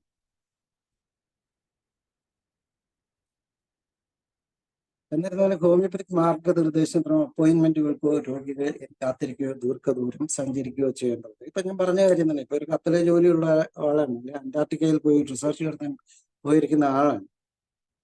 അതുമില്ലെങ്കിൽ എത്യോപ്യയിലാണ് അവർ. നമ്മളിവിടെ ഈ കോട്ടയത്ത്, ഞാനിപ്പം ഈ പാമ്പാടിയിലാണ്. എന്നെ വന്ന് നേരിട്ട് കാണണം, എനിക്ക് പേഷ്യന്റിനെ നേരിട്ട് കാണണം എന്നൊക്കെ വാശി പിടിച്ചാൽ അത് വളരെ ബുദ്ധിമുട്ടാണ്. അതിന് പേഷ്യന്റിനെ നേരിട്ട് കണ്ട് അവര് പറയുന്ന മുഴുവൻ കേട്ട്, ഇനി ഇങ്ങനെയുള്ള ഒരു സംവിധാനത്തിലാകുമ്പോൾ നമ്മൾ കേട്ടില്ല എന്താ ഒന്നുകൂടെ പറഞ്ഞ് വീണ്ടും ചോദിക്കാൻ ഒരു മടിയുണ്ടെങ്കിലും നമ്മൾ ആ കാര്യം അവോയ്ഡ് ചെയ്തുകൊണ്ട് എഴുതി വിടും. ഇത് അതൊന്നും സംഭവിക്കത്തില്ല. അങ്ങനെ ഉള്ള ഒരു കാര്യമില്ല. എവിടെ ഇരുന്നു ഞാൻ മുമ്പേ പറഞ്ഞു, അവരുടെ ബാത്റൂമിൽ ഇരുന്നുകൊണ്ട് പോലും നമ്മളെ കാണാനോ കേൾക്കാനോ ഒക്കെ അവർക്ക് സാധിക്കും. അപ്പൊ എങ്ങനെ വേണമെങ്കിൽ എവിടെ നിന്നും ഈ വിർച്വൽ അസിസ്റ്റന്റുകളെ ആക്സസ് ചെയ്യാൻ ആവശ്യമുള്ളവർക്ക് കഴിയും. അതുപോലെ തന്നെ ആ ആക്സസ് ചെയ്യുന്ന സമയത്ത് തന്നെ അവർക്ക് എന്താണോ ആവശ്യം, ഇപ്പൊ മെഡിസിൻ ആയിരിക്കാം ചിലപ്പോൾ, അല്ലെങ്കിൽ ഒരു സംശയമായിരിക്കാം, അതൊക്കെ അവർക്ക് പരിഹരിക്കാനായിട്ട് ഇത്തരം ആപ്പുകൾ സഹായിക്കും. അതിനോടൊപ്പം നമ്മുടെ ജോലിഭാരമാണ് പറയുന്നത്, നമ്മുടെ റിസ്ക് ആണ്. നമ്മളിപ്പോൾ ഞായറാഴ്ചയൊക്കെ ആണെങ്കിൽ പോലും നമുക്കറിയാം പല പേഷ്യന്റും വിളിക്കാറുണ്ട്. അപ്പൊ നമുക്കൊരു സിനിമ കാണാൻ പോയി കഴിഞ്ഞാൽ സിനിമ കണ്ടുകൊണ്ടിരിക്കുന്നതിനിടയ്ക്ക് അത് പിന്നെ നമ്മൾ പുറത്തിറങ്ങി ഇതൊക്കെ പറഞ്ഞിട്ട് ആ സിനിമയുടെ ഫ്ലോയും അങ്ങനെയൊക്കെയുള്ള കുറെ ബുദ്ധിമുട്ടുകൾ, ചെറിയ ചെറിയ ബുദ്ധിമുട്ടുകളൊക്കെ എല്ലാവരും അനുഭവിക്കുന്നുണ്ട്. അപ്പോൾ ഒരു ടൂർ പോയാൽ തന്നെ എല്ലാവരുമായിട്ട് എൻജോയ് ചെയ്തുകൊണ്ടിരിക്കുന്ന സമയത്തായിരിക്കും നമുക്ക് തരും എനിക്ക് പറ്റത്തില്ല, നിങ്ങൾ പിന്നെ എപ്പോഴെങ്കിലും വിളിക്കാനൊന്നും പറയാൻ പറ്റില്ലല്ലോ. കാരണം നമ്മൾ സർവീസ് മേഖലയിൽ നിൽക്കുന്ന ആൾക്കാരാണ്, നമ്മളത് മറന്നു പോകാൻ പാടില്ല. അപ്പോൾ ഇത്രയുമാണ് ഈ AI ആപ്ലിക്കേഷൻ കൊണ്ട് നമുക്ക് വരാവുന്ന ഗുണങ്ങളും അതുപോലെ തന്നെ ദോഷങ്ങളും. മറ്റൊരു കാര്യം കൂടി പറയാനുള്ളത്, ഈ AI ആപ്പും ഇതിപ്പോ ആർട്ടിഫിഷ്യൽ ഇന്റലിജൻസ് ആണ്. മറ്റൊരു സംഭവമുണ്ട്, AR എന്നാണ് അതിന് പറയുന്നത്. അതിപ്പോ ഓൾറെഡി ഉണ്ട് പല മേഖലകളിലും. പക്ഷെ അതും കൂടെ എൻ്റെ ഒരു അഭിപ്രായത്തിൽ ഈ AR എന്ന് പറഞ്ഞാൽ ഓഗ്മെന്റഡ് റിയാലിറ്റി എന്നാണ്. ആ ഒരു സംഭവം. അതായത് നമ്മൾ ഡിജിറ്റൽ ആയിട്ടുള്ള എല്ലാത്തിനെയും നമുക്ക് വിർച്വലായിട്ട് കാണിച്ചത്. നമ്മളെ എന്താ പറയുക, ഒരു ഇപ്പൊ തന്നെ അത്തരം ഈ വിർച്വൽ ഇത് കാണിക്കുന്ന ഒരുപാട് വിയറബിൾ ഇതുണ്ട്, ഉപകരണങ്ങൾ മാർക്കറ്റിൽ അവൈലബിൾ ആണ്. വലിയ വിലയൊന്നും ഇല്ല ഇപ്പം. ഇത് കാണുമ്പം നമുക്കൊരു കളിപ്പാട്ടം പോലെ തോന്നുന്നെങ്കിലും അതിന്റെ ടെക്നോളജി എന്ന് പറയുന്നത് ഈ ഭയങ്കരമാണ്. അതിന്റെ ഒരു ഉദാഹരണം പറഞ്ഞാൽ നമ്മളിപ്പോ ഒരു ഗ്ലോബ്യൂൾ എടുത്ത് വിഴുങ്ങുകയാണെങ്കിൽ ആ ഗ്ലോബ്യൂൾ നമ്മളെ വായിൽ നിന്ന് അടുത്തടുത്ത് പോകുന്നത് നമുക്കൊരു ഈസോഫാഗസിന്റെ മേൽഭാഗം വരെയൊക്കെ ചിലർക്ക് മനസ്സിലാവുകയില്ല. ഇപ്പൊ എരിവുള്ള സാധനമൊക്കെ ആണെങ്കിൽ നമുക്ക് അവിടെ വരെയൊക്കെ മനസ്സിലാവും. എരിയില്ലാത്തതാണെങ്കിൽ നമ്മളൊന്നും അറിയത്തുമില്ല ഇങ്ങോട്ട് പോയി.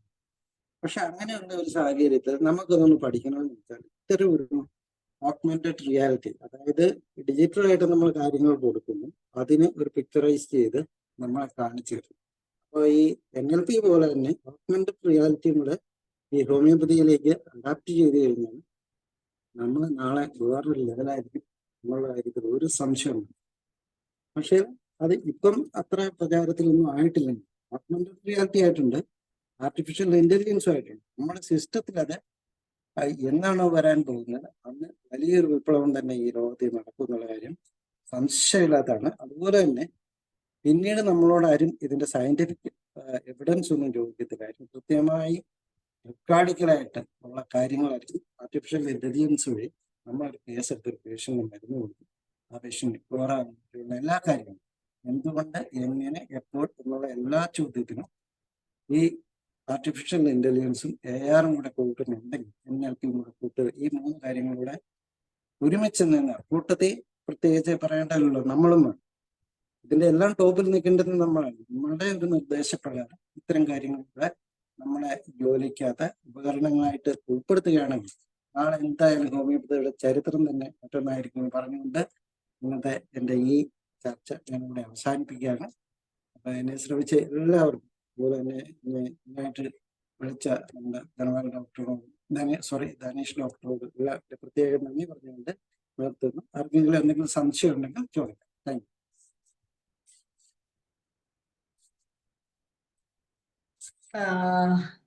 മനോഹരൻ സാറിന്റെ ക്ലാസ് ആർട്ടിഫിഷ്യൽ ഇന്റലിജൻസിനെ കുറിച്ചുള്ള ക്ലാസ് വളരെ നന്നായിരുന്നു. നമ്മള് ഇതുവരെ അങ്ങനെ നമുക്ക് ഈ വരാൻ പോണ ഒരു എന്താണ് സൗകര്യങ്ങളെ കുറിച്ചുള്ള ഒരു ക്ലാസ് ആണ്. അതിൽ ഒരുപാട് സംശയങ്ങളുണ്ട്. നമുക്ക് ഇതെന്നത്തേക്ക് നമുക്ക് എങ്ങനെ ഉപയോഗിക്കാൻ പറ്റും, ഇത് എങ്ങനെയാണ് ഇതിന്റെ സോഫ്റ്റ്വെയർ ഒക്കെ നമ്മളെ ഡോക്ടേഴ്സ് കൂടി ചേർന്നാണോ ചെയ്യുന്നത്, നമുക്ക് എന്ന് മുതൽ ഇത് ഉപയോഗിക്കാൻ പറ്റും, അങ്ങനെ ഒരുപാട് സംശയങ്ങളുണ്ട്. അത് സാറ് പറയും എന്ന് വിചാരിക്കുന്നു. എന്തായാലും ശ്രീധരക്കുറുപ്പ് സാറ് ഹാൻഡ് റൈസ് ചെയ്തിട്ടുണ്ട്. സാറിന് എന്താണ് ചോദിക്കാനുള്ളത് അല്ലെങ്കിൽ സംസാരിക്കാനുള്ളതെന്ന് കേൾക്കാം. സാറെ അൺമ്യൂട്ട് ചെയ്ത് സംസാരിച്ചു.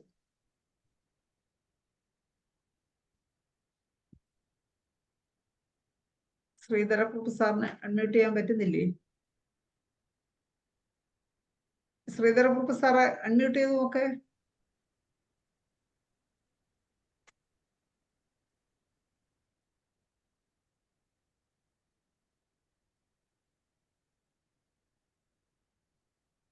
എന്ത് പറ്റിയേ? ശ്രീധരക്കുറുപ്പ് സാർ ഉണ്ടോ? സാറെ ഒന്ന് അൺമ്യൂട്ട് ചെയ്യാൻ വേണ്ടി ഞാൻ ക്ലിക്ക് ചെയ്തു. എന്തോ സാറിന് അൺമ്യൂട്ട് ചെയ്യാൻ പറ്റുന്നില്ല. സാറെ ഒന്നുകൂടെ നോക്കിക്കേ.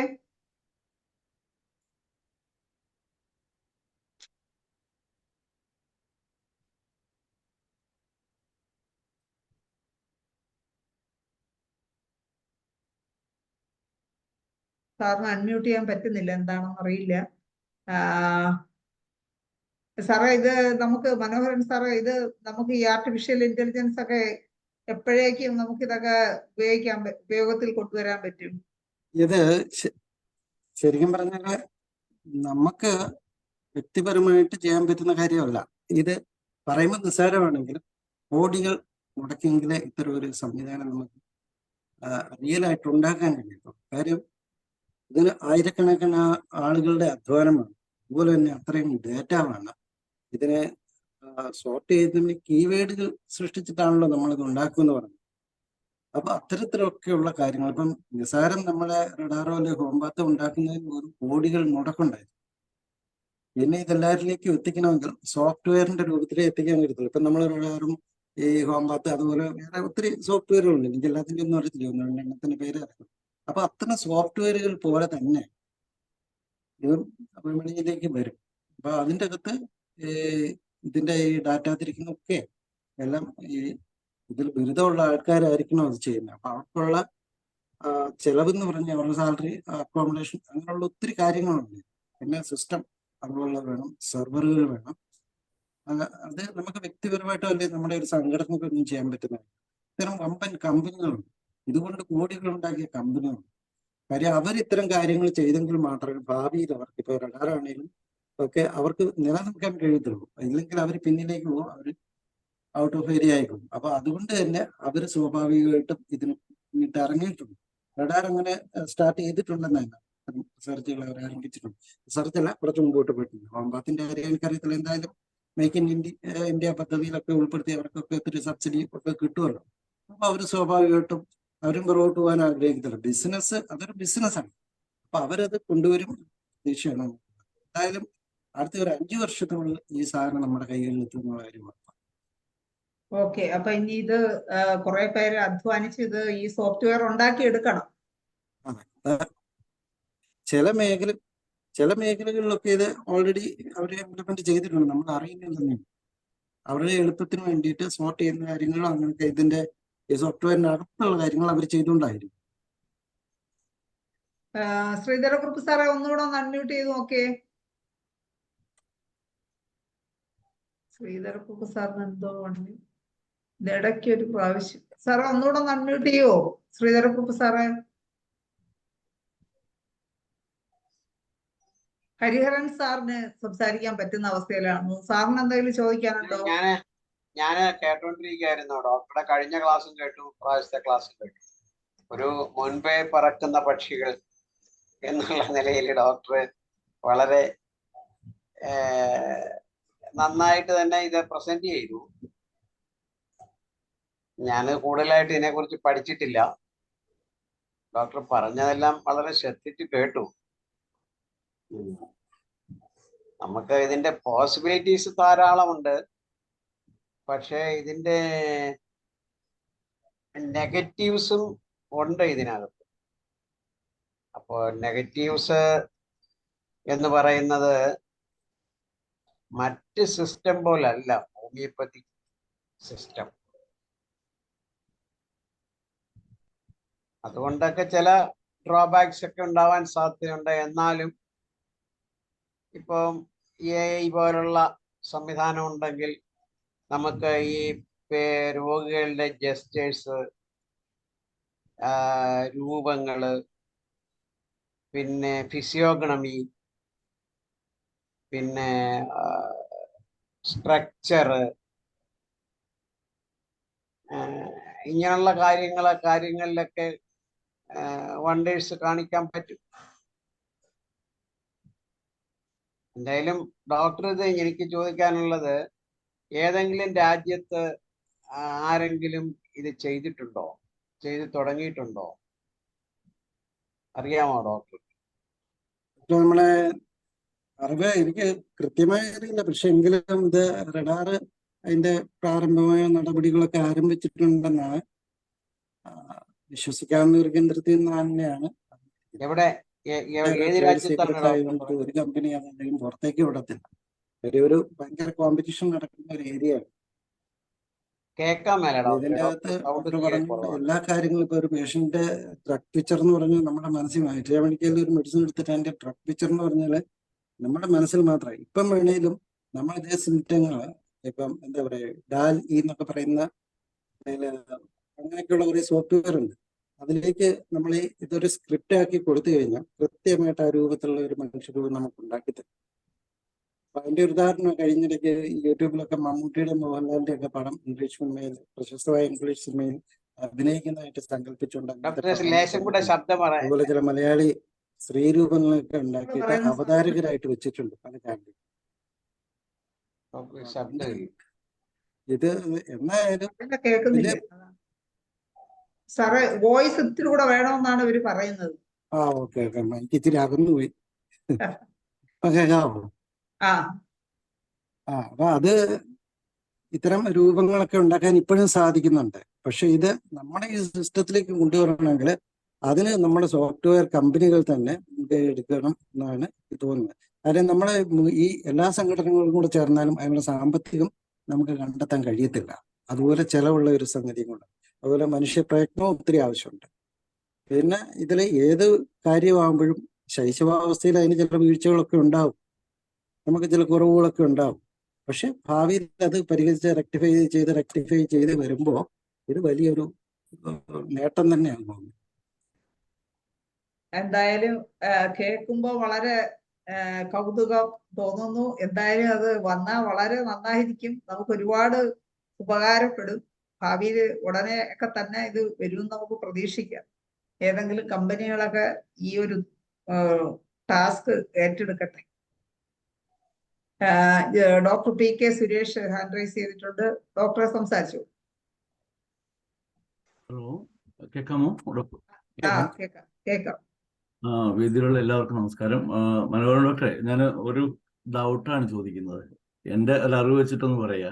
ഈ നമ്മളിപ്പോൾ റഡാർ യൂസ് ചെയ്യുന്നുണ്ടല്ലോ, റഡാറിൽ ഒരു ആർട്ടിഫിഷ്യൽ ഇന്റലിജൻസ് ഉള്ളതായിട്ട് എനിക്ക് ഫീൽ ചെയ്യുന്നുണ്ട്. അതിലൊക്കെ എത്രയോ മടങ്ങ് വലിയൊരു കാര്യമാണ് അങ്ങ് പറയുന്നുള്ളത് എനിക്കറിയാം. എന്നാലും ഞാൻ പറയാണ്, നമ്മളിപ്പോൾ ഇതിനകത്ത് കേസ് ടേക്കിങ്ങിൽ ഡോക്ടർ കേസ് എടുക്കുന്നു, ഒരു ഇൻപുട്ട് കൊടുക്കുന്നു, ഇന്റൻസിറ്റി നമ്മൾ കൊടുക്കുന്നുണ്ടല്ലോ. ഇതില് ആ ഇന്റൻസിറ്റിയെ ബേസ് ചെയ്തിട്ട് മെഡിസിൻ മാറി മാറി വരുന്നുണ്ട്. അപ്പൊ അതും ആക്ച്വലി ഒരു ആർട്ടിഫിഷ്യൽ ഇന്റലിജൻസിന്റെ ഒരു ചെറിയ ഫോം ഓഫ് ആണെന്ന് ഞാൻ മനസ്സിലാക്കുന്നു. അതിലും വലിയ കാര്യങ്ങളാണ് ഇപ്പം താങ്കൾ പറഞ്ഞു വരുന്നൊരു കാര്യം. അപ്പൊ അങ്ങനെ വരുവാണെങ്കിൽ എൻ്റെ ഒരു സംശയം ഞാൻ പറയുകയാണ്, ഇത് വളരെ വൈഡായിട്ട് വളരെ കുറച്ച് നല്ല രീതിയിലേക്ക് പോവുകയാണെങ്കിൽ ഒരു ഡോക്ടറുടെ ആവശ്യമില്ല. ഇപ്പൊ തന്നെ നമ്മുടെ റഡാർ യൂസ് ചെയ്യുമ്പോൾ റഡാർ കമ്പ്യൂട്ടർ നന്നായിട്ട് ഇതിനകത്ത് മെഡിസിൻ സെലക്ട് ചെയ്യുകയും കാണിക്കുകയൊക്കെ ചെയ്യുന്നുണ്ട്. പക്ഷെ എങ്കിലും ലാസ്റ്റ് നമ്മുടെ ഡോക്ടറുടെ ഒരു ഡിസിഷൻ അവിടെ വളരെ പ്രധാനപ്പെട്ട, കാരണം അതിനകത്ത് മയാസത്തിന്റെ ഒരു പ്രശ്നം വരുന്നു, അല്ലെന്നുണ്ടെങ്കിൽ മറ്റു പല കാര്യങ്ങളും വെച്ച് ഫൈനലി ഡോക്ടറാണ് മെഡിസിൻ കൺഫേം ചെയ്യുന്നത്. അപ്പൊ ഇവിടെ ആർട്ടിഫിഷ്യൽ ഇന്റലിജൻസിന്റെ ഒരു നല്ല അപ്ഡേഷൻസ് വരുമ്പോഴത്തേക്കിന് ഒരു ഡോക്ടറുടെ ആവശ്യം ഒരു ഒരു ഒരു പേഷ്യന്റിനെ ട്രീറ്റ് ചെയ്യുന്നതിനോ അല്ലെങ്കിൽ ഒരു മെഡിസിൻ സെലക്ട് ചെയ്യുന്നതിനോ ഒരു ഡോക്ടറുടെ ആവശ്യമില്ല എന്നുള്ള ഒരു ഇതിലേക്ക് വരും. ഇത് അങ്ങനെ ഉണ്ടാവുമോ എന്ന് ഞാൻ ചോദിക്കുകയാണ്, എൻ്റെ ഡൗട്ട് ഞാൻ ചോദിക്കുകയാണ്. Okay doctor. ഡോക്ടറെ ആദ്യത്തെ സംശയം, നമ്മളെ റഡാറിൽ നമ്മൾ റോബ്രിക്സുകൾ കൊടുക്കുമ്പോൾ ഇന്റൻസിറ്റി ഒക്കെ കൊടുക്കുന്നതനുസരിച്ച് മെഡിസിനൊക്കെ മാറി തിരിഞ്ഞും വരാം. ഇവിടെ റഡാറിൽ ഞാൻ പറഞ്ഞിരുന്നു, റോബ്രിക്സ് എന്ന് പറയുന്ന ഒരു ലിമിറ്റഡ് വസ്തുവാണ്. ആ റഡാറിന് മൊത്തമുള്ളപ്പോൾ ഒരു 10 ലക്ഷം റൂബ്രിക്സ് ആണെന്ന് വെച്ചു, അല്ലെങ്കിൽ കെന്റിന്റെ അകത്ത് ഒരു 50 ലക്ഷം റൂബ്രിക്സ് കിട്ടിയെന്ന് വെച്ചു. അത് 50 ലക്ഷത്തി ഒന്നെന്ന് പിന്നൊരു മുന്നോട്ടില്ല, അത് അവിടെ സ്റ്റോപ്പ് ചെയ്യും. അതുപോലെ തന്നെ ഇന്റൻസിറ്റി കൊടുക്കുമ്പോൾ അവിടെയാണ് ഈ നമ്മളെ ആർട്ടിഫിഷ്യൽ ഇന്റലിജൻസ് വെച്ചിട്ടാണെങ്കിൽ നമ്മൾ ഇന്റൻസിറ്റി കൊടുക്കേണ്ട കാര്യമില്ല. ഈ പേഷ്യന്റിന്റെ ടോൺ ഞാൻ ഇടയ്ക്ക് പറഞ്ഞിരുന്നു. പേഷ്യന്റ് ഇപ്പം ആംഗ്രി പേഷ്യന്റ് ആണെങ്കിൽ അങ്ങനെ വളരെ സങ്കടത്തോടെ വന്നിരുന്ന ഇപ്പോൾ ഒരു മരണമൊക്കെ സംഭവിച്ചിട്ട് വന്നിരുന്ന സംസാരിക്കുന്ന ഒരു പേഷ്യന്റ് ഒരിക്കലും 99% വയലന്റ് ആയിട്ടായിരിക്കത്തില്ല സംസാരിക്കും. അപ്പൊ അങ്ങനെയുള്ള ആ ടോൺ വെച്ചിട്ട് എഐക്ക് ഈ കാര്യങ്ങൾ ആ ഇന്റൻസിറ്റി കൊടുക്കാൻ സാധിക്കും. പിന്നെ ഒരു ഡോക്ടറെ സേവനം ആവശ്യമില്ലേ എന്ന് ചോദിച്ചു കഴിഞ്ഞാൽ തീർച്ചയായിട്ടും ഡോക്ടർ തന്നെയാണ് യജമാനൻ. പക്ഷെ ആർട്ടിഫിഷ്യൽ ഇന്റലിജൻസിൽ ഇനിയും അഥവാ ഒരു ഡോക്ടർ ഇല്ലെങ്കിലും ഒന്നും സംഭവിക്കത്തില്ല. കൃത്യമായിട്ടുള്ള കാര്യങ്ങൾ, അതായത് നമ്മൾ ഡോക്ടറോട് പറയുന്ന പോലെ തന്നെ കമ്പ്യൂട്ടർ സിസ്റ്റത്തിൽ ഒരു മൈക്കും ഒരു ക്യാമറയും ഉണ്ടെങ്കിൽ അവർ ആ ക്യാമറയിൽ നോക്കി മൈക്കിലോട്ട് പറഞ്ഞ് ഇതിന് അവർ ചോദിക്കുന്നതിനും ഏത് ഭാഷയിലാണോ, ലോകത്തിലെ ഏത് ഭാഷയിലാണോ അവർ ചോദിക്കുന്നത് അതേ ഭാഷയിൽ കമ്പ്യൂട്ടർ മറുപടി പറയും. ഇപ്പോഴത്തെ കമ്പ്യൂട്ടറിനെ സംബന്ധിച്ച് മെഷീൻ ലാംഗ്വേജ് ആണ് അവർക്കുള്ളത്. 0ഉം 1ഉം കൂട്ടിയുള്ള ഒരു അൽഗോരിതമാണ് അവർ എഴുതുന്നത്, അല്ല ABCD അല്ല കമ്പ്യൂട്ടറിൻ്റെ അകത്ത് അവർ സേവ് ചെയ്യുന്നത്. അപ്പൊ അതിനെ കൺവേർട്ട് ചെയ്യാൻ വേണ്ടിയിട്ടാണ് പ്രോസസ്സർ വെച്ചിരിക്കുന്നത്. ഈ പ്രോസസ്സറിന്റെ സ്പീഡ് അനുസരിച്ചാണ് നമ്മുടെ കമ്പ്യൂട്ടറിന്റെ വേഗത. നമ്മൾ ഒരു പടമൊക്കെ തുറന്നു വരാൻ കുറെ സമയം എടുക്കുന്നുണ്ട്, പ്രോസസ്സർ ഇച്ചിരി കപ്പാസിറ്റി ഉള്ളത് വെക്കണം, അതനുസരിക്കുക. അപ്പൊ അതുപോലെ നമ്മൾ ഈ അവസാനത്തെ ഒരു നിമിഷം എന്ന് പറഞ്ഞാൽ ഇപ്പൊ ക്ലിനിക്കിൽ ഒരു റോബോട്ടായിരിക്കും ചിലപ്പോൾ ഇരിക്കുന്നത്. ഈ ഡോക്ടർക്ക് പകരമായിട്ട് വരാവുന്ന ഒരു റോബോട്ടാണ്. ഈ റോബോട്ടിന് ഒരിക്കലും ഹോർമോണൽ ചേഞ്ചസ് അവരുടെ മുഖത്തോ അവരുടെ എക്സ്പ്രഷനൊന്നും കൊണ്ടുവരാൻ കഴിയില്ല. പിന്നെ ഒരു മനുഷ്യനെ ആശ്വസിപ്പിക്കുന്ന പോലെ എന്തായാലും ഇതുവരെയുള്ള സാഹചര്യം വെച്ചിട്ട് ഈ റോബോട്ടിന് സാധിക്കത്തില്ല. അപ്പം നമ്മളൊരു പേഷ്യന്റ് ഇത് സ്റ്റെത്ത് വെച്ച് നോക്കുകയും കൈ ഒന്ന് തൊട്ട് നെറ്റിക്കുന്ന കൈ തൊട്ട് നോക്കുകയും ടെമ്പറേച്ചർ എടുക്കുകയും ഒക്കെ ചെയ്ത് തോളത്ത് 2 തട്ടൊക്കെ തെറ്റി ഹായ് എന്ന് പറയുമ്പോൾ ഈ രോഗിയുടെ അസുഖം പകുതി കുറയും. ആ പകുതി ഈ മെഷീൻ കൊണ്ട് അല്ലെ ഈ റോബോട്ട് കൊണ്ട് സാധിക്കില്ല. അതുകൊണ്ട് തന്നെ നമ്മളാണ് ഇതിന്റെ യജമാനൻ. നമ്മുടെ കൺട്രോളിലായിരിക്കും ഇത് പോകുന്നത്. പക്ഷെ നമ്മുടെ ജോലിയും സമയവും ഒരുപാട് നമുക്ക് ലാഭിക്കാം. പിന്നെ ഹോമിയോപ്പതിക്കാരെ സംബന്ധിച്ച് എപ്പോഴും വായിച്ചുകൊണ്ടിരിക്കും. എനിക്കറിയാം, പഠിച്ചുകൊണ്ടിരുന്ന് കഴിഞ്ഞിട്ട് ഇതുവരെ എനിക്ക് ഫ്രീ ആയിട്ട് 1 മാസം പോലും കിട്ടിയിട്ടില്ല വായിക്കാതിരിക്കാൻ. അപ്പൊ അത് ഒരു ഹോമിയോപ്പതി ഡോക്ടറാണെങ്കിൽ വായിച്ചുകൊണ്ടേയിരിക്കണം, എങ്കിലേ അവർക്ക് പ്രാക്ടീസ് ചെയ്യാൻ പറ്റത്തുള്ളൂ. ഇതിനൊരു അറുതിയില്ല എന്ന് പറഞ്ഞ് വായിക്കണ്ട എന്നല്ല, ആവശ്യത്തിന് വായിക്കണം. വായിക്കാൻ താല്പര്യമില്ലാത്തവർ വായിക്കണ്ട, അവർക്കുള്ള സംവിധാനമില്ല. അവർക്ക് മാത്രമല്ല എല്ലാവർക്കും പ്രയോജനപ്പെടുത്തുന്ന സംവിധാനമാണ് ഇതെന്നാണ് എന്റെ വിശ്വാസം. അപ്പോഴും ഡോക്ടറെ നമ്മൾ ഇട്ട് കൊടുക്കുന്ന ഒരു ഇൻപുട്ട് അനുസരിച്ചുള്ള ഒരു ഔട്ട്പുട്ട് അല്ലേ വരുള്ളൂ, അങ്ങനെയല്ലേ? ഇട്ട് കൊടുക്കുകയല്ലോ, പേഷ്യന്റിന് നേരിട്ട് ഇൻപുട്ട് കിട്ടിയല്ലേ. അങ്ങനെയാണോ ശരിക്കും ഡോക്ടറെ? കേട്ടില്ല. പേഷ്യന്റിന്റെ കയ്യിൽ നിന്ന് നേരിട്ട് നമ്മൾ കൊടുക്കുന്ന ഒരു ഇൻപുട്ട് അനുസരിച്ചല്ലേ ഔട്ട്പുട്ട് കിട്ടുള്ളൂ, അതോ പേഷ്യന്റ് കൊടുക്കുന്ന ഇൻപുട്ട് അനുസരിച്ച് AI വർക്ക് ചെയ്ത് അതിന്റെ ഔട്ട്പുട്ട് വരുവാണോ? നമ്മൾ ഇപ്പൊ കൊടുക്കുന്നതെന്ന് പറഞ്ഞാൽ നമ്മൾ കൊടുക്കുന്ന ഒരു ഇൻപുട്ടിന്റെ അടിസ്ഥാനത്തിൽ, ഇന്റൻസിറ്റിയുടെ അടിസ്ഥാനത്തിലാണ് നമുക്ക് റഡാറിലും ഹോമിയോപ്പത്തിലും ഒക്കെ മെഡിസിൻ കിട്ടുന്നത്. AI എന്ന് പറയുമ്പോൾ ആർട്ടിഫിഷ്യൽ ഇന്റലിജൻസ്, നമ്മുടെ ബുദ്ധി തന്നെയാണ് അവിടെ പ്രയോഗിക്കുന്നത്. അത് AI തന്നെയാണ് സെലക്ട് ചെയ്ത് തരുന്നത്. നമുക്കത് വലിയ റോളില്ല. നമുക്ക് പിന്നെ ലാസ്റ്റ് ഈ പറഞ്ഞില്ല, ഫിസിക്കലായിട്ടുള്ള ഒരു പേഷ്യന്റിനോടുള്ള അപ്രോച്ച് നമുക്ക് കുറച്ച് കാര്യങ്ങളുണ്ട്, അത് എല്ലാത്തിനും മേളിലാണ്. ശരി. ഓക്കെ. ഡോക്ടറെ, സുരേഷ് ഡോക്ടറുടെ സംശയം മാർക്കാണെന്ന് വിചാരിക്കുന്നു. കാരണം നമ്മുടെ ചാൻസ് എന്തായാലും പോകത്തില്ല, നമ്മുടെ ചാൻസ് പോകില്ല, നമ്മളെ സഹായിക്കുകയുള്ളൂ. കുറച്ചൊക്കെ മാറിയിട്ടുണ്ട്, അത്രേ ഉള്ളൂ. ഒരുപാട് ഇതൊരു വലിയ സബ്ജക്ട്, നമ്മളെ സഹായിക്കും, ഇത്രേ ഉള്ളൂ. നമ്മളെ സമയം അല്ലെങ്കിൽ നമ്മളെ കടന്നുള്ള ബുദ്ധി കാണിക്കും, അല്ലെങ്കിൽ നമ്മളെ ആ തരത്തിലും സഹായിക്കും എന്നാണ് നമുക്കിപ്പം ക്ലാസ്സിൽ നിന്ന് മനസ്സിലായത്. അടുത്തത് Salim Kumar doctor hand raise ചെയ്തിട്ടുണ്ട്. ഡോക്ടറെ സംസാരിച്ചു. അൺമ്യൂട്ട് ചെയ്ത്. ഡോക്ടറെ, ഇതില് സുരേഷ് ഡോക്ടർക്ക് ചെറിയൊരു മറുപടി കൊടുക്കാനുള്ളത്, നമ്മള് ഫ്ലൈറ്റ് ഇല്ലാത്ത വിമാനത്തിൽ കയറാൻ ആൾക്കാർ തയ്യാറായില്ല. എത്രത്തോളം സേഫ്റ്റി ഉറപ്പ് കൊടുത്തിട്ടും ഫ്ലൈറ്റ് ഇല്ലാത്ത ഒരു വിമാനത്തിൽ കയറാൻ യാത്രക്കാർ തയ്യാറായില്ല എന്ന് പറയുന്ന പോലെ, ഡോക്ടർ ഇല്ലാത്ത ഒരു സ്ഥലത്ത് ഒരു രോഗി ചെന്ന് മരുന്ന് വാങ്ങിക്കില്ല. ഡോക്ടറേക്കാൾ നന്നായിട്ട് റോബോട്ട് പറയുകയാണെങ്കിലും, അല്ലെങ്കിൽ നാളെ AI പറഞ്ഞാലും, അതുകൊണ്ട് അത് മനുഷ്യന്റെ ഒരു വീക്ക്നെസ് ആണ്. അത് ഏതെങ്കിലും കാലത്ത് മാറുമെന്ന് തോന്നാത്തോളം കാലം നമുക്ക് ഏതായാലും പേടിക്കില്ല. പിന്നെ ഇത് ഭാവിയിൽ പ്രയോജനം ചെയ്യാന്ന് വെച്ചാൽ, ഇതിപ്പോ ഇത്രയും നമ്മളെ ഈ കെന്റും അവരൊക്കെ പറഞ്ഞത് എല്ലാം കൂടി ചേർത്തും, പിന്നീട് അത് നാളെ പ്രൊഫസർ വിജയ്ക്കറും എന്തിന് നമ്മളുടെ ജർമ്മൻ ന്യൂ മെഡിസിനും കൂടിയൊക്കെ ചേർന്ന് നാളെ ആർട്ടിഫിഷ്യൽ ഇന്റലിജൻസ് ഹോമിയോപ്പതിയിലോട്ട് വന്നു കഴിഞ്ഞാല് ഒരുപക്ഷെ അത് ക്ലാസിക്കൽ ഹോമിയോപ്പതിയുടെ ഒരു പുനരുജ്ജീവനം അവിടെ നടക്കും. അത് ഇന്നിപ്പോ ക്ലാസിക്കൽ ഹോമിയോപ്പതിയെ പരിഹസിക്കുന്ന ആൾക്കാരുടെ എണ്ണം കൂടി വരികയാണ്. ഞാനൊരു 100% ക്ലാസിക്കൽ ഹോമിയോപ്പതി അല്ല കേട്ടോ, 30% എന്നൊക്കെ വേണമെങ്കിൽ പറയാം. എങ്കിലും ഞാൻ പറയാണ്, അത് എന്റെ കഴിവുകൊണ്ടാണ് ഞാനത് ചെയ്യാൻ പറ്റാത്തത്. അപ്പൊ നാളെ ക്ലാസിക്കൽ ഹോമിയോപ്പതി, ശരിയായ ഹോമിയോപ്പതി കയറി വരാൻ ഉള്ള സാധ്യതയുണ്ട്. മാത്രമല്ല ഇത് എത്രത്തോളം ഇതിനകത്ത് ഇൻപുട്ട് കയറുന്നു അതനുസരിച്ച് നാളെ ഒരുപക്ഷെ ഹോമിയോപ്പതി ശാസ്ത്രത്തിന്റെ തൊട്ടടുത്തെങ്കിൽ വേറൊരു സയൻസ് വരാത്ത അവസ്ഥയിലേക്ക് വരാം. നാളെ അലോപ്പതിയുടെ ഏറ്റവും വലിയ ഭീഷണിയായിട്ട് നമ്മൾ മാറി അവരെക്കാൾ മുകളിൽ നമ്മൾ എത്രയും പെട്ടെന്ന് കയറി പോരാനൊക്കെ സാധ്യതയുണ്ടെന്നാണ് എന്റെ മനസ്സ് പറയുന്നത്. കാരണം വെച്ചാല് ഒരു പേഷ്യന്റിന്റെ വിഷമമൊക്കെ പറഞ്ഞു കഴിയുമ്പോൾ തന്നെ നമ്മളുടെ മെഡിസിൻ തെളിഞ്ഞു വരുന്നു, നമ്മൾ മെഡിസിൻ കൊടുക്കുന്നു, പിന്നെ അവന് സർജറി ഒഴിവാകുന്നു, അവന്റെ ക്രോണിസിറ്റി പോലും മാറുന്നു. അങ്ങനെയൊക്കെ മാറുന്ന ഒരു സുന്ദരമായ സ്വപ്നം നമ്മളുടെ മുമ്പിലേക്ക് ഈ AI അവശേഷിപ്പിക്കുന്നുണ്ട്. അതുകൊണ്ട് അതിനെ നമ്മൾ എത്ര പേർക്ക് ഇനിയുള്ള കാലത്ത് അത് കണ്ടെത്താൻ പറ്റും, നമ്മളെയൊക്കെ ആയുസ് കഴിഞ്ഞിട്ടാണോ ഇറങ്ങാൻ പോണെന്ന് അറിയില്ല, എങ്കിലും അങ്ങനെ ഒരു സ്വപ്നം നമ്മളിലേക്ക് ഇതിട്ട് വരുന്നുണ്ട്. അത് തന്നെ ഇതിന്റെ പ്രത്യേകത. അങ്ങനെ ഒരു വിഷയത്തെ കൊള്ളുന്നതിന് മനോഹർ സാറിന് പ്രത്യേകിച്ച് നന്ദി. ഓക്കെ, അടുത്ത ശ്രീധരക്കുറുപ്പ് സാറിന്റെ അവസ്ഥ ഇപ്പോഴും അത് തന്നെ, അൺമ്യൂട്ട് ചെയ്യാൻ പറ്റുന്നില്ല. സാറേ ഒന്നുകൂടെ ഒന്ന് അൺമ്യൂട്ട് ചെയ്ത് നോക്കൂ, ഇല്ലെങ്കിൽ അൺമ്യൂട്ട് ചെയ്യാവുന്ന രീതിയിലാണല്ലോ. പറ്റുന്നില്ല. പ്രശോഭനൻ ഡോക്ടർ അപ്പോഴേക്കും സംസാരിക്കട്ടെ. പ്രശോഭനൻ ഡോക്ടറെ ഒന്ന് അൺമ്യൂട്ട് ചെയ്തേ.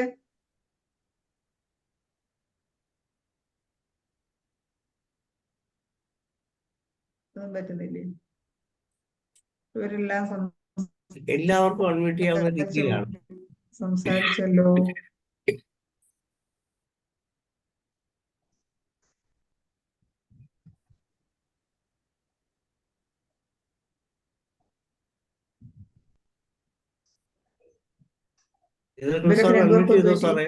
സാറിന് പറ്റും. ശ്രീധരക്കുറുപ്പ് സാർ ഒന്ന് അൺമ്യൂട്ട് ചെയ്തേ. പ്രശോഭനൻ ഡോക്ടർ ഒന്ന് അൺമ്യൂട്ട് ചെയ്യാൻ ശ്രമിച്ചേ. രണ്ടുപേർക്കും അൺമ്യൂട്ട് ചെയ്യാൻ വേണ്ടി ഇവിടെ ക്ലിക്ക് ചെയ്തിട്ടുണ്ട്, പക്ഷെ എന്ത് പറ്റി? അല്ലാതെ തന്നെ ക്ലിക്ക് ചെയ്യാതെ തന്നെ അവർക്ക് ചെയ്യാവുന്ന രീതിയിലാണ് ആക്കിയിരിക്കുന്നത്. ആർക്ക് വേണേലും ഓപ്പൺ ചെയ്ത് സംസാരിക്കാം. പിന്നെന്താണ്? ചിലപ്പോ അവരുടെ പ്രശ്നമായിരിക്കും. സരിത് ഡോക്ടർ പറയുന്നുണ്ടോ?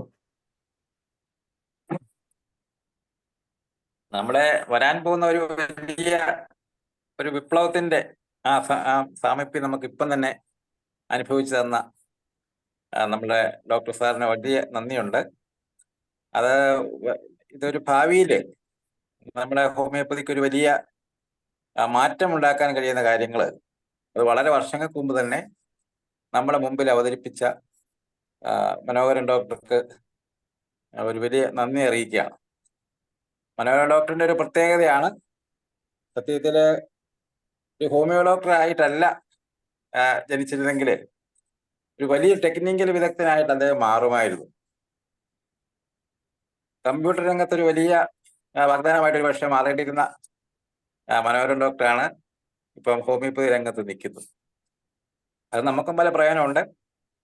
ഞാനൊക്കെ അദ്ദേഹത്തിന്റെ സേവനങ്ങൾ പല സമയത്തും ഉപയോഗിച്ചിട്ടുണ്ട്. പണ്ട് റഡാറൊക്കെ മേടിക്കാൻ പറ്റാതിരുന്നൊരു കാലഘട്ടത്തിൽ അദ്ദേഹത്തിന്റെ ഉപദേശങ്ങളിലൂടെയൊക്കെ പോവുകയും അതൊക്കെ പല വളഞ്ഞ വഴിയിൽ കൂടെയൊക്കെ ഞാൻ പ്രയോജനപ്പെടുത്തിയിട്ടുള്ള ആളാണ്. അപ്പൊ ഇത് നമ്മുടെ രംഗത്ത് ഏറ്റവും അഭിമാനത്തോടെ ഒരു ടെക്നിക്കൽ ഒരു വിദഗ്ധൻ എന്നുള്ള നിലയിൽ ഹോമിയോപ്പതി രംഗത്ത് അവതരിപ്പിക്കാൻ പറ്റിയ ഒരാളാണ് മനോഹരൻ ഡോക്ടർ. അദ്ദേഹത്തിന് മറ്റൊരു മേഖലയും കൂടി ഞാൻ നിങ്ങൾക്കൊന്ന് പരിചയപ്പെടുത്താം.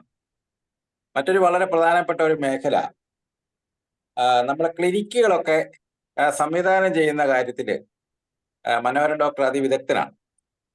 ഞാൻ ഈ കല്ലറ എന്ന് പറയുന്ന കോട്ടയം ജില്ലയിലെ ചെറിയ ഗ്രാമത്തിൽ ഞാനൊരു വലിയ മുറി വാടകയ്ക്ക് എടുത്തു കഴിഞ്ഞപ്പോൾ അത് വളരെ മനോഹരമായിട്ട് സംവിധാനം ചെയ്യാൻ അത് മനോഹരൻ ഡോക്ടർ എത്തുകയും നമ്മൾ മനസ്സിൽ കാണാത്ത രീതിയിൽ ആ ക്ലിനിക്കിന്റെ ആ സെറ്റപ്പ് മാറ്റിയെടുക്കാനും കഴിയുന്ന ഒരു വലിയൊരു ആർക്കിടെക്റ്റ് കൂടിയാണ് മനോഹരൻ ഡോക്ടർ.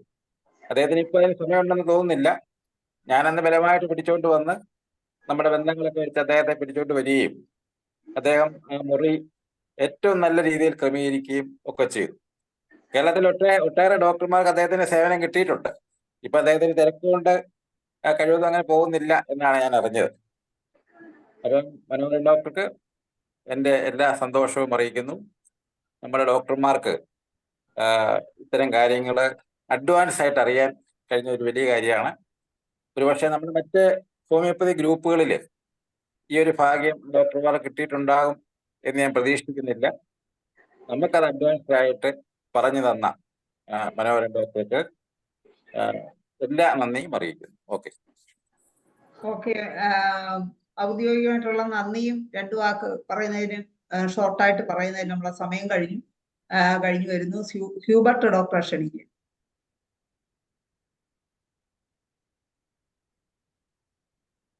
കേൾക്കാവോ? ഡോക്ടറെ,